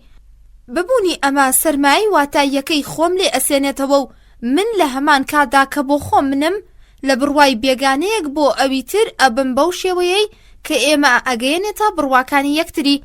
ئەتوانین بڵین کە لە کۆمەڵگەلێک زیاتر نین. هەر ئەوەندەی کەسێک سەیری کردم یان چاوی خستە سرم، من ئیدی من نیم، بەهرەیەک لە ئازادی خۆم بەرەو ئازادی ئەوی تر لەدەست ئەدەم. لە هەمان کادا من بوونێکی بەست و گرفتاری زیرەکی ئەوانی ترم، دیلی بەهاگەلێکم کە لە دەرەوەی سەرپشکی مندا و لێرەوە جۆرێک لە شەرمی فەلسەفەیی بەدەستێ. سارتەر هەنگاوێک لەولاترینە لە شانۆنامەی دەرگای داخراو، لەسەر زمانی یەکێک لە قارەمانەکانی خۆی ئەڵێت: نا، لە دۆزەخدا پێویستمان بە گورسی ئاگرین نییە، دۆزەخ هەر ئەمانەی دەوروبەرن. گوناهی سەرەکی دەرکەوتنە لە دنیایەک کە ئەوی تر تیایدا دانیشتووە، خۆگری لە بەرامبەر ئەوانی تر ئازارێکە درێژە. هەموو نەهامەتیەکان و دادوەریە نادروستەکان ئەنجامی شێوازی هەبوونی ئەوانی ترە. خوێنەر هەست ئەکا کە ئەم ناڕەحەتیە سەر و ئاساییەی سارتەر لە ئەوانی تر هۆکارێکی دەرونی هەیە، بە شێوەیە کە خوێنەر وێنەی سارتەریان بینیوە. ئەو جگەلەوەی کە زۆر ناشرینە، خاوەنی دووچاوی لار و کەم و کوڕە. لەوانەیە لە منداڵیەوە ئەو بەهۆی ئەم کەم و کوڕیانەوە کەوتبێتە ژێر گاڵتە پێکردنی ئەموو ئەو وەژنەکانیشی لە سەرەتای لاوی بە شێوەیە کە پێویستە لەگەڵیدا میهرەبان نەبوون. ئەنجامەکەشی ئەوەیە کە سارتەر نیگای ئەوانی تر بەڕق و کینەوە ڕوون کردوێتەوە و باسی کردووە. سارتەر لە کتێبی بوون و نەبووندا سێ جۆر بوون باس ئەکا: یەکەم بوون بۆ خۆت، دووەم بوون لە خۆیدا، سێم بوون بۆ ئەوانی تر. بوونی بوونەوەرێکی بە ئاگا یان واقعیەتێکی مرۆیی و یان کەسێک کە بیر ئەکاتەوە بوون بۆ خوددا، شتێک کە لە دنیای دەرەوە جێگیر بووە بوونە لە خۆیدا. هەر شوێنێک کە بوون لە خۆیدا هەیە، بوون بۆ خۆی نییە. بوون لە خۆیدا هەر بەو شێوەیە کە دەرەکەوێ، لەم شێوەیەدا لە نێوان دەرکەوتن و واقعیەت جیاوازیەک نییە. بوون لە خۆدا خاوەن وزەیەکی دەرونی نییە کە لە دژی وزە دەرەکیەکەی خۆی هەڵسێ، بەڵام بوون بۆ خۆی بە تەواوەتی دەرونیە. دنیا هاوکات بەو شێوەیە کە لە ئەندێشەکەدا دەردەکەوێت تێکەڵەیەکە لە تایبەتمەندیەکانی ئۆبجێکتیڤ و هەبوون و بوون بە واقعیەتی بوون لە خۆیدا و وەستاوی و چەندایەتی و بزاوتە و تایبەتمەندیە سەبجێکتیڤەکان پەیبردن بە بوون بۆ خۆی. شێوەی سێمی هەبوون، واتە بوون بۆ ئەوانی ترە کە سارتەر ئەنووسێ: من ناوەکی گەڕیەک دەروون سروشت و دەرەکی گەڕیەکم هەیە. هیگلیش باوەڕی وایە کە ئاگای ئێمە لە خۆمان تەنیا بەهۆی بۆ ئەوانی تر بوونە. من بۆ خۆم بوون پێویستم بەدان پێدانانی ئەوانی ترە. سارتەر کاتێک ئەنووسێ ڕێگای دەروون لە نێوان ئەوانی تردا تێئەپەڕێ، هەمان قسەکەی هیگل دووبارە ئەکاتەوە. سارتەر ئەم گریمانەیە لە ئەزموونی نیگا و چاو تێبڕیندا کورت ئەکاتەوە. کاتێک کە ئەوی تر سەیری من ئەکا، من بۆ ئەو هەموو ئەگەر من سەیری یەکێکی تر بکەم بۆ خۆم هەم، ئەم پەیوەستیەش دوولایەنانەیە بۆ ئەوانی تر. منیش بەسەری ئەوەی ترم. نیگای من ئەو لە شێوەی شتێک لێک ئەکات و کاتێکە ئەو سەیری من ئەکا، من بە شتێک ئەزانێ و لە شێوەی بەردێک یان شتێک کە خاوەنی خودێتی هەیە دەرئەکەوێ و ئازادیم لێ ئەگرێت و نیگای منیش لەم شێوەیەیە. ئازادی ئەوان لەناوە بە لێرەدا ئێمە ڕوبەڕووی جۆرێک لە کێشمەکێشمی میتافیزیکی نێواندی و مرۆڤداین کە هەر کامیان بۆ زاڵ بەسەر ئەوی تردا هەوڵەدا، کەواتە پەیوەندی لەگەڵ ئەوانی تردا جۆرێکە لە کێشمەکێشم. ئەزمموی شەرم کە بوونی ئەوانی تر بۆ ئێمە ئەسەلمێنێ، چونکە شەرم جۆرێکە لە پاڵپشتی. ئەگەر کەسێک لەم دنیادا نەبوایە من هەستم بە شەرم نەدەکرد، لەم کاتەدا من هەست ئەەکەم ئەوی تر من ئەبینێت و لەوەی لە بەرامبەر ئەوانی تردا دەربکەوم شەرم بکەم. کەواتە دوو ڕێگا کە هەردووکیان دەرکەوتەی جۆرێک لە کێشمەکێش من بوونیان هەیە، کاتێک کە من ئازادی ئەوی تر لەناو ئەبەم و کاتێک کە ئەوی تر ئازادی من لەناو ئەبا. یەکەمینیان سادیسم، چێژ لە ئەوی تر ئازاردان، و دووەمینیان مازوشیسم، چێژ لە خۆ ئازاردانە. سارتەر ئەڵێ عاشق شتێکە کە هەرگیز نابێتە واقعیەت. بۆ من خۆشەویستی ئێوە شتێک نییە جگەلەوەی کە ئێوە ناچار بکەم خۆشمتان بوێ و پێچەوانەی ئەم مەسەلەیەش هەر ڕاستە. سارتەر ماسوشیزم و عاشق ئەخاتە یەکریزەوە، چونکە هەردووکیان ئەیانەوێت کە ئازادی ئەوی تر بۆ خۆیان ڕابکێشن. کاتێک کە ئازادی ئەکەن، بەڵام ئەم دوانە عاشق و ماسیشیزم لەسەر ئەوە بنیاندراون کە ئەوی تر زاڵ بێ. بەڵام سادیزم ئازاردانی ئەوانی ترە. لە سادیزمدا ئامانج نەتەنیا بە شێوەی شتێک و شتگەلێکی بێسوودکردنی ئەوانی ترە، بەڵکو وێناکردنی پەتی زاڵە. بەڵام کەسی سادیزمی کاتێک پێی بە هەڵەکانی خۆیە بە کە ئەبینێ قوربانیەکە سەیری ئەکا، لەبەر ئەوە نیگای ئەو ئەی سەلمێنێ کە قوربانی هەڵاتوە لە زاڵبوونەکەی ئەو. من ئەتوانم مرۆڤێ بکوژم و کۆتایی بە ژیانی ئەو بهێنم، بەڵام ناتوانم ئەو بابەتە بکەم واقع لە کاتێکدا کە ئەو هەرگیز بوونی نەبووە. چۆن ئەکرێت ئەم نمونە و شێوە نەفرەتاویەی پەیوەندیەکان دابڕێژرێ؟ سارتەر بانگەشەی ئەوە ناکا کە بە شێوەیەکی تەواوەتی بەشەکانیان خستۆ دەڕوو، بەڵام ئەڵێت ئەم شتانە بنەمای پەیوەندی مرۆڤن لەگەڵ یەکتری. دیاریکردنی ئازادی ئەوانی تر دیاریکردنی ئازادی خۆمان تێگەدا. لە ئەنجامی کتێبی بوون و نەبوون، نووسەر لە شوێنێکی تردا زۆر بەڕوونی ئەوە دەردەخات و لێرەدا قسەکانی سارتەر هیچ تاریکیەکیان تێدا نییە. بە شێوەیەکی بنەمایی ئەوی تر پێی پێنابرێ. ئەو لە من هەڵدێت و کاتێک کە من ئەو ئەدۆزمەوە ئەبێتە خاوەنی من. کاتێک کە ئەمەوێ لێی هەڵبێم، تەنانەت ئەگەر بمەوێ هاوشێوەی چەمکە عەقڵانیەکانی کانت ئیش بکەم و ئازادی ئەوانی تر وەکو مەرجێکی ناکۆتا قبول بکەم، ئەم ئازادیە شتێک نییە جگەڵ لە زاڵبوون بەسەر شتێکدا کە زاڵ بووە، کە هەروەک مەسەلەیەک بە واقعی بوو ئەبێتە ئامانجی من. ڕێزگرتنی ئەوانی تر واژوویەکی خاڵ و بۆش زیاتر نییە. ئێمە نەتەنیا خۆمان لە بەرامبەر ئەوانی تردا بەنایەکسان نەزانین، بەڵکو پێی بەوە ئەبین کە لە کۆمەڵگادا لەگەڵ ئەواندا ئەژین. ئەزمموی پێکەوە بوونی سارتەر ئەڵێ بۆ ڕاکردن لەم بەرپرسیارەتە لە دوو ڕێگا زیاتر بوونی نییە. یان ئەبێ زاڵ بین بەسەر ئەوانی تردا، یان قابل بین بە زاڵبوونی ئەوانی تر. ناوەڕۆکی هەر پەیوەندیەک لەگەڵ ئەوانی تر پێکەوە بوون نییە، بەڵکو کێشمەکێشم و چەلەحانەیە. لە ڕوانگەی هەڵسەنگاندنی بوونگەراییەوە بەڕێز مستەفا ڕەحیمی ئەڵێ بوونگەرایی فەلسەفەیەکی پێکهێنەر و دروستکەر نییە. پیشان دەدرێ ڕەگ و ڕیشەکانی لە ژێر وردبینیەکی گەورە و بەهێزدا ڕووناکیە سپیەکان لەم وردبینەوە تێناپەڕێن.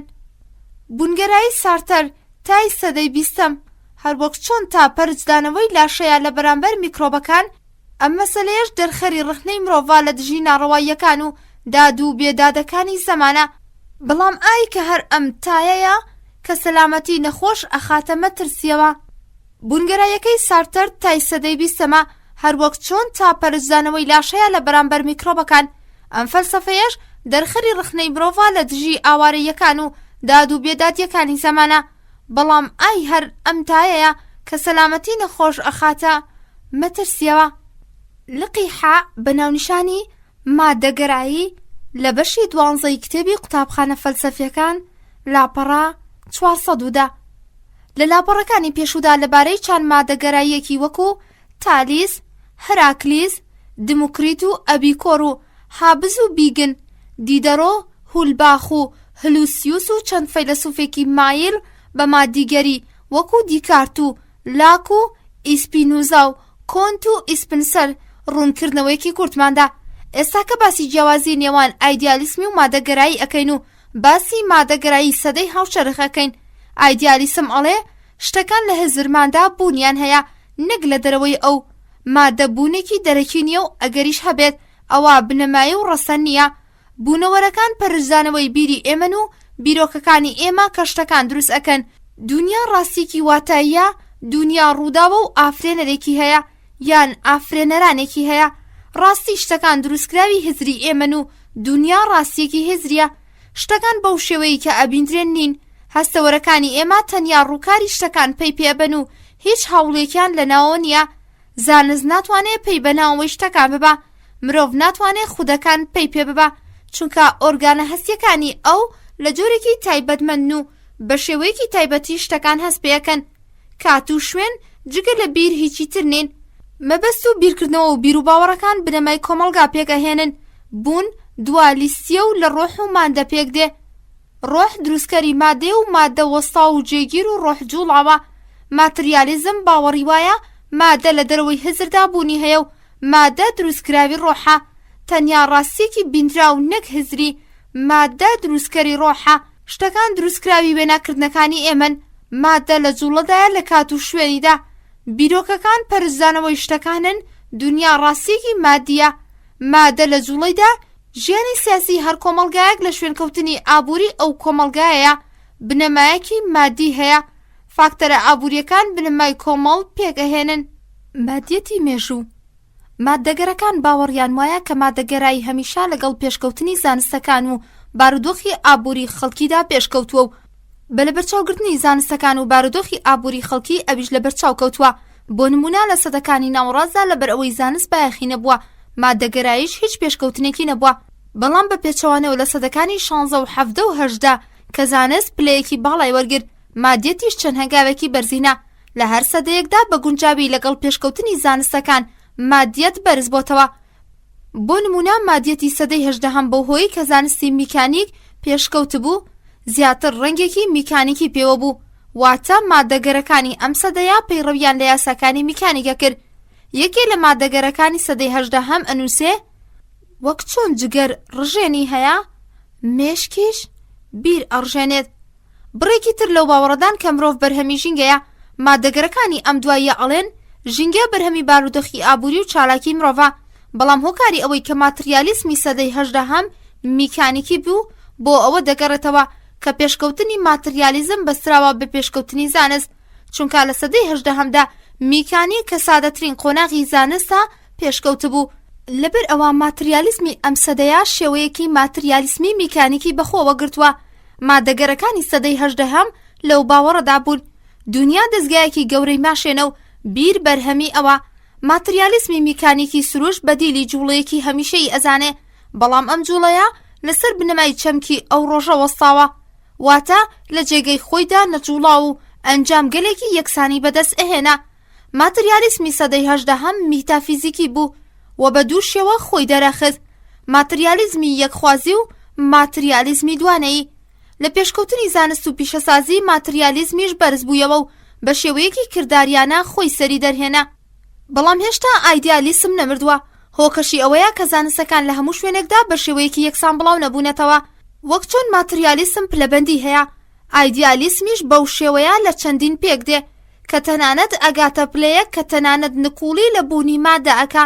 بۆ نمونە برکلی ئەنووسێت مادە ئەو شتەنیە کە ئێمە لە کاتی بیرکردنەوەدا ئەگەینە ئەو باوەڕەی کە لە دەروی هزری ئێمە بوونی هەیە. ئێمەوە ئەزانین کە شتەکان بوونیان هەیە لەبەر ئەوەی کە ئەیان بینین و هەستیان پێ ئەکەین، و لەوێوە کە شتەکان لە ئێمە هەستگەلێکی لەم شێوەیە دروست ئەکەن. ئێمە باوەڕ دەهێنین بە بوونیان، بەڵام هەستکردنەکانی ئێمە شتێک جگە لە وێناکردنانەمان نین کە لە هێزرماندا هەن، کەواتە ئەو شتانەی کە بە یارمەتی هەستەوەرەکانمان پێیان ئەبین شتێک جگە لە وێناکردنەکانمان نین و وێناکردنەکانیش ناتوانن لە دەرەوەی هێزرمانەوە بوونیان هەبێ. ئەم شێوازە بیرکردنەوەیە سنوور بەزێنترین جۆری ئایدیالیسمە. نازانم گەڕاکانە لقی سێمیان هەڵبژاردووە، واتە وتویانە ڕوونیە دنیا لە ناوەڕۆکی خودێتیەکەی خودا ڕۆحە، یان ناسینی دنیای دیار دەکان شتێکە ئەگەری هەیە، بەڵام واقعیەت و ناوەڕۆکی شتەکان شت لە خۆیدا لێمانەوە ئاشکرانیە. زۆربەی فەیلسوفەکانی سەدەی 18 و 19 و تەنانەت 20میش لقی سێمیان هەڵبژاردووە و منیش بە هەمان شێوە خۆم لە گروپی نازانم گەڕاکان ئەزانم و لەسەر بنەمای ئەوەی کە باشترین شتەکان لە نێوەنددان نە ئایدیالیسمی پەتیە و نەمادەگەرایی پەتیە.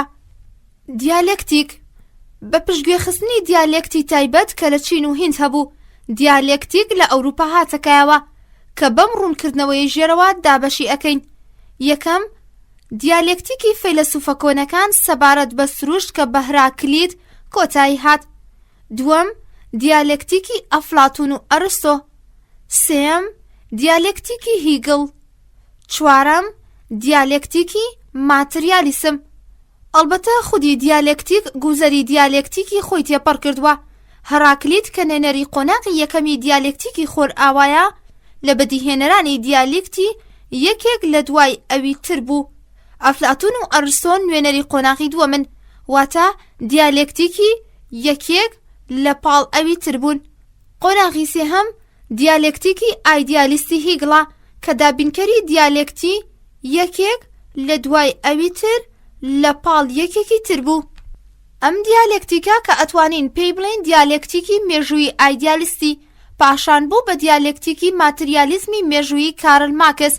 بنەمای دیالێکتیک لەسەر ئەم بنەمایە دانا کە هیچ شتێک بە شێوەیەکی بوونایەتیەکەی خۆی نامێنێتەوە، تەنیا شتێک کە هەمیشەیە گۆڕانە. هەر گۆڕانێک گۆڕانێکی تر لەگەڵ خۆیدا ئەهێنێت و زنجیرە گۆڕانەکان هەمیشەیانە پێکەوە بەستراون و هیچ شتێک کۆتایی نەهاتوە، تەنانەت هەر دیاردەیەک لە کۆتایی قۆناغێک و لە سەرەتای قۆناغێکی تردایە. نەتەنیا گۆڕان لە مەسەلەکاندا ڕوئەدا، بەڵکو ئەشگۆڕێن بۆ یەکتری. مەرگ بۆ ژیان و ژیان بۆ مەرگ، کەواتە ئەتوانین بڵین کە مەرگ لە دڵی ژیاندا بوونی هەیە و ژیان لە دڵی مەرگدا. هەموو شتێک ئاوسە بە دژەکەی خۆی. مەسەلەکانی دنیا هەر لە یەکەیەکدا هەم خودن و هەم دژی خودن. گۆڕانیش بەهۆی بەدیهاتنی ئەم دژایەتە بۆ ڕوونکردنەوەی زیاتر ئەو گۆڕانە بە نمونە ئەهێنێتەوە کە لە مریشکدا ڕوئەدا. مریشک دژی جوچکەیە، تز و جوچکە بەرهەمی دژی هێلکەیە، ئانتیتس. مریشک دژی دژە، سانتس. بەپێی بڕواکەی مادەگەراکان بەڕێوەچوونی مەسەلەکانی دنیا لەسەر بنەمای ئەو سێ ڕەگەزن: تز، ئانتیتس، سانتس. بۆ ماتریالیزم و دیالێکتیک شتێکی جێگیر و ڕەها و پیرۆزبوونی نییە. هەرجوڵە و لەرینەوەیەک بریتیا لە زنجیرەیەک لە گوزەرکردن کە بەبوون و لە ناوچوون ئەگۆڕێت و پەرە ئەسێنێ. بە دەربڕینێکی تر، هەموو شتێک ئامڕازێکی دەستی گۆڕانە مێژوویەکانە بە پێچەوانەی ئەفلاتون و ئەرستۆ و هیگڵ کە بۆ گەشە و پەرەسەندن سنوورێکیان دائەنە. ماتریالیسمی دیالێکتیک سنوورێک بۆ گەشەی کۆمەڵاتی دانانێت و لەو باوەڕەدان کە تەنانەت ئەو گۆڕانانەی کە لە دوای سەرکەوتنی چینی پرۆلیتاریا دروست بوون پەتی و ڕەهانە بوون، چونکە گۆڕانێکی تر بە دوای خۆیاندا دێن و لە دوای ئەوەش چەند گۆڕانێکی تر. ماتریالیزمی دیالێکتیکی باوەڕیان بەبوونی دژایەتی نییە. شەو ڕۆژ بەردەوام لە حاڵەتی گۆڕاندان، ڕۆژ ئاوسە بە شەو و شەویش ئاوسە بە ڕۆژ. بوون و نەبوونیش دوجار یەکشتن، چونکە هەر شتێک خاوەنی هەبوون بێ لە حاڵەتی بووندایە و ئەوەش مەسەلەیەکی دیاری فینۆمینۆیی نییە. خۆی لە خۆیدا خاوەنی بوونیاتیە. منداڵ لە هەمان کاتدا منداڵە، منداڵ نییە، چونکە ئەو لە حاڵەتی گەشەدایە و ڕێگای لاوی ئەبرێت و کاتێکیش کە ئەبێت بە پیاو ئیدی پیاو نییە، بەڵکو پیرە، چونکە ڕێگای پیری لە بەردەمدایە و ئەیبرێت. هەر بەم شێوەیە ئەندێشەی ئەوەی کە مادە لە ڕۆح جودایە بێمانە و هەڵەیە و دژایەتیەکە لە نێوان ڕۆح و مادەدا بوونی نییە. لەبەر ئەوە بە بڕوای مادەگەرەکان لە جیاتی ئەوەی باوەڕمان بە یاسای دژایەتی و دوانەیی و بە دەستەواژەی فەلسەفی دوالیزم و پلۆرالیسم ئەبێت باوەڕمان بە یاسای پەرەسەندن لە ڕێگای دژایەتی هەبێ، چونکە هەموو شتێک هەمیشە لە حاڵەتی جوڵەدایە. لقی خاء بە ناونیشانی لودڤیگ فیورباخ لە بەشی 12 کتێبی قوتابخانە فەلسەفیەکان لاپەڕا 416. لودڤیگ ئاندریاس فیورباخ لە ساڵی 1804 بۆ 1872 لە 28 ژوئیەی 1804 لە باواریا هاتە دنیا و لە دوای 2 ساڵمانەوە لە بەرلین و قوتابیەتی لە لای هیگڵ، فیورباخ لە ئەرلانکن دەستی کرد بە خوێندنی زانستی سروشت. ماوەیەک هەوڵی ئەدا لە زانکۆ وەکو پریڤاتۆزنت دەست بەکار بێ، بەڵام هەوڵەکانی نەگەیشتە هیچ شوێنێک و لە ئەنجامدا ناچار بوو لە لادەیەکی بچووک خۆی سەرقاڵی مامۆستایەتی تایبەتی بکەو بە هەژاری بەردەوامی بە ژیاندا. فیورباخ بەرهەمێکی گەورەی فەلسەفی خۆی لە هەمان لادێ نووسی لە کتێبە ناسراوەکەی ئەو ئەپەر فیلۆسۆفیا ئەند چەرستێنتیۆم و دانەیەکی تری بەناوی داس وێسۆن داس چەرستۆنتیوس. لە کتێبی یەکەمدا ئەو هێرشی کردۆتە سەر مەسیحیەت و سەلماندوێتی کە شتێک جگە لە ئایدیایەکی جێگیر نییە و لە کتێبی دووەمدا ماهیەتی ڕاستەقینەی مەزهەب ڕوون ئەکاتەوە و ئەو باوەڕەی کە فەلسەفە تەنیا زانستێکی تایبەتە ڕەت ئەکاتەوە. فیورباخ فەلسەفە بە ئاخرین جۆری مەزهەب ئەزانێت و ئەڵێت فەلسەفە شتێک جگە لە مەزهەبێکی پاڵاو تەکراو نییە. بۆ ئەوەی بیسەلمێنێت کە فەلسەفە هەمان ئەو مەزهەبەیە، فیورباخ عەقڵی ئاسمانی هیگل لەگەڵ خودای مەسیحیەت بەراورد ئەکات و بە بەڵگەی ئەوە ئەیسەلمێنێ کە ڕەهاکەی هیگل جگە لە خودا هیچی تر نییە. فیورباخ هەنگاوێکی لەولاتری ناو ئەنووسێ لە جیاتی ئەوەی باوەڕمان وابێ کە خودا مرۆڤی لە شێوەی خۆی ئەفراندووە ئەبێت بڵین کە ئەوە مرۆڤە خودای لە شێوەی خۆیدا دروست کردووە. فیورباخ ئەڵێ زانستی واقعی تەنیا ئەوەیە کە پەیوەستە بە دنیای مادی و هەستپێکراوەکانەوە. زانستی سەر و سروشت لە خەیاڵ پڵاویەک زیاتر هیچی تر نییە، لەبەر ئەوە میتۆدێکی زانستی تایبەت بەناوی میتۆدی فەلسەفە بوونی نییە. بیر لە مادە جودا نیە و زانست لەسەر بنەمای تێبینی و ئەزمونە و پەیوەستە بە دنیای مادەوە. لە خزمەتە گرنگەکانی فیورباخ ئەتوانین ئەمانە بژمێرین: یەکەم، فراهەمکردنی بوارێکی یارمەتی دەر بۆ گۆڕانی ئایدیالیسم بەرەو ماتریالیسم. دووەم، ڕەتکردنەوەی مەزهەب بە بەڵگەی زانستی. سێەم، ڕەتکردنەوەی فەلسەفا وەکو زانستێکی تایبەت. بەڵام ماتریالیسمی فیورباخ بە بڕوای مادەگەرەکان کەم و کوڕیەکی هەبووە و ئەویش ئەوەیە کە تەنیا لەسەر بنەمای ماتریالیزمی زانستی سروشتی بووە. ئەو نەیتوانی لێکدانەوەیەکی مادی بۆ گوزەری مێژوودا بهێنێ. لەگەڵەوەشدا شێوازەکەی ئەو میتۆدێکی دیالێکتی تێدا نییە، بەڵام ئەو توانی بووی کلیلێک بۆ لێکدانەوەیەکی مادیانەی سروش بەدەست بهێنێ. زۆر گرنگە کە ئەوانی تریش توانیان هەر بەم کلیلات دەرگای گەنجینەکانی زانست بکەنەوە. لقیدا بە ناونیشانی کارل مارکس و ماتریالیسمە مێژوویەکەی ئەو لە بەشی 12 کتێبی قوتابخانە فەلسەفیەکان لاپەڕا 418. کارل مارکس لە پروس هاتە دنیا لە ساڵی 1880.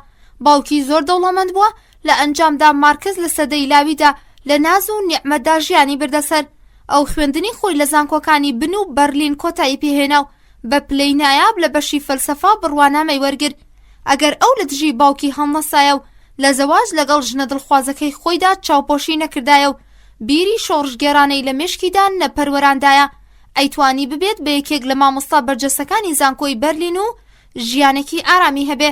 بەڵام ئەو لە هەمان سەرەتای لاوی حەزی لە یاخی بوون و شۆڕش بوو. بە نووسینی مەقالەی وروژێنەر ئامێز لە ڕۆژنامەی ڕیهانسچ زیتیۆنچ جاهاتوی خۆی ڕەش کرد و ناچار بوو لە پروس هەڵبێت و ماوەیەک لە پاریس و باقی تەمەنی خۆی لە لەندەن و لەو پەڕی هەژاریدا بردەسەر.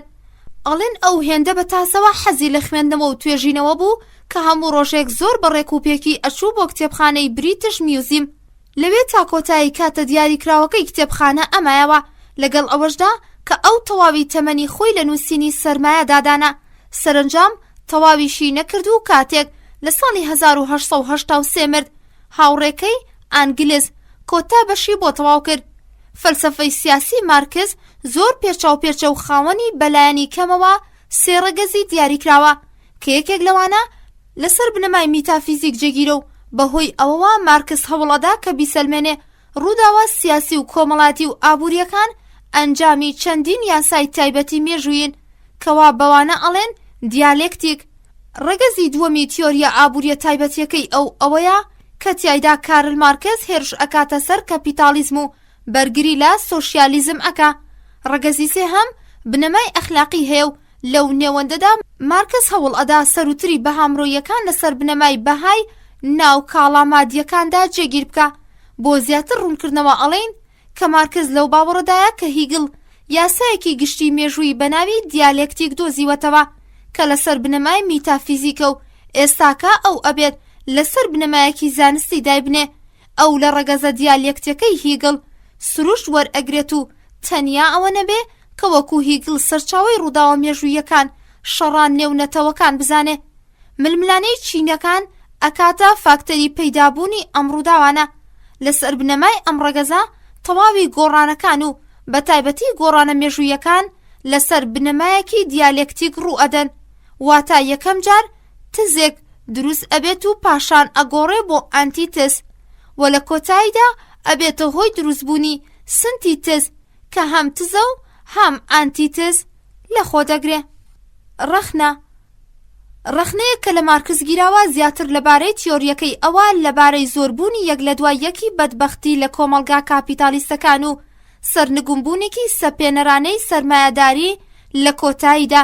دژەکانی مارکس لەو باوەڕدان ململانەی چینەکان لە ئەفسانەیەک زیاتر نییە و پەیوەندی کرێکارەکان و فەرمانگوزارەکان ڕۆژ لە دوای ڕۆژ خۆ بەخۆ باشتر ئەبێ. دژەکان ئەو بۆ سەلماندنی بڕواکەی خۆیان بارودۆخی کرێکارانی 50 ساڵ لەوەوبەر کە چاکسازیەکی زۆر لە حاڵەت و بارودۆخیاندا ڕوویداوە وەک ڕەخنەیەک ئەکشێنەوە بەڕووی بڕواکانیاندا. ڕەخنەیەکی تر لەبارەی جەبری مێژوویەوە ئەوەیە کە ئەویش بە بڕوای دژەکانی مارکس هۆندراوەیەکە و خاڵیە لە واقعیەت. لقیڕا، پراکماتیزم، کردار ڕەگەزی، پیەرز، جیمز، دیوی لە بەشی 12 کتێبی قوتابخانە فەلسەفیەکان لاپەڕا 421. بزوتنەوەی پراکماتیزم بۆ یەکەمین جار چارلز ساندرز پیەرز لە ساڵی 1839 بۆ 1914 دروستی کرد. بۆ یەکەمین جار لە گوتارێک بەناوی چۆن ئەتوانین بڕواکانی خۆمان ڕوون بکەینەوە. پراکماتیزم کە لە وشەی یۆنانی پراگما یان کردار دروست بووە و داتاشراوە و ئەم وشەیە لە ناو بەرهەمەکانی کانتدا بینی بووی بەناوی پراکماتیکس و دەری هێناوە و مانایەکی فراوانتری پێبەخشی. بەڵام دامەزرێنەری ڕاستەقینەی پراکماتیزم لە ڕاستیدا ویلیام جیمزی ئەمریکیە. لقی سین ویلیام جیمز لە بەشی 12 کتێبی قوتابخانە فەلسەفیەکان لاپەڕا 422. لە 11 ژانیۆی 1842 لە ئوتێلێکی ئاستۆیای نیویۆرک هاتە دنیاوە و لە 1910 مرد. خوێندنی سەرەتایی و ناوەندی خۆی لە فەڕەنسا خوێند و بە پەیوەستێکی زۆر خۆی سەرقاڵی خوێندنەوە و توێژینەوەی گالەریە هونەریەکانی ئەوروپا کرد. ئەو زۆر حەزی لە هونەر بوو تا خۆی بڕیاریدا فێری وێنە کێشان بێ، بەڵام مامۆستاکەی ئەو ئەم ئەندێشەی لە مێشکیدا سڕیەوە و وای کرد کە خۆی خەریکی زانستە سروشتیەکان بکە. کاتێک گەڕایەوە ئەمریکا لە زانکۆی پزیشکی ناوی خۆی نووسی و لەگەڵ ئەوەشدا کە پلەی دکتۆرای لە پزیشکی داوەرگر وازیشی لەو هێنا و ڕووی لە دەروونناسی کرد، بەڵام زۆری نەبر کە وازی لە دەروونناسی هێنا و ڕووی کردە فەلسەفا. ئەگەرچی بە گوتەی سانتایانە فەلسەفا بۆ ئەو زیاتر وەکو ڕێگایەکی پێچاو پێچ ئەمایەوە. ئەو لە کاتی گەڕان بەناو زانستەکاندا زۆر لە ناکاو تووشی بوو. ئەوەی کە ئەو بە دوایدا ئەگەڕا ڕێگایەک بوو بۆ هاتنە دەرەوە. ویلیام جیمز لە دوای تەواوکردنی خوێندن لە زانکۆی هاروارد ڕووی لە مامۆستایەتی لە هەمان زانکۆ کرد. ئەو بەهۆی خۆشڕووی و قسە گەرم و نەرمەکانیەوە زۆر بەزوویی بوویە خۆشەویستی دڵەکان بە شێوەیە کە قوتابیەکان ئەویان هێندەی گیان و دڵخۆش ئەویست. ئەو هەمیشە بە قوتابیەکانی خۆی ئەوت کە لە ژیاندا پشت بە خۆیان ببەستن و لەسەر پێی خۆیان ڕاوەستن. شێوازی وانەوتنەوەکەی ئەو نائاسایی بوو بە شێوەیە کە یەکێک لە فێرخوازەکانی ئەڵێ خانم گرتر و داشتاین لە کاتی تاقیکردنەوە وەڵامی هیچ یەک لە پرسیارەکانیان نەدابوویەوە. لە جیاتی ئەوە لەسەر لاپەڕەکە بۆی نووسی بوو پرۆفیسۆری بەڕێز، من ئەمڕۆکە تاقەتی تاقیکردنەوەم نییە. پرۆفیسۆریش لە وەڵامدا نمرەیەکی زۆر بەرزی پێدا بوون و لەسەر لاپەڕەکەی نووسی بووی بۆی خانەی ئشتاینی ئازیز، منیش تاقەتی چاکردنی لاپەڕەی تاقیکردنەوەکەی ئێوەم نییە. کاتێک کە فێرخوازان فەلسەفەی ئەو وەڵام دانەوەیان لە جیمز پرسی، وەڵامی دانەوە وتی بیری ئەو خانمە باشترە لە ڕەفتارەکەی. ئەگەر ئەو وەڵامی پرسیارەکانی بنووسایە لەوانەیە بەهۆی خراپی نووسینەکەی من نمرەیەکی خراپم پێ بدایە. ژیانی ویلیام جیمز بریتیا لە زنجیرەیەک ململانەی جوامێرانە لە دژی لاوازی و نەخۆشی. ئەو لە منداڵیەوە پێکهاتەیەکی جەستەی لاواز و نەخۆشی دڵی هەبوو. لە 19 ساڵیدا سەلامەتیەکەی هێندە تێکچوو کە وای ئەزانی جوانە مەرگ ئەبێ. چاوەکانی بە ئەندازەیەک لاواز بوون کە نەی ئەتوانی ڕۆژانە زیاد لە سەعاتێک بخوێنێتەوە و دەستگای دەماری ئەو بە ئەندازەیەک تێکچوو کە پزیشک پێی ئەوت کە نابێت زۆر تێکەڵی خەڵک بێ.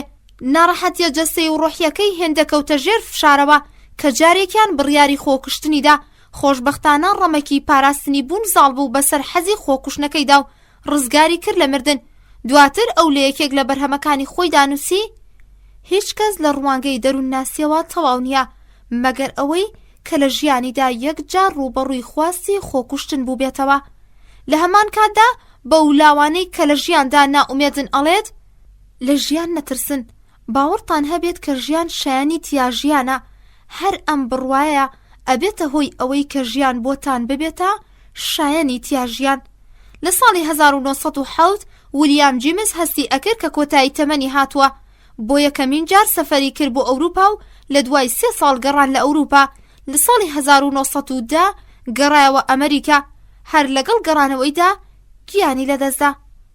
فەلسەفەکەی ئەو پاپینی فەیلسوفی ئیتاڵی لەبارەی پراگماتیزمەکەی ویلیام جیمزەوە ئەنووسێ پراگماتیزمەکەی ئەو کۆمەڵەیەکە لە حاڵەتی فکری جۆراوجۆر و ڕوانگە جیاوازەکەی پاراستنی بێلایەنیەتی لە نێوان ڕێبازە جیاوازەکاندا. پراگماتیزمەکەی ئەو وەکو ڕێڕەوێک وایە لە ئوتێلێکدا کە تیایدا 100 دەرگا بەڕووی 100 ژووردا کراونەتەوە. لە یەکێک لەم ژوورانەدا پیاوێک ئەدۆزرێتەوە کە ئەژنۆی داوەتە سەرزەوی بۆ بەدەستهێنانی ئیمانە لە دەستچووەکەی نزاعەکە. لە ژوورێکی تردا پیاوێک ئەبینی کە لە پاڵ مێزێکدا دانیشتووە و بە خۆشی و شادیەوە ئەیەوێت فێرکاریە سەر و سروشتیەکان لە بن هەڵکەنێ. لە ژووری سێمدا تاقیگەیەک ئەدۆزیتەوە کە لەوێت توێژەرێک سەرقاڵی دۆزینەوەی جێپێیە بۆ پێشکەوتن بە ئاراستەی هەڵهاتنە نوێیەکان. بەڵام لەگەڵەوەشدا هەموو ڕێڕەوەکە هی ئەوە وابزانم پاپینی ڕووکاری فەلسەفە ڕەنگین و دژە ئامێزەکەی جیمزی زۆر بە جوانی وێنە کێشاوە. ئەم فەلسەفە پڕ لە دژایەتیە لەو بڕوای جیمزەوە سەرچاوی گرتووە کە ڕاستی ڕێژەیە و هیچ کەسێک ڕاستی لە خۆیدا جێبەجێ نەکردوێتەوە و بیکاتە مڵکی خۆی. هەر کەسێک لەم دنیادا سیرکەرێکە و هەر کەسە و لە گۆشەی بینینی خۆیەوە سەیری دنیاکە. شتانێک ئەبینێ کە لە بڕوای ئەوانی ترەوە شاراون، لەبەر ئەوە هەر کەس تەنیا بەشێک لە ڕاستی ئەبینێ نەک هەمووی. هیچ کەس مافی ئەوەی نییە کە بڵێت بڕواکەی ئەو بە تەواوەتی دروستە، لەوانەیە هەندێک کامڵتر و باشتر شتەکان ببینێ، بەڵام هیچ کەسێ ناتوانێت بانگەشەی ئەوە بکە کە ڕوانگەکەی ئەو بە تەواوەتی بێکەم و کوڕ و هەڵی تێدا نییە. لە جێتی ئەوەی دژایەتی بڕواکانی ئەوانی تر بکەین چاگوایە کە هەوڵ بدەین لە چەقە خاڵی بڕوای کەسانی تر بگەین. هەر لەبەر ئەم هۆیە کە جیمز لە هەمان کاتدا کە مادیە بانگەشەواتاییەکانیش ڕەت ناکاتەوە و سروشت ئەکاتە دوو بەشەوە. یەکەم نەرمونیان، دووەم تووڕەیی. سروشت لەسەر خۆ مەزهەبی و گەشبین و باوەڕیان بە ئازادی ئیرادە هەیە و خوازیاری عیرفان و گوزەری دەرونین، بەڵام سروشتی تووڕە بە پێچەوانەوە جەبری و خودانەناس و گوماناوین. نەرمونیانی سروشت لەسەر خۆ مەزهەبی و گەشبین و باوەڕیان بە ئازادی ئیرادە هەیە و خوازیاری عیرفانی و گوزەری دەرونین، بەڵام سروشتی تووڕە بە پێچەوانەوە جەبری و خودانەناس و گوماناوین. ئەڵبەتە لە نێوان ئەم دوو چینەدا کەسانێک هەن کە وەکو خودی جیمزن کە هەم سەرنجی واقعیەتیان ئەدەن و هەم سەرنجی هەستکردنەکان و هەم باوەڕیان بە مەسەلە سەر و سروشتیەکان و ناوەکیەکان هەیە. ویلیام جیمز دنیا بەگشت ئەبینێت، لای ئەو دنیا دەستگایەکی ڕێکخراوە کە دەوردراوە و داخراو نییە. دنیا شوێنی ڕووداوەکان و بەسەرهاتەکان و ئەگەرەکانە بێ ئەژمارە بێ پێوانە. دنیای ئێمە دنیای ڕێکەوت و ئەگەرەکانە، نەک دنیای قەدەر و چارەنووس. ئێمە ئەتوانین لە گۆڕانی شێوەی دنیادا ڕۆڵێکی گرنگ بگێڕین. ئێمە ئەتوانین لە باشترکردنی جیهاندا هەوڵ بدەین بە شێوەیەکی زۆر دروست و ڕێک بیرکەین بە گوڵستان. لقیسین پراگماتیزم چییە؟ لە بەشی 12 کتێبی قوتابخانە فەلسەفیەکان لاپەڕا 425. فەلسەفەکەی جیمز سیستەمی تێدا نییە، بریتیا لە ئەزمموی پەرت و بڵاو. ئەتوانین بڵین نەبوونی سیستەم لە فەلسەفەکەی ئەودا بۆ خۆی جۆرێکە لە سیستەمی جیمز. سیستەمی جیمز بنیادی فکری خۆی ڕادیکال ئیمپریسیسم و میتۆدەکەی خۆی ناونا پراگماتیزم. ئەو ئەگەرچی نکوڵی لە بوونی دیاردە سەر و سروشتیەکان نەکردووە، بەڵام میتافیزیکی بەزانست نەدەزانی. بەڵام پراگماتیزم چییە؟ پراگماتیزم بریتیا لە چاوپۆشیکردن لە یاسا و بنەما سەرەتاییەکان و سەرنجدانی چارەنووس و پاشهات و سوودی شتەکان. پێشینان ئەپرسن خودا چییە؟ بوونەوەرەکان لەکوێ و چۆن هاتوونەتە بوون؟ بەڵام پراگماتیزم داڕشتنی ئەم پرسیارانە بەبێ بەرهەم ئەزانێ پراگماتیزم لە هەوڵی گەڕاندایە بە دوای ئەنجام و بەرهەمی کردارەکان. ئەگەر بڕوایە گیان فەلسەفەیەک بە کەڵکی ژیان بێت و خاوەنی ئەنجامێکی بەهرەمەندانە بێ، ئەو بڕوایە خوازراوە و ئەگەر نا ڕەت ئەکرێتەوە.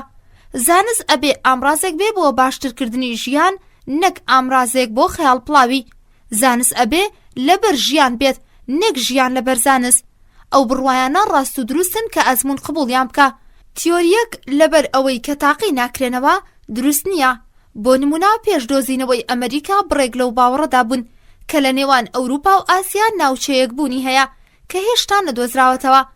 ئەم بڕوایە تا سەردەمی کریستف کۆڵۆمب کە ئەمریکای نەدۆزی بوویەوە نەڕاست بوو، نەدرۆ.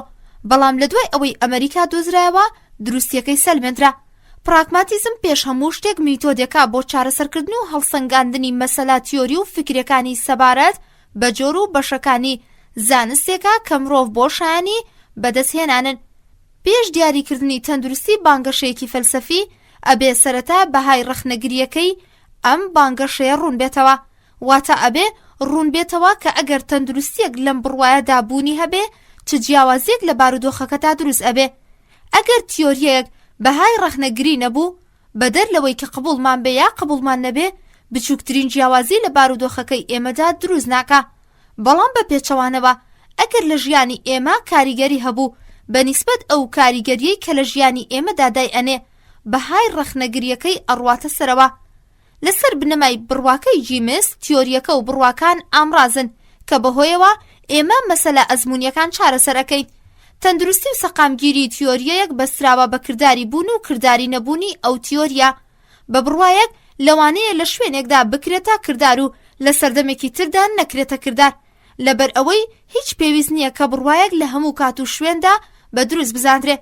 ویلیام جیمنز لەو باوەڕەدایە کە ڕاستی شتێکی ڕق و دروستکراو نییە، بەڵکو هەمیشە لە حاڵەتی گۆڕان و گەشەدایە. خوازیاری زۆری جیمز بۆ وروژاندنی بیر و باوەڕەکان بوویە هۆی ئەوەی کە بڕێک سەر بخەنە سەری و پراگماتیزم بە فەلسەفەی نانوکەرە بزانن.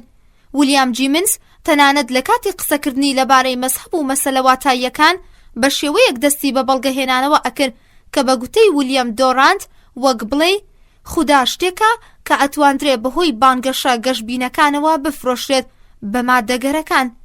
دین لە بڕوای پراگماتیزمەکانەوە. جیمز لەگەڵ ئەوەشدا کە باوەڕی بە میتافیزیک نەبوو لەو باوەڕەدا بوو کە لە هەر مەزهەبێکدا ڕاستیەک شاراوەتەوە. هۆکەشی ئەوە بوو کە ئەو وای ئەزانی لە تاریکاییەکانی دینیشدا لەوانەیە ئاوی ژیان بدۆزێتەوە و بڕێک لە مردن ڕزگار بکە. بەڵام ئەو تەنیا کاتێک نرخ بۆ دیندا ئەنێ کە سوودێکی دنیایی هەبێت و بڕێک لەم ڕێگایە بتوانێ لە دڵڕاوکی ڕۆحی ئاسو دەبن. لە واقعدا ئەو مەزهەب وەکو ئامرازێک بۆ چارەسەرکردنی هەندێک لە ناڕەحەتیە دەرونیەکان نەزانێت، بەڵام بۆ خودی مەزهەب هیچ بەهایەکی دانەناوە. کەواتە جیمس کاتێک ناوی مەزهەب ئەبا مەبەستی نەریت و ڕێوڕەسمی دینی یان تەنانەت بڕوابوون بە خودا نیە، بەڵکو مەبەستی گوزەر و پەیبردنی دەرونیە کە ویژدانی مرۆڤ لە تێکچوون و دڵەڕاوکێ لە ئادا. ئەم گوزەرە دەرونیان بەڕێز فڕوغی لە کتێبە بەناو بانگەکەیدا بەناوی گوزەردانایی لە ئەوروپادا بەم شێوەیە ڕوونیە کاتەوە. ئەوەی کە مرۆڤ پێی ئەڵێ من و خود ئاگایی هەیە لە بارودۆخە ئاساییەکەدا داخرا و سنووردارە و لە خودی خۆیدا ناڕواتە دەرەوە. بەڵام ئەم بازنە سنووردارە سنوورێکی تری هەیە کە لە دەرەوەی بازنەی خود ئاگایی خۆیدایەتی و کەسەکە لە حاڵەتی ئاساییدا ئاگادار نییە، لەبەر ئەوەی دەرگای ئەو سنوورداریەتیا بەڕووی مندا ئەکرێتەوە. ئیدی ئاشنای دنیایەکی تر ئەبێ زۆر شت بۆ ئەو ئەدۆزینەوە کە لە حاڵەتی ئاساییدا ئەو هەستیان پێناکە. ئەم بڕگەیە بەدەر لە من واتە دەروون یان ویژدانی خود ئاگایی کە سنووردارەتی هەست و ئەقڵە بە شێوەیەک خۆی دەرئەخا کە مرۆڤ ویژدانێکی تری هەیە کە زۆر جار ئاگاداری نییە، بەڵام هەندێک کات چەند کاریگەریەکی لێ دەرئەکەوێت و چەند زانیاریەک بە مرۆڤ ئەدا کە لە توانای ئەقڵ و هەست بەدەرن. ئەم گوزەرە لە کەسەکان بە شێوە گەلێکی جیاواز ڕوو ئەدا و هەندێک یەکسەر لێی بێبەشن، هەرچەندە ناتوانین بڕیاری ئەوە بدەین کە کەسێک ئەمورەیەی نییە. هەندێکی تر بۆ ئەم بارودۆخە گونجاون. لە زۆرێک لە حاڵەتەکاندا گۆڕانی بارودۆخ پلە بە پلە ڕوو ئەدا و هەندێک جاریش شۆڕشێکی لە پڕیش دروست ئەبێ، هەر لەبەر ئەوەیە کە ویلیام جیمز بۆ ئەو کتێبەی کە لەبارەی ئەم بابەتەوە نووسراوە ئەم ناونیشانەی بۆ هەڵبژارد: ئەزموونە جیاوازەکانی گوزەری ناوەکی گەڕی. پێوانەی ئەخلاقی. پێوانەی ئەخلاقی شەڕ. ویلیام جیمز زۆر ڕقی لە شەڕ بوو و لەگەڵ ئەوەشدا پێی بەوە برد کە خودی شەڕەنگێزی لە مرۆڤدا شتێکی لە ناوچوو نییە، لەبەر ئەوە ئەو ئەیوت کە ئەم ڕەمەکە ئەبێت ڕاو بکرێ و لە دژی سروش بەکار بهێنرێن نەک لە دژی هاوجۆرەکانی. ئەو ئەیوت بهێڵن لاوەکان ماوەی 2 ساڵ بچنە سەربازی، بەڵام نەک بۆ ئەوەی کە شێوازی کوشتنی هاوجۆرەکانیان فێر بن، بەڵکو بۆ ئەوەی لەگەڵ وزەی وەحشی و یاخی بووەکانی سروش بەشەڕ بێن و وزەی خۆی لە ڕێگای بونیادنان بەکار بهێنێ نەک وێرانی بکەن. و بهێڵن لاوەکان بە یارمەتی ئەم وزەیە ئەتوانن دارستانەکان پەرژین بکەن و زەلکاوەکان وشک و بیابانەکان ئاوەدام بکەنەوە و بەردەمی لافاوەکان بگرن بۆ دروستکردنی دنیایەکی باشتر و گونجاوتر هەوڵ و کۆشش بکەن. دنیا لە دەستی ئێمەدا مادەیەکی خاوە، ئێمە ئەتوانین بە پێی خواستی دڵی خۆمان بیکەین بە بەهەشت یان دۆزەخ. ئەگەر وزەی شەڕەنگێزی لە ڕێگای ڕوبەڕووبوونەوەی سروش بەکار بهێنین، دنیا ئەبێت بە بەهەشت، بەڵام ئەگەر وزەی خۆمان لە کوشتن و وێرانکردندا بەکار بهێنین، ئەوە دنیا ئەگۆڕێت بۆ دۆزەخێکی ڕاستەقینە. بیسەران یازید و خۆشەویست، لێرەدا هاتینە کۆتایی چەند بابەتێک لە بابەتەکانی بەشی 12 کتێبی قوتابخانە فەلسەفیەکان. بۆ بابەتەکانی تر دێنەوە خزمەتان و کاتێکی خۆش بۆ هەموو لایەک. بیسەرانی ئازیز و خۆشەویست، هاتینەوە خزمەتان بۆ کۆتایی هێنان بە بابەتەکانی بەشی 12 هەمی کتێبی قوتابخانە فەلسەفیەکان. بە خوێندنەوەی ئەم چەند بابەتە دێنە کۆتایی کتێبی قوتابخانە فەلسەفیەکان. لە قیشین ئینسترۆمێنتالیزمی جۆن دیۆ، لاپەڕا 430. جۆن دیۆ ڕاهێنەر و فەیلسوفی گەورەی ئەمریکا و هاوچەرخ لە ساڵی 1859 لە وۆرمۆنت هاتە دنیاوە. 20 ساڵ لە ژینگەی سادەی وۆرمۆنتدا ژیا. ژیانی سادەی لادەی وۆرمۆنت هێندە کاریگەری قوڵی لەسەر جێهێشت کە تا کۆتایی تەمەنی سادەی ئەو لادەیە لەودا مایەوە و هەر ئەم سادەیە بوویە هۆی ئەوەی کە بکەوێتە بەرستایشی هەموو خەڵکی دنیا. جۆن دیۆ لە دوای تەواوکردنی خوێندنەکەی بوویە مامۆستای زانکۆی کۆڵۆمبیا. ماوەیەک لە چین ژیانی بردەسەر تا خەڵکی ئەوێ فێری شێوازی فێرکاری و پەروەردەی دروست بکە. ماوەیەکیش لە تورکیا ژیانی بردەسەر تا راپۆرتێک لە بارودۆخی فێرکاری و پەروەردەی تورکیا فراهەم بکە بۆ باشترکردنی کەلتوری تورکیا چەندین پێشنیار بکە. جۆن دیۆ لە دوای تەمەنێکی پڕ لە شانازی لە 93 ساڵیدا مرد. ئەو لە دوای خۆی چەندین بەرهەمی جیاواز و گرانبەهای لەبارەی دۆزەخ و بابەتە جیاوازەکانی وەکو زانستی و پەروەردە و مەنتیق و دەروونناسی و هونەر و جوانناسی و ئەخلاق و مەزهەب و میتافیزیک و سیاسەت و میتۆلۆژی لە دوای خۆی بەجێهێشت. گرنگترین بەرهەمەکانی ئەو بەم شێوەیەی خوارەوەن: یەکەم، پیلۆسۆجی، دووەم، Culture and Freedom، سێم، Education Today، چوارەم، Inflections of Darwin on Philosophy، پێنجەم، Reconstruction in Philosophy، شەشەم، Human Natural and Conduction، حەوتەم، Philosophy and Civilization، هەشتەم، Schools of Tomorrow، نۆیەم، Democracy and Education، دەیەم، Study of Ethics. خۆشبەختانە زۆرێک لە بەرهەمەکانی جۆن دیۆ وەرگێڕاونەتە سەر زمانی فارسی. وەرگێڕەکان زەحمەتێکی زۆریان لەگەڵ کێشاون چونکە شێوازەکەی جۆن دیۆ نووسینێکی زانستی زۆر وشکە، لەبەر ئەوە وەرگێڕانی بەرهەمەکانی ئەو زۆر سەختە. لەسەر زمانی وەرگێڕەوە ئەوەندەی من ئاگاداری وەرگێڕان و کتێبخانەی کوردی بم تا ئێستاکە هیچ یەک لە بەرهەمەکانی جۆن دیۆ وەرنەگێڕاوەتە سەر زمانی کوردی. تەنیا شتێک کە هەیە راپۆرتێکە کە خۆم لەسەر ئینسترۆمێنتالیزمی جۆن دیۆ ئامادەم کردووە، ئەویش بڵاو نەکراوەتەوە. فەلسەفەکەی ئەو دەستگا فەلسەفیەکەی جۆن دیۆ فەلسەفەی مرۆڤێکی ئاساییە، یان قوتابخانەی فێرکاری و پەروەردەیی باڵایی، یان ئینسترۆمێنتالیزمی، یان فانکشۆنلیزمیە. ئەو هەڵگرێکی ڕاستەوخۆی فەلسەفەکەی جیمزە و بەم جیاوازیەوە کە ویلیام جیمز سروشتی وابوو، ئەو مەنتیقی کاریگەری ویلیام جیمز لەودا ئەندازەیەک بوو کە کچەکەی جین دیۆ ئەنووسێت. بنەمای دەروونناسی ویلیام جیمز لە گۆڕانی ئاڕاستی بیری فەلسەفی جۆن دیۆ کاریگەریەکی ڕاستەوخۆی هەبوو. دیۆ ئەو مۆمەی کە جیمز داگیرساند ڕووناکتری کردەوە و بە درەخشاوەتر دایە دەستنەوەکانی دوای خۆی. جۆن دیۆ لە دژایەتی لەگەڵ فەلسەفەی پێشینەکان لە جیمز زیاتر تووڕە و گەرم و گورترا، ئەویش وەکو جیمز ماوەیەک عاشقی هیگڵ بوو، بەڵام لە دوای 15 ساڵ بیرکردنەوە لە فەلسەفەی هیگڵدا پێی بە بۆشایی زانیاریەکانی برد. ئەویش وەکو جیمز ڕاستی لە حاڵەتێکی پێکهێناندا ئەبینی و بە بەشێکی دروستکرا و کامڵی ئەزانی ئەو دژی هەموو جۆرە فەلسەفەیەکی داخرا و بەشێکی و خاڵیە و ڕاستی بەهی هیچ کەس نازانێ. دیو لە ڕیزی ئەو فەیلسوفانەدا ئەژمارەکرێ کە بەپێی بیر و باوەڕەکانی خۆیان ئەژین و هەر بەپێی ئەو بنەمایە چوارچێوەیەکی بۆ فەلسەفەکەی خۆی دانەنا تا کۆتایی تەمەنی هزری بۆ وەرگرتنی هەموو جۆرە بیرێکی تازە ئامادە بوو. لە بڕوای فەلسەفەی کۆمەڵایەتیەوە دژی هەر جۆرە سۆشیالیست و جۆرە پەرستیەک بوو. ئەو لە کتێبی تازە و کۆندا ئەڵێ ئێمە بەرەو جۆرێک لە سۆشیالیزم بەڕێوەین، هەر ناوێکتان ئەوێت لێی بنێن کە هاتە دی، ئیدی چ جیاوازیەکی نییە کە ناوەکە هەرچی بێت. دیو گۆڕانە کۆمەڵایەتیەکان بە جەبری و نەگۆڕ ئەزانێ و تەنانەت هەندێک کات وەکو ماتریالیستەکان ئەیوت ئێستاکە جەبری ئابووری واقعیەتێکە نەک تیۆریەک. بەڵام بە پێچەوانەی مارکسیەکان باوەڕی بە جەبری مێژوو نەبوو و بۆ مێژوو هیچ یاسا و ڕێکخستنێکی نەدەبینی. دیو باوەڕی وابوو لە هەر کۆمەڵگایەکدا بڕێک هەن کە بەردەوام لەژێر پێی خەڵکیدا بەردا ئەنێن و ئەبنە بەربەست لە بەردەم بەرزبوونەوەیاندا و هەر لەبەر ئەم هۆیە ئەو بە زۆر بە ناومێدی ئەنووسێ ژیری کۆمەڵایەتی ناتوانێت لە کۆمەڵگایەکدا کە خواستە بەرژەوەندی خوازەکان فەرمانڕەوانتیایدا ئەرکی خۆی بەجێبهێنێت. ئەو ئومێدەوارە کە ژیری کۆمەڵایەتی سەرنجام بتوانێ خواستە بەرژەوەندی خوازەکانی پارازیتەکان کۆمەڵایەتیەکان سەرکوت و بەختەوەری و ئارامی مرۆیی دابین بکە. دیو ڕۆڵی پەروەردا لە دیاریکردنی چارەنووسی مرۆڤدا هێندە بە کاریگەر ئەزانێ کە ئەڵێ تاک زیاتر بەرهەمی کۆمەلگایە تا کۆمەلگا بەرهەمی تاک. هەرکەس تۆڕێکا لە نەریت و ئەخلاقیات و ڕێوڕسمە کۆمەڵایەتیەکان. هاوکات بۆ نزمکردنەوەی مرۆڤ ئەندازەیەکی وێناکراو نییە. پەروەردە ڕێگای نەبڕاوەی گۆڕان و پەرەسەندن تەنانەت بۆ نزمترین مرۆڤەکانیش ئەکاتەوە. دیو لەو باوەڕەدایە کە دیموکراسی ئەبێ لەسەر بنەمای ژیری کۆمەڵایەتی ڕێکخراو جێگیر بکرێ. دیموکراسی ڕاستەقینە مافی ئەوە بە هەموو تاکێگەدا کە بەبێ ترس بڕواکانی خۆی دەرببڕێ.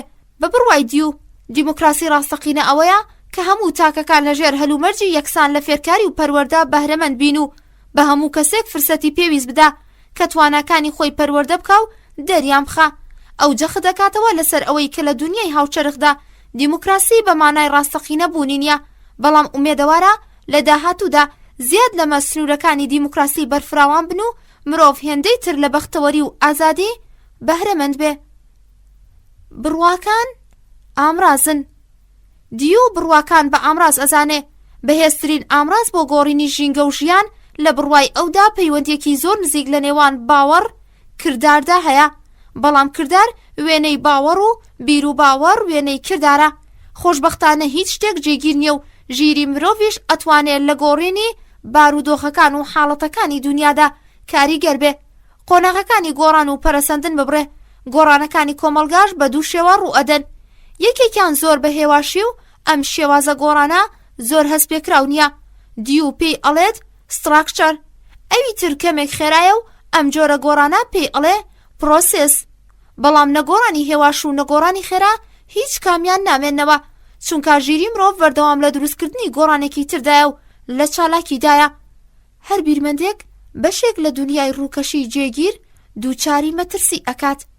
جۆن دیو پێشنیار ئەکا بۆ باشترکردنی بارودۆخی مرۆڤ ئەبێت بیر و باوەڕەکان زۆر بە وریایانە بکەینە وزە و کردار. ئەو بۆ ئەم ئیشە کەسێکی بە شایستەتر لە فەیلسوفەکان نەدەزانی، چونکە فەیلسوفەکان بە زانستە تایبەتەکەیان و ڕوانگە قوڵەکەیان ئەتوانن کەم و کوڕیەکانی کۆمەلگا بدۆزنەوە و ڕێنوێنی بە سوودیان پێبێت. لەبەر ئەوە ئەو بە فەیلسوفەکان ئەڵێ لە جیاتی خۆشاردنەوە لەناو هەورە تاریکەکانی میتافیزیک ئەبێت کرداریانە لە گۆڕانی شێوەی جیهاندا بەشداری بکەن. فەلسەفە نەخۆشە، بەڵام بەداخەوە فەلسەفە لە کاتی ئێستادا نەخۆشە، چونکە لە جیاتی ئەوەی نیشانەی نەخۆشیە سیاسی و کۆمەڵاتی و ئەخلاقیەکان بدۆزێتەوە و چارەسەرێکیان بۆ پەیدا بکە، بە ئەندێشەگەلێکی میتافیزیکی و دوور لە واقعیەت ژیانی خۆی فەلج کردووە. فەلسەفە ئەبێ لە جیاتی ئەوەی لە گۆشەیەکدا بە ناوی باسی معریفەت گۆشەگیر بێ، بە ناو هەورەکانی سەر و سروشدا گوزەر بکە، لەسەر زەوی ڕاوەستێت و هەوڵی چارەسەرکردنی مەسەلەکانی ژیان بدە. دیو هەوڵ ئەدا فەلسەفە بەهۆی خنکانی لە ناو مەسەلە ئەبستراکتەکاندا کە ڕۆژ لە دوای ڕۆژ لە زانست جیا ئەبێتەوە لە زانستەکانی نزیک بکاتەوە و نەهێڵێ زانستەکان لە دوای دزینی ڕاستیە فەلسەفیەکان هەڵبێن و فەلسەفە بەتەنیا جێبهێڵن. بە بڕوای دی و ئەرکی فەلسەفە ئەوە نییە کە ئەوە دەربخە بە چ شێوەیەک دنیای دەرەوە ئەتوانین بیدۆزنەوە، بەڵکو ئەرکی ئەوەیە کە چۆن ئەبێ زاڵ بین بەسەریدا و سەر لە نوێ بوونیادی بنینەوە. ئەو لە گوتەی خۆیدا تا ئەندازەیەک هەمان قسەی کارل مارکس دووبارە ئەکاتەوە کە ئەڵێت تا ئێساکە فەیلسوفەکان بە شێوازگەلێکی زۆر جیاواز دەستیان کردووە بە لێکدانەوەی جیهان، بەڵام مەبەستەکە لەوەدایە کە ئەبێت جیهان سەرنگوم بکەین. دیو لە فەلسەفەدا پەیڕەوی لە سروشتیەکان نەکات و ڕۆحانیەکان بە جۆرێک لە لاوازی لە بەرامبەر کێشەکانی ژیاندا ئەبینێ. دەستەواژەی ڕەهای هیگل و ئیرادەی شۆپنهاوەر و شادی ژیانی برکسۆن لای ئەو وشەی بێمانە بوون و ئەگەریش بێمانە نەبن بە کەڵکی ژیان نایەن. دیو وەکو ڕاهێنەرێک جۆن دیو فێرکاری و پەروەردەی لەسەر بنەمایەکی زانستی بنیادنا ڕەگوڕیشە فەلسەفیەکەی ئەو لەسەر بنەمایەکی ژیان ناسی جێگیر بوو. مرۆڤ بوونەوەریەکە زیندوو و لە ژێر کاریگەری فاکتەرەکانی ژیاندایە. بۆ ئەوەی لە ژیاندا بەختەوەر بێ بە بڕوای دیو مرۆڤ ئەبێ ژینگەی خۆی بناسێ و لە بەرژەوەندی خۆیدا سوود لە فاکتەرە سروشتیەکان وەربگرێ. ئەبێ لە میتافیزیک کە خەیاڵ پڵاویەکی پەتیە واز بهێنێ و لە جیاتی گەڕان بە دوای ڕەهادا تێگەیشتن و ئاگای خۆی بۆ ناسینی ژیان و ژینگەی خۆی بەکار بهێنێ و زانست وەکو ئامڕازێک بۆ زیاتر خۆشبەختکردنی خۆی بزانێ، نەک ئامڕازێک بۆ خەیاڵ پڵاوی. دیو ئەنووسێت نەهامەتیە هەنووکەیەکانی دنیا ئەنجامی پەروەردە و فێرکاری نەگونجاون کە لە نێوان دانایی و بەتواناییدا بوونیان هەیە. تاکەکان پێویستیان بە فێرکاری و پەروەردە هەیە کە ئەوان بۆ ڕوبەڕووبوونەوە لەگەڵ ژیانی کردداری ئامادە ئەکەن. مەبەستی کۆتایی فێرکاری پەروەردەیی دانایی نییە، بەڵکو کردارە. کردار بۆ زیاتر بەدەستێنانی بەختەوەری و ئارامی. بۆ ئەوەی مرۆڤ بە بەختەوەری بژیت، مرۆڤ ئەبێ لە سەرەتاکانی منداڵیەوە بە باشی پەروەردە بکرێ. قوتابخانەکان ئەبێ نمونەیەکی بچووک بن لە کۆمەڵگا. فێرکاری و پەروەردە ئەبێ خودی ژیان بن، نەک ئامادە بوونێک بۆ ژیان، چونکە قوتابخانە بەشێکە لە ژیان. ژیان قوتابخانەیە کە مرۆڤ تیایدا لە ڕێگای کردارەوە شت فێر ئەبێ. زانین بەشێکە لە کردار. بۆ ئەوەی بگەین بۆ مەبەستا ئەبێ لە پەروەردە و فێرکردندا پەیڕەوی سێ بنەما بکەین. یەکەم، قوتابخانەکان نابێت لە ژیانی ڕۆژانە جیابێت. فێرکردن ئەبێت بە ئەزموونی زانستی تێکەڵ بکرێ. دووەم، سروشتی مرۆڤ گۆڕاوە و لاستیکیە و بە شێوەیەکی بەردەوام قۆناغەکانی گۆڕان و پەرەسەندن ئەپێوێ. لە پەروەردەدا ئەبێت سوود لەم فاکتەرە ببینێت. سێم، گوزەری ئەزموونی هەڵسەنگێنەری ژیان و ڕاستیە. لە سەردەمی جۆن دیۆدا لە نێوان قوتابخانە و کۆمەڵگادا دیوارێکی ئاسنین هەبوو کە هەردووکیان لە یەکتر جودا کردبوویەوە. لەبەر ئەوەی ئەم دنیاە بە تەواوەتی لە یەک جودا بوون، کاتێک کە فێرخواز لە قوتابخانە ئەهاتە دەرەوە ئەچوویە ناو کۆمەڵگا بە هیچ شێوەیەک تا ماوەیەک نەی ئەتوانی لەگەڵیدا بگونجێ. بە هەمان شێوە کە کارل مارکس تێگەیشت لەوەی کە سەردەمی پیشەگەری چەندین گۆڕانکاری شۆڕشاوی گرنگ لە کۆمەڵگادا دروست ئەکا. دیوش پێی بەو خاڵە بردووە و خۆی ئامادەی ئەوە کرد لەسەر بنەمای خواستە تازەکان شێوازی وانەوتنەوە و خوێندن لە قوتابخانەکاندا بگۆڕێ. بۆ ئەمە بەسە ئەو تۆماری تەواوی دەستگا کۆنە پەروەردەیەکانی پێچایەوە و بەها کۆنەکانی هەڵسەنگاندەوە و لە دوای پێچانەوەیەکی ورد تێگەیشت کە سیستەمی پەروەردەی سەردەمەکەی ئەو پاشهاتی کۆمەڵگا کۆنەکانە و لەسەر دابشکاری دوانەی ئاغا و کۆیلە جێگیرە و ئەو جیاکاریەش ئیدی نەدەگونجا بۆ ئەو سەردەمە. ئەو تێگەیشت کە ئەو دابشکاریە چینایەتە کە لە سەردەمی ئابووری سەردەمەکەی ئێمەدا ڕێگ و ڕیشەی هەبوو لەوە بەدەر نییە کە بڕێک سەرمایەدارن و بڕێکی تریش فەقیر و هەژار. لە ئەنجامدا بڕێک وەکو گەورە و دەسەڵاتدار فەرمانڕەوایی زۆرینەی هەژارەکانەکەن. ئەم دابشکاری ئابووریە بۆتە هۆی ئەوەی ئەم بیرە هەڵەیە بڵاو بێتەوە کە هەندێک بە زگماکی ژیر و شایستە هاتوونەتە دنیا و شایستەی هەموو جۆرە بەرزبوونەوەیەک و پێشکەوتنێکن و ئەبێت ئەوانی تریش ژێردەستە بن و خزمەتکاری گەورەکان بن. لەبەر ئەوە ئەو پەروەردە و فێرکردنێکی داڕش کە بربەستە چینایەتیەکان لا ببا و لە هەموو چینەکاندا زانست بڵاو کاتەوە. لەم داڕشتە تازەیەدا جۆن دیو جەختی لەسەر ئەوە کردوتەوە کە ئامانج و مەبەستی ڕاهێنەر نابێت کۆکردنەوە و لەسەر یەکدانانی زانیاری بێ لە هزری قوتابیەکاندا، بەڵکووە بێ شەوق و خواستیان بۆ ڕوژێنێت و بۆ فێربوون و دۆزینەوەی ڕاستیەکان و ئامادەکردنیان بۆ ململانێکردن لەگەڵ کێشەکانی ژیان و چارەسەرکردنیان. فێرخواز ئەبێت بە یارمەتی تاقیکردنەوەی کردداری و پرسیار زانست فێر بن و ئەرکی مامۆستاش ئەبێت ڕێنوێنی و ئاڕاستەکردنی دروستی فێرخواز بێ. شێوازی پەروەردە و فێرکاری جۆن دیۆ بە زووی لای خەڵکی ئەمریکا پەسەند کرا. سیستەمەکەی ئەو لایەنگری پەیدا کرد، بەڵام زۆری نەبر کە ڕەخنەگران دەستیان کرد بەشیکردنەوە و ڕەخنەگرتنی سیستەمە پەروەردەیەکەی ئەو. یەکەم سیستەمە پەروەردەکەی دیو خاڵیە لە ناوەڕۆک، لەبەر ئەوەی دیو مەبەستی خۆشبەختکردنی فێرخوازانە، زۆر لێکردنی بە پێویست نەزانیوە و هێندە سەرنجی بیرکردنەوەی زانیاریەکان نادا. لە ئەنجامدا فێرخوازە ئەمریکەکان کەمبیر و کەم زانیاری دەرچوون. ئەمریکا زیاتر سەرنجی چۆن ئەبێت وانە بڵێنەوە ئەدا، نەک ئەبێت چی بڵێنەوە. دووەم، بەهاکان یەکسان کراون. لەبەر ئەوەی زیاتر جەخت لەسەر شێوازە، زۆر گرنگی بە بەشە زانستیەکان نادرێ، لەبەر ئەوە چەند بەشێکی بێبەهای وەکو چێژلێنان، تەختەبڕی و لێدانی ترومبون لە ڕوانگەی شێوازەوە لە ڕیزی بیرکاری و کیمیا و زمانە بیانیەکاندا دانراون. سێم، بەها ئەخلاقیەکان ڕێژەین، لەبەر ئەوەی تەواوی بەشەکان لە ڕوانگەی شێوازەوە تا ڕادەیەک لە یەک ئازدان. دادوەریکردنی فێرخواز بۆ دروست و نادروست لاواز بووە و بڕیارە ڕێنوێنی کارەکانیان زۆر جار لە دیاریکردنی بەها ئەخلاقیەکاندا هەڵا ئەکەن. چوارەم، هیچ دیسپلینێک بوونی نییە. لە نێوان تەواوی ئەو ڕخنانەی کە لە سیستەمەکەی دیو گیراون، لە هەمووی تونتر نەبوونی دیسپلینە. لە قوتابخانەکانی ئەمریکا نەبوونی دیسپلین ئەنجامی منطقی فەلسەفەکەی دیۆیە، چونکە دیۆ ئەڵێت ئەبێت منداڵ ئازاد بکەین لەسەر بنەما و شێوازی خواستە تایبەتیەکانی خۆی ڕەفتار بکە، ئەوەی حەزی لێتی فێری ببێ. بەڵام من سەرباری تەواوی ئەو ڕخنانەی کە لە دیو گیراون، سیستەمە پەروەردەیەکەی دیو پەسەند ئەکەم و لەو باوەڕەدام کە ئازادی و بەختەوەری مرۆڤ لە سەروی هەموو شتێکەوەیە، تەنانەت لە سەروی دانایشەوەیە. لەبەر ئەوەی کە ئەم سیستەمە ئازادی و خۆشبەختی مرۆڤ دابین ئەکا، با هەر زانیاری و دیسپلینی نەبێت. جگە لەمەش سیستەمەکەی دیو لە چەندین لایەنەوە شایانی سەرنجدانە، چونکە ئەو تەکنیکە کۆنانەی پەروەردەی لابر کە مشتێک زانیاریان ئەخستە ناو هزری فێرخواز و بە کەڵکی ژیان نەدەهاتن. دواتر پێشنیاری کرد لە جیاتی ئەوەی هزری منداڵە بێتوانەکان پڕ بکەین لە زانیاری بێسوود، باشتر وایە فێری شێوازی چارەسەرکردنی کێشەکانیان بکەین، چونکە لەم دنیادا کە بەردەوام لە حاڵەتی گۆڕاندایە و لە چەند لایەنەوە مرۆڤ ڕوبەڕووی کێشە ئابێتەوە، ئەبێت تا ئەو ئەندازەیە شتمان پێبێ تا بتوانین زاڵبین بەسەر کێشەکاندا و ببینە خاوەنی ژیانێکی بەختەوەرانە.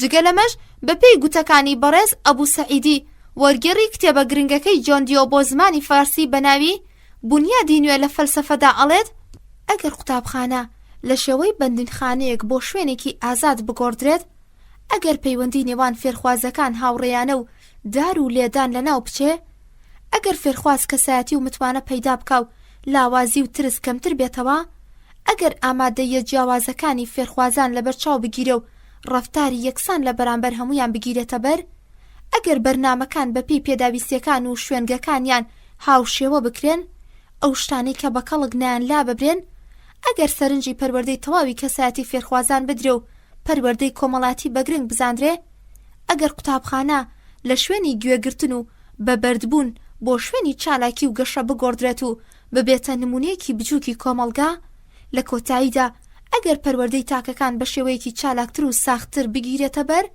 لە بەرامبەردا ئەبێت زۆر سپاسی جۆن دیۆ بکەین. لقی عین بەناونیشانی ئایدیالیزمی بندت کروچە لە بەشی 12 و کۆتایی کتێبی قوتابخانە فەلسەفیەکان لاپەڕا 440. بندت کروچە گەورەترین فەیلسوفی هاوچەرخی ئیتالیایە، لە 25 فۆریۆی 1866 هاتە دنیا. ئەو دایک و باوک و خوشکێکی لە بمەلەرزەیەکدا لەدەستدا و خودی ئەویش خەریک بوو لە ناو بچێ. چەند مانگێکی خایان تا کروچە سەلامەتیەکەی جارانی بەدەستهێنایەوە. ئەم بمەلەرزەیە بە شێوەیە کاریگەری خستە سەردەرونی تا کۆتایی تەمەنی ئەو دژی هەر جۆرە شۆڕش و بمەلەرزەیەک بوو. کروچە لە زانکۆی ڕۆم خۆی سەرقاڵی خوێندن کرد، بەڵام نەیتوانی خوێندنەکەی تەواو بکە و لە ساڵی 1895 زاینی 2 مەقالەی فەلسەفی سەبارەت بە ماهیەتی مێژوو شێوازی ڕخنەی ئەدەبی نووسی و لە نێوان ساڵەکانی 1895 بۆ 1900 کۆمەڵێک گوتاری سەبارەت بە بڕوای ڕخنەی مارکسیستی بڵاو کردەوە. ئەو لە گوتاری ماتریالیسمی کارل مارکس هێرشی کردە سەر تیۆریەکەی مارکس و ئەڵێ ئابوووریەکەی کارل مارکس نە فەلسەفەیەکی باشە نە ئابوووریەکی باش، سنوورداریەتی و ئابووری مەیدانی ململانەی چینەکان نییە، بەڵکو شوێنی سوڕانەوەی بە هامرۆیەکانە. مامەڵەی نێوان کڕیار و فرۆشیار لەسەر بنەمای گۆڕینەوەی کاڵاونیەت باشی نییە. ڕێخستنی ئابووری کۆمەڵگایەک بە خوێن ڕێژی و ململانی چینایەتی باش نابێ، بەڵکو لە تێگەیشتن و ڕێکەوتنی هەردوو لا ڕوئەدا. کروچا لە ساڵی 1903 بەدواوە دەستی کرد بە نووسینی فەلسەفەی ڕۆح، ئەوی لە 4 بەرگدا لە ژێرناوەکانی: یەکەم جوانناسی، دووەم مەنتیق، سێم فەلسەفەی ڕەفتار، ئابووری و ئەخلاقیات، چوارەم تیۆریۆی مێژوو، هیستوریۆگرانی بە چاپگەیاند. دەستی کرد بە چاپکردنی گۆڤارێکی ڕخنەگرانە لە ژێرناوی لا سیڤیتیکا، بەشێکی گەورەی بەرهەمەکانی خۆی لەوێدا بڵاو کردەوە و لە ساڵی 1910 بووە سیناتۆر و لە ساڵی 1940 بوو بە وەزیری کەلتوری ئیتالیا.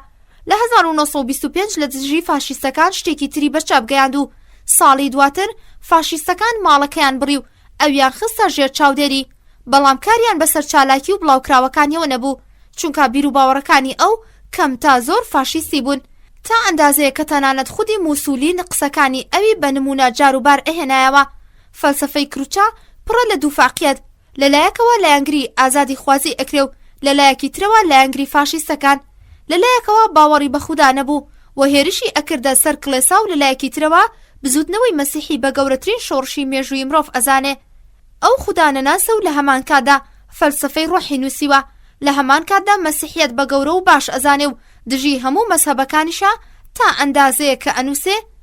زانستی ڕۆح مەزهەب بە ڕووداوێکی مێژووی ئەزانێ و بە حاڵەتێکی ڕۆحانی بەرز بووەوە ئەژماری ئەکات. فەلسەفەی سەر و سروش بە بەرپەرشدانەوەیەک لە خوداناسی ئەزانێ و مامۆستای فەلسەفەی هاوچەرخیش بە مامۆستای جۆرێک لە فەلسەفەی سەر و سروشت ئەزانێت. فەلسەفەکەی ئەو کروچا زۆر دژی مادەگەرایی بوو، بە هەمان شێوە کەویل دۆڕانت ئەنووسێ: ئەو ماتریالیزمی بە فەلسەفەیەک بۆ پیاوان نەک شێوازێک بۆ زانست ئەزانی. لە بڕوای ئەودا ڕۆح سەرەکی بوو، ڕاستیش کۆتاییە. هەر لەبەر ئەمە کاتێک کە بیستی فەلسەفەکەی خۆی بنووسێتەوە وە کەسێک کە حەزی لە شەڕە ناوینە فەلسەفەی ڕۆح. کروچا بە گومان و ڕاستی بە تراویلکەیەک زیاتر نازانێ و لەبارەی زانستەوە ئەنووسێت: زانست دوو شێوازی هەیە، بینراو و مەنتیقی، معریفەیەک کە لە ڕێگای خەیاڵەوە بەدەستدێ یان معریفەیەک کە بەرهەمی ئەقڵە. معریفەی کەسی و گشتی، معریفەی مەسەلە کەسیەکان و لاوەکیەکان یان معریفەی پەیوەندیەکان و ئەم شێوە مەسەلانە. بە هەر حاڵ زانست یان معریفە بریتیە لە داهێنان، چ داهێنانی وێنە بێت یان داهێنانی چەمکەکان. کروچا وەک هیگڵ باوەڕی بە وێنە ڕەگەزیە و لەو باوەڕەدایە کە هەموو فەلسەفەیەک ئەگرێتەوە. بۆ مەنتیق لەبارەی مێژووەوە لەو باوەڕەدایە کە ئەبێ فەیلسوفەکان بینووسنەوە و مێژوو نووس بە بڕوای ئەو کەسێکە کە مرۆڤ و سروشت لە حاڵەتی چالاکی هۆکارێتی و ڕووداندا پیشانەدا، نەک ئەوەی خۆی لەگەڵ بڕواکان و شتە ئەبستراکتەکان سەرقاڵ بکە. کروچا پاڵپشتی ئەو خاڵەی ئەکردەوە کە مێژوو تاریکە، وەیان بەو شێوەیەی کە ڕۆسۆ ئەیوت: مێژوو بریتە لەوەی کە لە نێوان دوو درۆکاندا درۆیەک کە لە هەمویان لە ڕاستیەوە نزیکە هەڵبژێردرێت. وەکو دیۆب باوەڕی وایە کە لە مێژوودا نەخشەیەکی ڕێکخراوی پێشوەخت بوونی نیە و ڕووداوەکان وەکو لافاو لە گوزەردان. هونەر و جوانناسی کروچە هێندە عاشقی خودای هونەر بوو کە هینوویەک بۆ بتی سومنات عشقی هەیە. ئەو پلەی هونەر و جوانی لە سەروی دانایی و سەر و سروشت و تەنانەت لە سەروی هەموو زانستەکانەوە زانێ، چونکە زانستەکان تەنیا بەسوودن، لەگەڵ ئەوەشدا جوانی بەخشی و شادی هێنەریشە. ئەو باوەڕی وابوو کە هونەر زانستی زانستەکانە، چ لە کاتێکدا کە باقی زانستەکانی ئێمە لە ڕاستیەک و تاک و تەنیاکانەوە بۆ گەشتن بە شتە ئەبستراکتەکان ڕێنوێنی ئەکەن. هونەری ئێمە لە ئەبستراکتە گشتیەکانەوە بەرەو واقعیەتی شتەکان و ڕاستیە تەنیاکان ڕێنوێنی ئەکا. بە بڕوای ئەو ئەفراندنی هونەر بریتیە لە توانای خوڵقاندنی وێناکان. هێزی خەیاڵکردن پایە و بنەمای هونەرە و هونەر بنەمای زانست. لەئۆناردۆ داڤینشی لەو خاڵەدا ڕاستی وتووە کە ئەڵێ: ئەبێت سەرەتا وێنە بکەین تا بتوانین بیر بکەینەوە و کردار ئەنجام بدەین. بەهرەمەندەکان بەرهەمەکانی خۆیان سەرەتا وێنا کردووە و پاشان لە وزەوە گۆڕیویانە بۆ کردار. کروچا لەبارەی جوانناسیەوە باوەڕی وایە: جوانی بریتیە لە داهێنانی هزری وێنەیی یان زنجیرەی وێنەیی لە ماهیەتی شتە بینراوەکان. جوانی زیاتر بەندە بە شێوەی ناوەکی و هزرەوە نەک شێوەی دەرەوە و ئەندازەی پێوانە و تێگەیشتن لە بەرهەمێکی هونەری بەستراوە بە بینینێکی ڕاستەوخۆ لە ڕاستیەوێ ناکراوەکەی ناوخۆمان. ئەم عشقەی جوانی لەو باوەڕەدایە کە ئێمە هەرگیز ناتوانین زۆر بەوردی بزانین شتێک بۆچی جوانە. لە ڕوانگەی هەڵسەنگاندنی فەلسەفەی کوڕچەوە ئەبێت بڵێن کە گەرمی فەلسەفەکەی ئەو لە ڕووناکیەکەی زیاترە. بیرۆکەکانی ئەو لەسەر بنەمای هەستکردنەکانن، نەک ئەقڵاندنێکی منطقی. فەلسەفەکەی ئەو ڕاستەوخۆ پەیوەستە بە ژیانی کەسی ئەوەوە. واتە لەبەر ئەوەی ئەو پیاوێکی دەوڵەمەند و خۆشگوزەران بوو، هەرگیز تامی برسێتی و پێویستیەکانی نەچەشت، نەیتوانی پێی بەو ڕاستیە ببە کە لەم دنیادا مادە لە ڕۆح سەرەکی ترە. لقی غەین بە ناونیشانی فۆمۆنۆلۆژی، برانتانو، هوسرل، مرلو پونتی، هایدیگەر، ماکس شیلەر، نیکولای هارتمان، گرهارت. لە بەشی 12 و کۆتایی کتێبی قوتابخانە فەلسەفیەکان لاپەڕا 444. بیری فەلسەفەی هاوچەرخ لە نێوان دوو ڕێگادا سەرگەردانە: نکوڵیکردن لە عەقڵ و باوەڕهێنان بە هەست و تێبینی. باوەڕهێنان بە عەقڵ وە کۆتا ڕێگای چارەسەرکردنی کێشەکان بۆ دۆزینەوەی ئەو ڕاستیانەی کە هەستکردن و تێبینی ناتوانن بیاندۆزنەوە. فەیلسوف و هاوچەرخەکان زۆربەیان تەنیا عەقڵ بەبەز نازانن و تەنیا باوەڕیان بە هەستەوەرەکان نییە، بەڵام بڕێکیش هەن کە پەیمانیان بە عەقڵ داوە لە سەرووی هەستەوەرەکانەوە ئەژماری ئەکەن. ئەمانەش زیاتر دامەزرێنەرانی قوتابخانەیەکی تازەن بە ناوی فنۆمنۆلۆژی. ئەم بزوتنەوەیە لە ئەڵمان کە ئەتوانین بە سەنتەری زانست و کەلتوری ئەوروپای بزانین سەرچاوەی گرت و زۆر بە خێرایی لە باقی وڵاتانی ئەوروپا و ئەمریکا بڵاوبۆیەوە. لە دوای هاتنە سەرکاری هیتلەر لە ئەڵمانیا لە ساڵی 1933 بڕێک لە فنۆمنۆلۆگەکان لە ئەڵمانیا هەڵهاتن و هەندێکی تریشیان لە ژێر سێبەری ماروین فاربەر ئەنجومەنی نێونەتەوەی فێمۆنۆلۆژیان پێکهێنا. بۆ یەکەمین جار لە بەرهەمەکانی کانتدا ڕوبەڕووی فنۆمنۆلۆژی ئەبینەوە و پاشان زۆر بەچڕی لە کتێبەکەی هیگڵ فنۆمنۆلۆژی ڕۆح دووبارە ڕوبەڕووی ئەبینەوە. ئەم واژەیە بەمانە تازەکەی بۆ یەکەمین جار لەلایەن ئەدمۆند هۆسرل بەکارهێنراو. لە سەردەمی ئەوەوە فنۆمنۆلۆژی فراوانتر بوو وەگەیشت بە چەندین درەخشانەوەی تر. ئەدمۆند هوسرل لە ساڵی 1859 بۆ 1938 گەورەترین مامۆستای ئەم قوتابخانەیە مامۆستای زانکۆی کوتینگ و فرایبۆرگ بوو. لە سەرەتادا بیرکاری ئەوتەوە و کتێبێکی لەژێر ناوی فیلۆسۆفیک دیەر ئارثمێتیکس نووسی و بیرکاری ئەوی بۆ لای فەلسەفە پەلکێش کرد. ئەو وەکو ڕاستن هەوڵیدا بنەمایەکی بیرکاریانە بۆ فەلسەفە بدۆزێتەوە، هەتا فەلسەفە دابڕێ لە گومان و بێباوەڕی و بۆ ئەم مەبەستە ئەو لە مەنتیقی فرانتس برانتانو سوودی وەرگرت و چەندین کتێبی لەبارەی سەلماندنی بڕواکانی خۆی نووسی کە گرنگترینیان توێژینەوە لە مەنتیقدایە. هوسرل بڕواکانی خۆی لەبارەی فنۆمنۆلۆژی بە درێژی لەم کتێبەی خوارەوەدا باس کردووە. ناوی کتێبەکە کوینگسا ئێلینەر ریتێنین فیلۆسۆفی ئەند فنۆمنۆلۆژی فیلۆسۆفی. هوسرل فنۆمنۆلۆژی لە سەرووی ئایدیالیسم و ماتریالیزم مەزانی. بۆ سەلماندنی ئەوەی کە زانست ناتوانێت پێی بەناوەڕۆکی شتەکان ببە، شێوازی نازانم گەڕاکانی گرتە بەر. ڕاستی ڕەهاکان لە دیاردە ڕێژەیەکان و شت لە خۆیدا لە شت بۆ ئێمە جێ ئاکاتەوە. وەکو کانت باوەڕی وایە کە ناتوانین بە یارمەتی زانست پێی بەڕاستی ڕەهاکان ببین. بۆ ئەم مەبەستە ئەبێ کونێک بکەین بەرەو سەرووی زانست. هوسرل دوو بنەمای بۆ معریفە دەئانێ: سلبی و ئیجابی. بۆ ئەوەی ڕوانگەیەکی دروست پەیدا بکەین، قسەکەی دیکارت دووبارە ئەکاتەوە، واتە ئەڵێت پێداچوونەوە و تازەگەرایی لە تەواوی بڕواکانی خۆتدا دروست بکە. هەر جۆرە بڕوایەک لەبارەی شتەکان هەتا لە هزری خۆتدا لە ناوی بەرەو خۆت ئامادە بکە شتەکان بەو شێوەیە کە هەن، نەک بەو شێوەیە کە پێت ئەناسێنن بیبینی.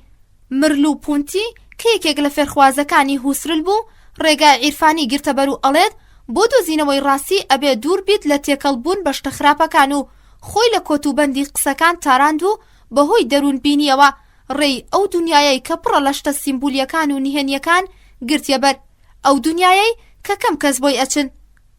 مرلو پونتی باوەڕی وابوو کە دنیا لە کۆتی زەمان بەدەرە و سروشت گوزەرێکی مێژووی نییە.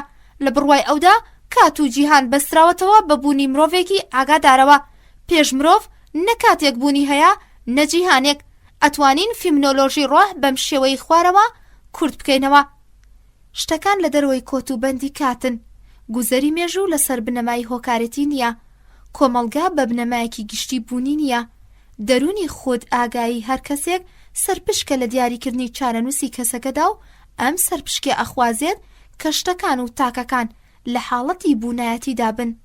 فنمن و لۆگەکان بۆ دەربڕینی بیرە فەلسەفیەکانی خۆیان وشەی قورس و گەورە و تێکەڵە و پێچاو پێچ و دژواریان بەکارهێناوە. مادەگەرەکان لەو باوەڕەدان کە مەبەستی سەرەکی فنۆمنۆلۆگەکان زیندوو ڕاگرتنی ئایدیالیسمە و هۆکەشی ئەوەیە کە ئەوان ڕێگایەکی پێچاو پێچی وشە و دەستەواژەیان گرتۆتە بەر کە ئەیانەوێ خوێنەری بەرهەمەکانی خۆیان هەڵخەڵەتێن و شتێکیان بدەنێ کە فنۆمنۆلۆژی ئایدیالیسم نییە و لەسەر بنەمایەکی زانستی ڕاوەستاوەتەوە. مادەگەرەکان لەو باوەڕەدان کە مەبەستی سەرەکی فنۆمنۆلۆگەکان زیندوو ڕاگرتنی ئایدیالیسمە و هۆکەشی ئەوەیە کە ئەوان ڕێگایەکی پڕپێچاوپێچی وشە و دەستەواژیان گرتە بەر کە ئەیانەوێ خوێنەری بەرهەمەکانی خۆیان هەڵخەڵەتێن و شتێکیان بدەنێ کە فنۆمنۆلۆژی ئایدیالیسم نییە و لەسەر بنەمایەکی زانستی ڕاوەستاوە. لقیفا بە ناونیشانی ئەتۆمیسمی منطقی لە بەشی 12 و کۆتایی کتێبی قوتابخانە فەلسەفیەکان لاپەڕا 447. برتراند ئارتر ویلیام راسل کە پێی ئەڵێن ڤۆڵتێری سەدەی 20م لە 8 مەی 1872 هاتۆتە دنیا و لە 3 ساڵیدا هاتی و کەوتو لە جیاتی ئەوەی لە قوتابخانە سەرقاڵی خوێندن بێت لە ماڵەوە لای مامۆستای فێری زمانەکانی ئەڵمانی و فەڕەنسی بوو. لە ئۆکتۆبەری 1890 چوویە ناو کامبریج و لەوێ 2 ساڵ بیرکاری خوێند و 2 ساڵی کۆتایی فەلسەفە لە دوای ئەوەی بە پلەی نایاب لە فەلسەفە بڕوانامەی وەرگر بۆ ماوەیەک وەکو وابەستەیەکی کەلتوری بەڕیتانی لە پاریس مایەوە. راسل لە دیسەمبەری 1894 لەگەڵ پیەر سال سمیت زەواجی کرد و لە دوای چەند مانگێک مانەوە لە بەرلین لەگەڵ ژنەکەیدا چوو بۆ حاسلمەر. لەوێ چەند مانگێک مانەوە و کتێبی لێکدانەوەی ڕخنەگرانەی فەلسەفەی لایبنت نووسی لە ساڵی 1900 و لە ساڵی 1903 پرەنسیپەکانی بیرکاری نووسی و بڵاوی کردەوە و پاشان بە هاوکاری هاوڕێیەکی خۆی بە ناوی وایت هێد کە لە قورس نووسیندا تەنانەت لە فەیلسوفەکانی ئەڵمانیا زیاتر پێشکەوت. کتێبی پرانسیپل ماتماتیکی دانا و کواین مامۆستای فەلسەفەی زانکۆی هارڤارد ئەم کتێبە بە گەورەترین ئەندێشەی مرۆیی ئەزانێ. خودی راسل لەو باوەڕەدایە زیاد لە 6 نەفەر ناناسێ کە تەواوی دێڕەکانی ئەو کتێبەیان خوێندبێتەوە. شرودنی کرد لەو باوەڕەدایە کە تەنانەت راسل و وایت هێدت کتێبەکەی خۆیان نەخوێندوتەوە. راسل لە ڕۆژانی شەڕی نێونەتەوەی یەکەمدا هەڵسا بە دژایەتیکردنی شەڕ و لە ئەنجامی ئەم دژایەتیە مافی وانەوتنەوەی لە زانکۆ لێسەندرایەوە و کتێبخانەکەشی دەستی بەسەرداگیرا. زانکۆی هارڤارد داوای لێکرد کە بڕواتە ئەمریکا و لەوێ وانە بڵێتەوە، بەڵام دەوڵەتی ئینگلیز نەیهێشت. لە ساڵی 1970 بە تۆمەتی نووسینی مەقالەیەک لە دژی شەڕ 6 مانگ خرایە ناو بەندینخانە و کتێبی پێشەکیەک لەسەر فەلسەفەی بیرکاری لە بەندینخانەدا نووسی. پاشان کۆچی کرد بۆ یەکێتی سۆڤیەت و لە ساڵی 1920 کتێبی The Practice and Theory of Bolshevism نووسی و هەمان ساڵ چوو بۆ چین و لە زانکۆی پەکین چەندین وتاری لەبارەی بابەتە فەلسەفیەکاندا و لە دوای گەڕانەوەی ژنەکەی خۆی تەلاقدا و ژنی دووەمی هێنا، ئەویش بە ناوی دورا بلاک. لە دوای ئەم هاوسەرگیریە راسل نووسینی کرد بە پیشەی ژیانی ڕۆژانەی خۆی و لەبارەی بابەتە جیاوازەکان چەندین کتێبی جیاواز و بەسوودی نووسی کە گرنگترین بەرهەمەکانی ئەمانەی خوارەوەن. یەکەم The ABCD of Atoms، دووەم The ABCD of Relativity، سێم On Education، چوارەم The Analysis of Matter، پێنجەم Morality and Magia، شەشەم An Outline of Philosophy، حەوتەم Our Theory and the Individual، هەشتەم Education and the Social Order، نۆیەم A History of Western Philosophy، ده Human Knowledge Its Scope and Limits، یانزە The Scientific Outlook. شێوازی نووسینی راسل زۆر خوازراوە بە ڕوونی نووسین و بیرکردنەوە خو ڕێگەی ئەوە. راسل نووسەرێکی زگماکیە ڕێخستنی منطقی فکری لە شێوازی نووسەری ئەودا ئاشکرایە. مەبەست و نووسینەکانی زنجیرەیەک و یەکپارچەین و مرۆڤ ئەخاتەوە بیری دیوارەکانی کۆشکی پرسپولیس کە بەردەکانی هێندە بە جوانی خرابوونە سەریەک کە سەیرکەر وای ئەزانی هەموو کۆشکەکە لە یەک تاشەبەر دروست کراوە. لە کاتی خوێندنەوەی بەرهەمەکانیدا مرۆڤ یەکسەر پێی بە فراوانی زانیاری و منطقی ئەو ئەبات و ئەکەوێتە ژێر کاریگەریەوە. زۆر بەباشی هەست ئەکا کە ڕاسڵ لە تەواوی باخەکانی فەلسەفەدا بەدڵی خۆی گەڕاوە و لە سەرچاوەی ئاوی دانایی بەدڵی خۆی نۆشیوێتی. ڕاسڵ لە ژنهێناندا شێوازی موسڵمانەکان یەگرتە بەر و دوای ماوەیەک ژنی دووەمیشی تەلاقدا و لەگەڵ پاترشیا هەلن ئەسپنس ڕێکەوت. ماوەیەک چوو بۆ ئەمریکا و لە زانکۆکانی ئەوێ سەرقاڵی وانەوتنەوە بوو، بەڵام لەبەر ئەوەی بە فێرخوازەکانی ئەوەت کە پێش هاوسەرگیری ژن و پیا و ئەبێت تاقیکردنەوەیان لەسەر بکرێ و دواتر زەواج بکەن، کۆتاییان بە خزمەتکردنەکەی هێنا. لە ساڵی 1950 خەڵاتی نۆبڵی ئەدەبی بردەوە و لە ساڵی 1952 ژنی چوارەمی خۆی هێنا، ئایدیت فیچ، و بم هاوسەرگیریە یەک لە دوای یەکانە سەلماندی کە ژن شایستەی فەیلسوف و فەیلسوف شایستەی ژن نییە. لە ساڵی 1954 ڕاسڵ بە چاپکردنی دووبەرێک لە کورتە چیرۆک هەموو خەڵکی جیهانی سەرسوڕمان کرد کە بۆچی لە فەلسەفەوە ڕووی کردە نووسینی چیرۆک. ڕاسڵ لە وەڵامی ئەم پرسیارەدا وتی 80 ساڵی یەکەمی تەمەنم بۆ فەلسەفە دانا، بهێڵن 80 ساڵی دووەم بۆ نووسینی ڕۆماندا بنم. بەڵام دەبوو بیوتایە کە بازاری فەلسەفە کڕیاری نییە و ئەبێت تا درەنگی نەکردووە ببێت بە چیرۆکێر، چونکە مرۆڤ هەمیشە ئامادەی بیستنی چیرۆک بووە و ئێستش ئامادەیە. فەلسەفەکەی ئەو برتراند ڕاسڵ پەیڕۆکاری قوتابخانەی نیۆ ڕیالیزمە، وەکو بیگن و هابز مادیە و باوەڕی بە ئەزمون و تێبینی هەیە، حەزی لە مەزهەب و میتافیزیک نییە و لە بەڵگەهێنانەکانی خۆیدا شێوازێکی بیرکاریانەی بەکارهێنا. ئەوەی لە فەلسەفەکەی ڕاسڵدا زۆر گرنگە بیرکاری و مەنتیقیەکەیەتی، ئەوەی کە بەرهەمەکانی ئەو تایبەتمەندتر ئەکا سوود وەرگرتنە لە شیکردنەوەی مەنتیقیە، وەک شێوازێک و لەبەر ئەوەی ئەو لەو باوەڕەدایە کە لەم ڕێگایەوە ئەتوانین بەڕاستیە زۆر وردەکان بگەین. بە شێوازەکەی ئەو دەڵێین ئەتۆمیسمی مەنتیقی. ڕاسڵ یەکێکە لە مامۆستاکانی مەنتیقی بیرکاری لە سەدەی هاوچەرخدا، ئەو لەبارەی ئەگەری هەڵاتنی بیرکاری لە مەنتیق لەگەڵ وایت هد هاوڕایە و مەنتیق بە ڕزگارکەری گەورە ئەزانێ. ڕاسڵ بە ئەندازەیە گرنگی بە بیرکاری و مەنتیقەدا کە ئەتوانین بڵین بە بڕوای ئەو بیرکاری خودایە و مەنتیق پێغەمبەر. لەبارەی بیرکاریەوە ئەنووسێ ئەگەر دروست بردبینەوە بیرکاری نەتەنیا خاوەنی ڕاستیە، بەڵکو بەرزترین جوانیە. جوانیەکەی ئەو وەکو پەیکەری سارد و سڕ و تەختەوایە، لەگەڵ هیچ یەک لەلایەنە لاوازەکانی ئێمەدا ناگونجێت و خاڵیە لەوێنە و مۆسیقای درۆ ئامێز و ئەتوانین بەو بەڕی گەورەی پەتی بگا و گەورەترین هونەر نمایش بکات. ئەو وەکو کانت و دیکارت لەو باوەڕەدایە تەنیا لە بیرکاریدا ڕاستی ڕەها و ڕاستی هەمیشەی بوونی هەیە. وەکو ئەفلاتون بیرکاری بەسەرەتایەکی پێویست بۆ فەلسەفە ئەزانێ. ئەتوانین بڵین هەوڵەکانی ڕاسڵ بە درێژایی تەمەنی ئەوە بوو کە فەلسەفە لە شێوەی بیرکاری و بیرکاری لە شێوەی فەلسەفە دەربهێنێ. ئەو دژی مەسیحێت ئەوەستێتەوە و لەوەی کە دژایەتیەکی توندی دژەکان ئەکات و ئەڵێت لە دنیایەکی دووفاقاوی لەم شێوەیەدا ناتوانین خودایەک بدۆزینەوە، بەڵکو شەیتانی میزاج ڕەنگا و ڕەنگە کە بە شێوەیەکی ئیبلیسی ئەتوانێت ئەو بە ئافرێنێت. بە شێوەیەکی گشتی دژایەتێکی توندی دین و عیرفانەکە و لە کتێبی عیرفان و مەنتیقدا ئەو زۆر بە توندی هێرش ئەکاتە سەر عیرفان و لە کتێبی دین و زانست دووبارە چەند جارێک بە مەزهەبەوە ئەدات. ڕاسڵ باوەڕی بە جۆرێک لە سۆسیالیزم هەبوو کە هێشتا نەهاتۆتە بوون. ئەو خوازیاری سۆسیالیزمە لەسەر بنەمای ئازادی و دیموکراسی. خاوەندارەتی بە نەکبەتی ئەزانێت و ڕەتیەکاتەوە. هەڵکردن و گونجان بۆ بەختەوەری مرۆڤ بە پێویست ئەزانێ و زۆر دژاتی دەمادگیری یەهودی و هاوشێوەکانی ئەو ئەکا. ئەویش وەک چۆن دی و قایل بە سنوورێک نییە بۆ پەروەردەی مرۆڤ و باوەڕی وایە کە بە بەکارهێنانی شێوازی زانستی ڕێک و پێک ئەتوانین مرۆڤ لە نەهامەتیە هەنووکەیەکان ڕزگار بکەین.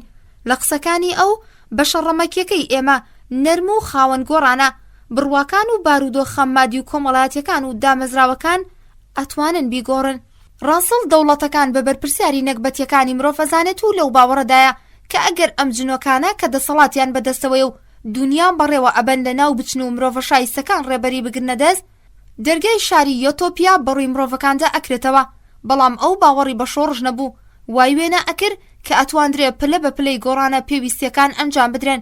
ئەم پیاوە کە دژی شەڕە لە هەر شەڕکەڕێکی تر جەنگاوەرترە. ئەو هیچ شتێک ناهێڵێتەوە.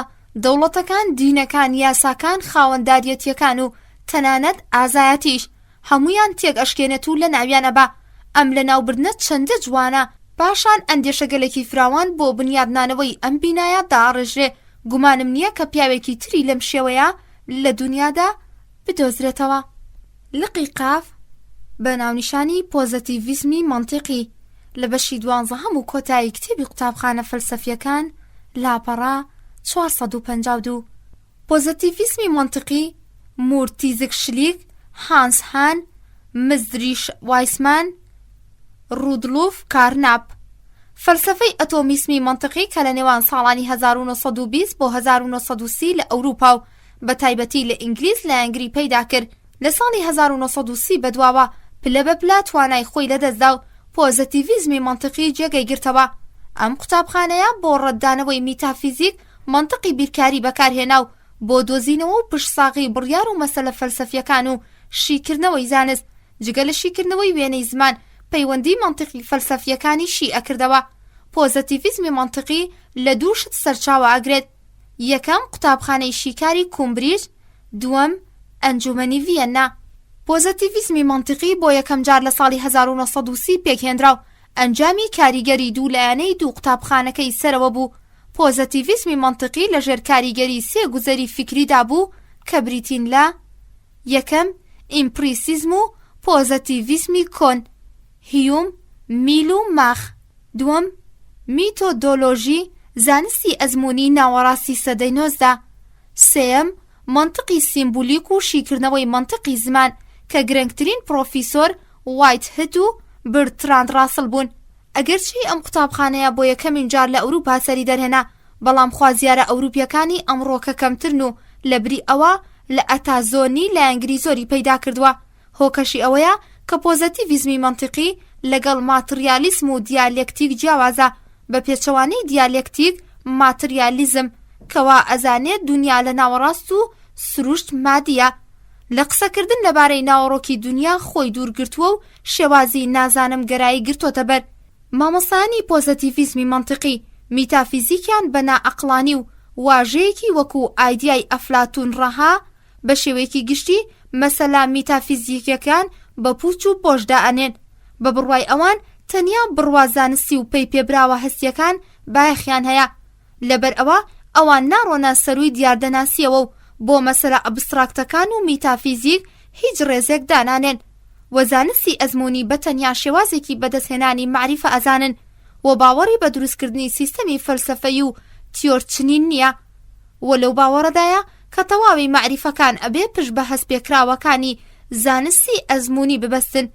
پۆزەتیڤیزمی منطقی باوەڕی بەوە نەبوو کە پێی بە تێگەشتنی زانستیانەی دنیای بینراو ببرێ و زانستی مرۆڤی سنووردار لە زانیاریە هەستیەکان نەزانێ و لەبەر ئەوەی گرنگێکی زۆریشی بە ئەزموونی زانستی ئەدا بە ئیمپریسیزمی منطقیش ناوی ئەبرێ. پۆزەتیڤیزمی منطقی هەرگیز لەبارەی شت لە خۆی دایکاند و نەناسراوی ئیسپنسەر قسە ناکا و باوەڕی وایە کە شتێک جگە لە هەستەکان و وێناکان و پەی پێبردنەکانی ئێمە بوونیان نییە. ئێمە ناتوانین لە بوونی خۆمان بچینە دەرەوە و دنیا بەو شێوەیە کە هەیە بیبینین. هەر لەبەر ئەمەیە کە پۆزەتیڤیزمی منطقی باوەڕی بە ئەگەری دۆزینەوەی ناوەڕۆکی شتەکان نییە. مادەگەرەکان ئەوە بە فەلسەفەیەک ئەزانن کە چینی بۆرژوازی بۆ سەرقاڵکردنی خەڵکی دروستی کردووە.